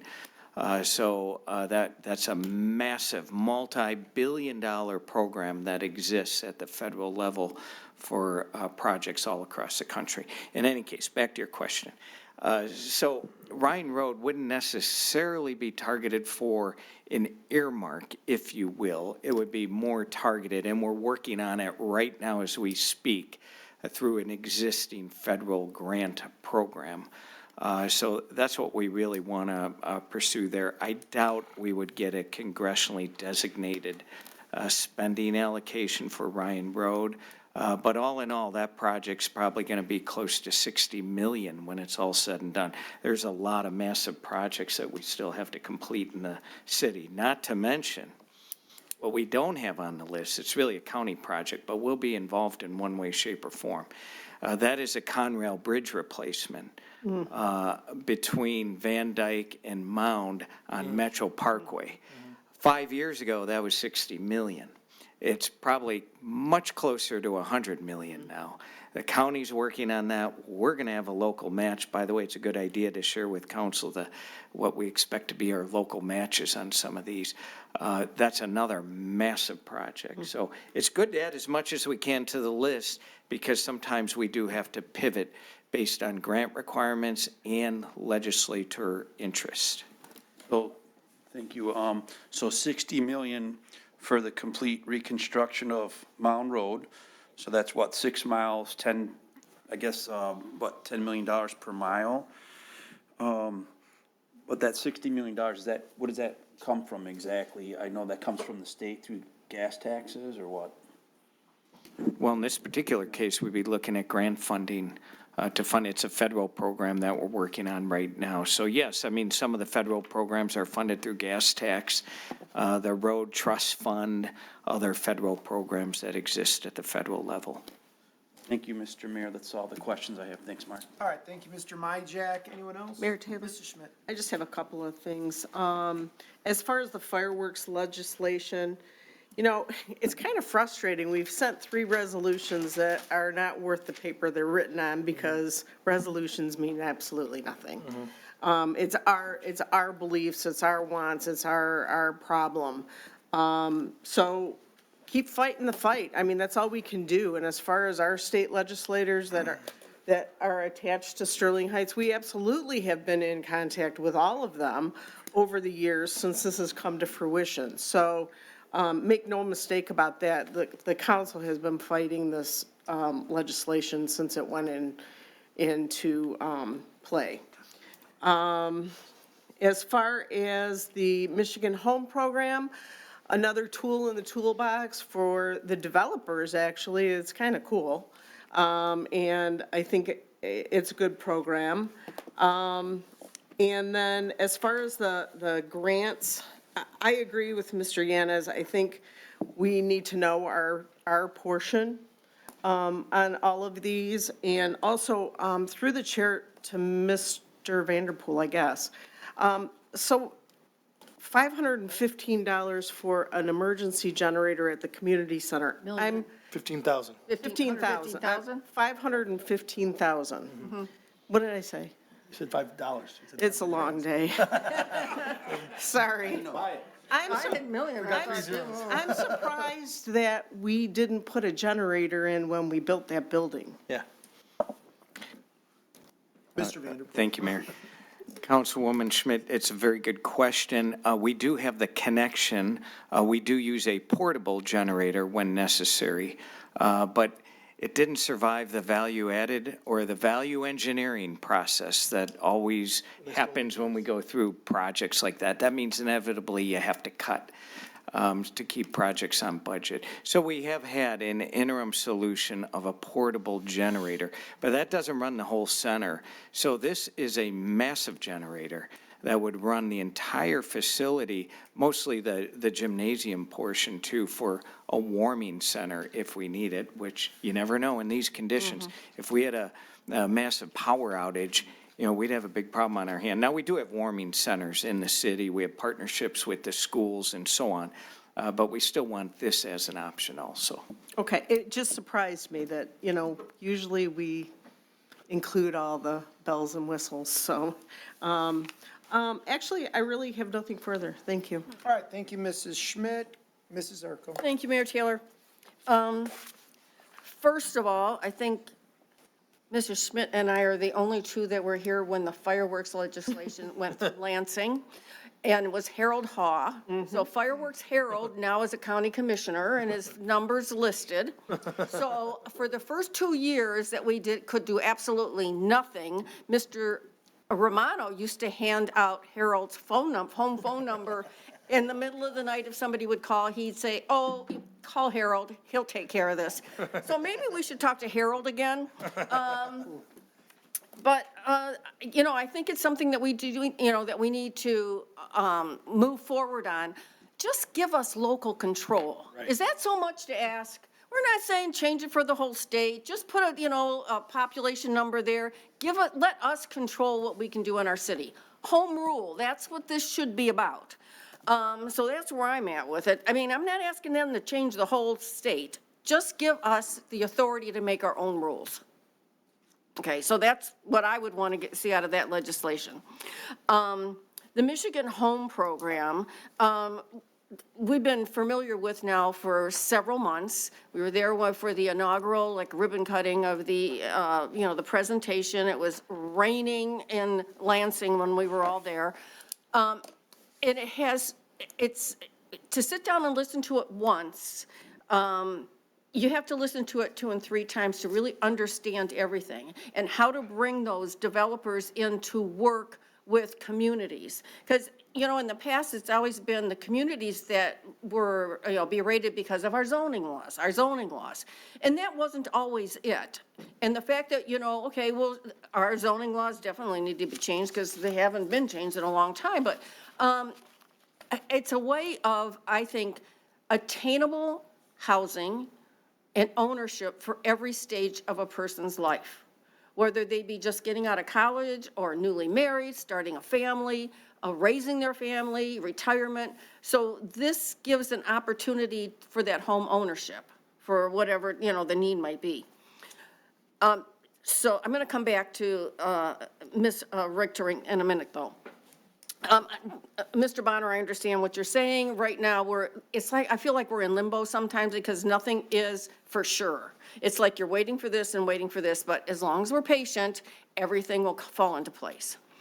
So we just have to be patient. The grant requests, I think why not? If we can bring back tax dollars to our community that our residents have paid, why not bring back everything we can? And we'll just keep asking for more. And we certainly are accountable as to how we spend the money, so, we've got a good reputation for that, so we have, we have something to stand on. But while Jen's here, because she's so familiar with everything else at state and federal affairs, is there anything else that you want to tell us today about what's going on now in legislation, as long as you're in the building, that might be beneficial to us, whether it be revenue sharing or what are they talking about? I mean, I know we just had Live with the League yesterday, but there might be other topics, and, it's important to know what else is going on. Yeah, go ahead. Thank you for the question. There is a lot and not a lot going on up in Lansing right now. As you know, this is a big election year at the state level. So we have the governor, both the House and the Senate, and we have some big congressional races here in Michigan as well. So that creates some unique dynamics when working on issues. But revenue sharing trust fund, still a huge priority for us. We're still working through getting the state budget office more comfortable with the concept, because that's taking a flexible dollar right now, even though if you talk to any municipality across the state, they're not going to say that's a flexible dollar. It should not be a flexible dollar. And trying to secure that funding so you have a more predictable process when you go to do your budgeting every year and can count on, you're going to get X at least. So that's still a process. We're still pushing through on that. There is support in both the House and Senate.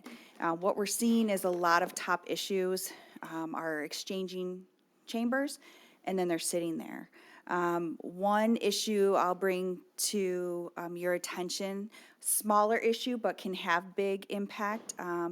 Public Act 210 and 255 dealing with the commercial rehabilitation and the commercial Development Acts. Those are local abatement tools to bring to the table on projects. Those have both sunset as of December 31st, 2025, and you're no longer able to grant or approve certificates going forward.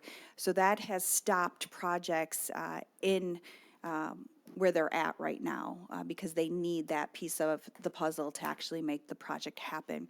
So we are working with all across the state with economic developers, our members, trying to put projects together that have stalled to bring some urgency to that issue, because it's not a partisan issue, it's just a lack of getting it moving again. I think you're going to see a lot of talk around, and already are, around affordability, and that's going to be affordability in all factors, not just talking about housing, just day-to-day and citizens and residents affording things. And so there's going to be a lot of hurry up and then a lot of sit and wait. It almost, for you, for us, anyone that is working on something, it almost doubles your workload just because you can't ignore it, whether you support it or oppose it, and try to think, well, the other chamber's not going to deal with it. So there's a lot of dynamics at play right now, but revenue sharing, property taxes is a big conversation happening in Lansing right now, and not necessarily a negative one. We want to see, are we going to do another Band-Aid, or are we going to go after the actual system and making sure, again, that local government doesn't become the boogeyman of that issue. Local government is operating within the system that is provided for you. not taking advantage of something. And so we are waiting to see proposals on property taxes. Both chambers, both sides of the aisle are talking about this issue. And so will something happen? That is still to be determined, but we're definitely going to be seeing some proposal. And in the run-up to the end of last year, there was all this talk about economic development, the transformational Brownfield bills that we were all pushing and working on. And then now, there doesn't seem to be the urgency or the priority that was there previously. So not that that work won't continue, and we'll continue to push and support that and try to get it moving again, but it depends on the day of the week and the flavor and the mood somebody's in right now to determine what the top priorities are going forward. We'll see the governor will give her State of the State, I think it's February 24th, and we're expecting her executive recommendations on the state budget February 11th. So that will also determine going forward what happens. And I did brag that you are the short-term rental, expert as far, because you've been working on it for so long. So we did talk about that today earlier before you got here. But thank you for your time, and we appreciate you coming here and being with us. You're welcome, and we appreciate from the league the relationship and how active of a member the city is. So thank you for that. Thank you. Lastly, just in case we're talking about socks, I have my Vim and Vigor compression socks on tonight because I knew I'd be sitting for a long time. I technically could be in LA right now. So that's all I have to say. Well, thank you for that. Am I? Yeah, you're talking about socks. Oh, my goodness. I will say, I was here too when the fireworks legislation passed. Yeah, it's been a long time. That was 2011, so. Remember Harold too, fireworks Harold? I remember Harold, and I've talked to him about it too. It's one of those issues where, you talk to people at the state and they'd say, oh, okay, all right, thanks, we don't care. Well, they just didn't care. I mean, at least they were honest about it. They were like, we don't care. We think this is gonna make a ton of money. I mean, it's made no money. It's a drop in the bucket. How much money could fireworks taxes be raising? I mean, I don't know. Not a lot. And it's been very disruptive. I think it's gotten better, but not good enough. So, yeah, I would support that. And I'll just say to everyone who participated today, thank you for your presentations. They've been very informative. There's a lot of great things going on, and this was, to me, an opportunity to build off of that and talk about ways that we can further improve the services that we're providing. And so I thought it was great. It went very quickly, and honestly, we are officially right back on schedule. So I'll leave my comments at that for now, and we'll move on to city council ideas and feedback. Is there anyone who would like to make any further comments summarizing the presentations, or saying what maybe we should be focusing on instead? I'll leave it up to council. Mr. Yanis. Yeah, I'll make it quick. So first of all, let me say, I dealt with the fireworks issue when I was in Lansing and obviously here. One of the roadblocks I never expected was the firefighters union, because part of the money that comes from the sales of fireworks goes to firefighter training. And I know Assistant City Manager Wojciechowski just recently looked up. Can you tell us how much we got? Go ahead. How much the came to? You're gonna put me on the spot. I know, he called me on this. It took me like 87 tries with ChatGPT. I did find it, and now it's gone from my brain. It wasn't a ton of money, but yes, some of the money from the sales tax for fireworks goes to support firefighter training in the state of Michigan. It wasn't a ton of money, though. It wasn't a ton of money, But it was you're right. something. Yeah, I can see firefighters and firefighter union saying, we like that cash. Yes. So I think that we should somehow find a way to replace that money. And I think there's probably a lot of ways we can do it. It's not a lot of cash. And we get them off their support for fireworks legislation. And I think it'll make it a lot easier to make real changes. That's just my opinion. My experience. The other thing I want to bring up to everybody's attention is our county and all the counties throughout the state are working on a materials management plan. That's our waste stream. It was due to a change in state law that the state had been working on for many, many, many years and finally got passed a couple years ago. And so currently we have a board, or we have a committee in county government. And the municipality that's representing cities on this board is the thriving metropolis of New Baltimore. No offense to anybody who lives in New Baltimore. But, you know, we got this third largest city in the state, the fourth largest city in the state. We have Lennox Township is representing townships. So we have the largest township in the state, Clinton Township, and they're not on the board either. But the fact of the matter is, this materials management plan, the last one was, I think, in 2000 or 2001. It's literally generational. Once this thing passes, it will not change for a generation. And I think it's very important that we be aware of what the plan is. Is the plan going to fit our needs going forward? Priority waste does sit on the board or the committee itself. And, but, you know, priority waste is concerned about priority waste. They're not concerned about Sterling Heights in particular. So, and eventually, all 27 Macomb County communities are gonna have to vote on it to pass the plan. I think that's something that we need to be aware of, something our city management should be taking a look at to make sure that it's fitting our needs. And then having said that, you know, we really, I feel, and I've said this before, so I'll say it again, we really need to step up our own personal within the city recycling program. In total, right, in total. So I'm looking at our recycling cans out here. I know, I've said this before, I've watched the guys empty the can, everything goes in the trash can, whether it says landfill or recycling, everything goes in the same trash can. We need to have a recycling program at Dodge Park, and especially on Music in the Park nights, on Thursday nights. There's a lot of trash that's generated there. There's food trucks. There's a ton of food waste, approximately 20%, and actually it's more than that. 20% of all waste that goes into a landfill is organic food waste that could be turned into compost and used back into the community. And compost is rich in organics. It's rich in materials, and it's also compost also captures carbon. We talk about planting trees to capture carbon. Compost will capture carbon. So we really need to step up our recycling program. I think just doing a pilot program across the street on Thursday nights, we could work the bugs up and we could actually expand it. And I think frankly, our citizens would appreciate a good recycling program. I run into so many people that recycle. And I just think we could do a better job.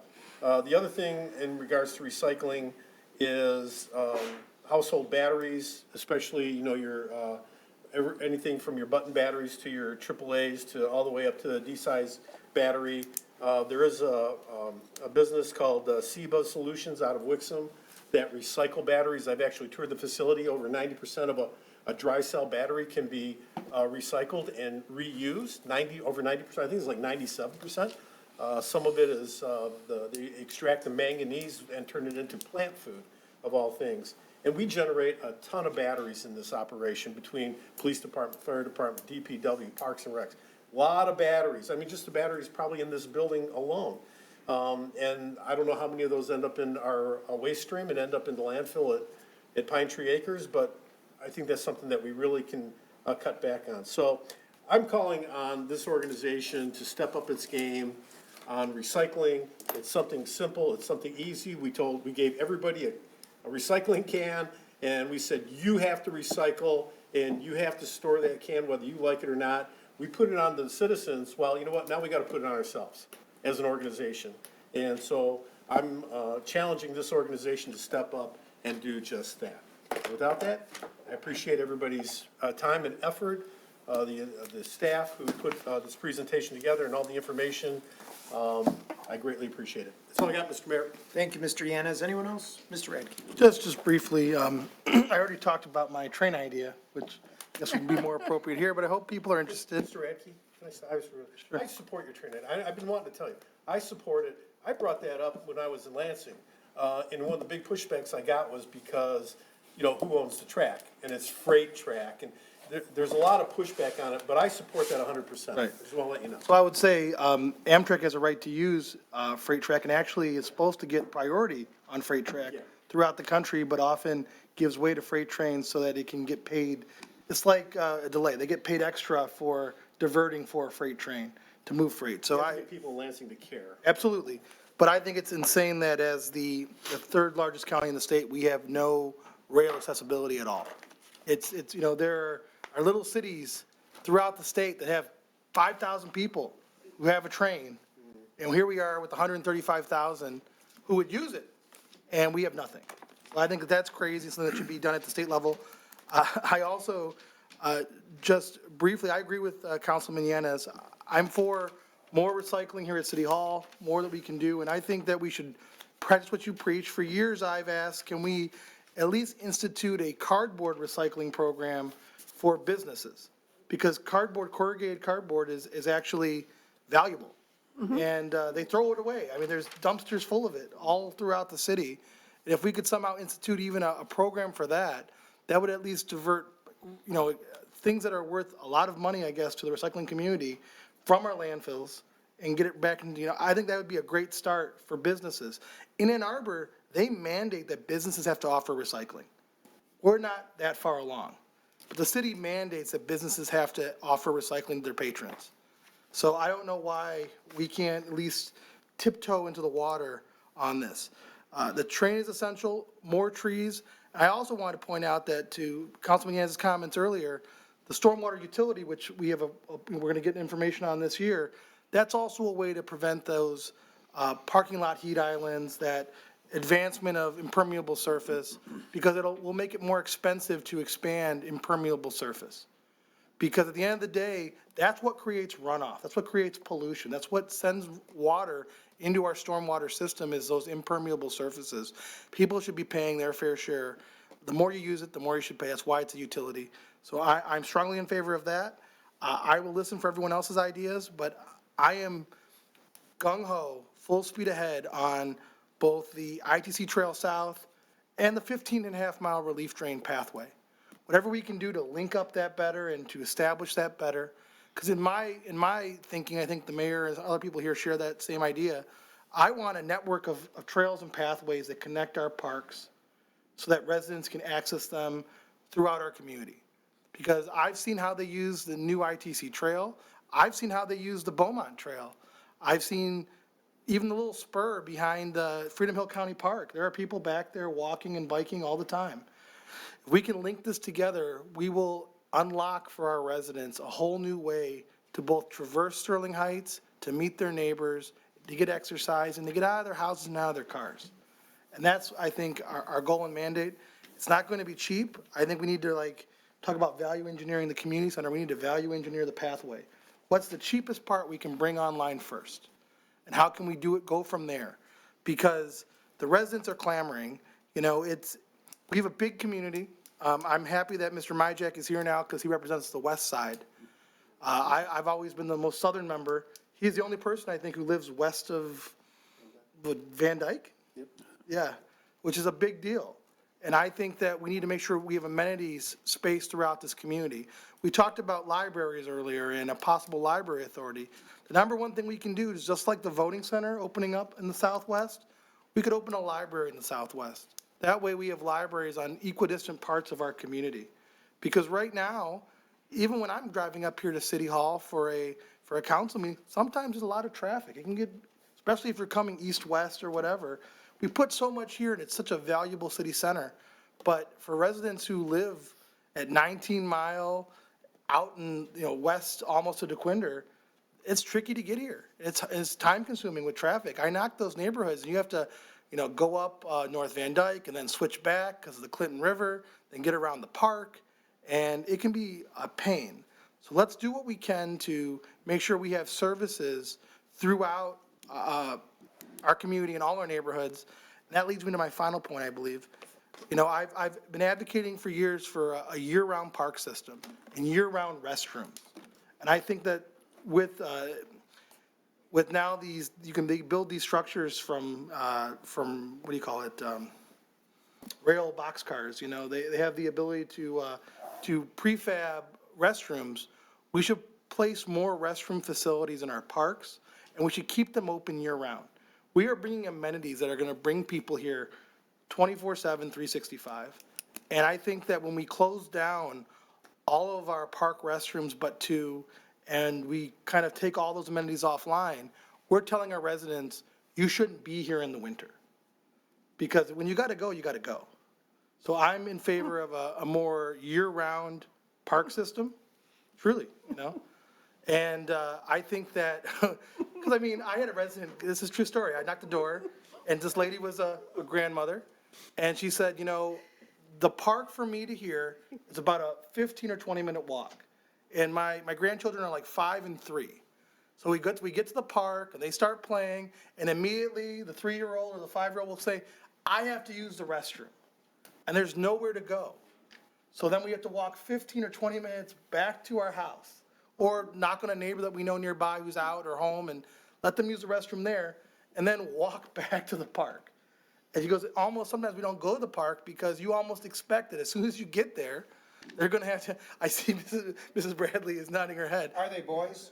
They were boys. They were boys. I mean, I'm just Yeah, saying. they were boys. Yeah. Don't say it, don't say it. Yeah, but you know, let's not start them on a period of criminality. Police chief's here, Yeah, don't say yeah. it. But the idea being that I can understand that, especially because we're trying to make our neighborhoods more walkable, but it can be a hassle. So let's do what we can to encourage people to use our parks year-round, make it safe for them, and make at least one grandmother in the city a lot happier, because now she can let her kids play at the park, or her grandkids play at the park without, crisscrossing the city back and forth. I guess that's all I have, Mr. Mayor. All right, thank you, Mr. Radke. Mayor Taylor. Mrs. Schmidt. I will keep it short, I promise.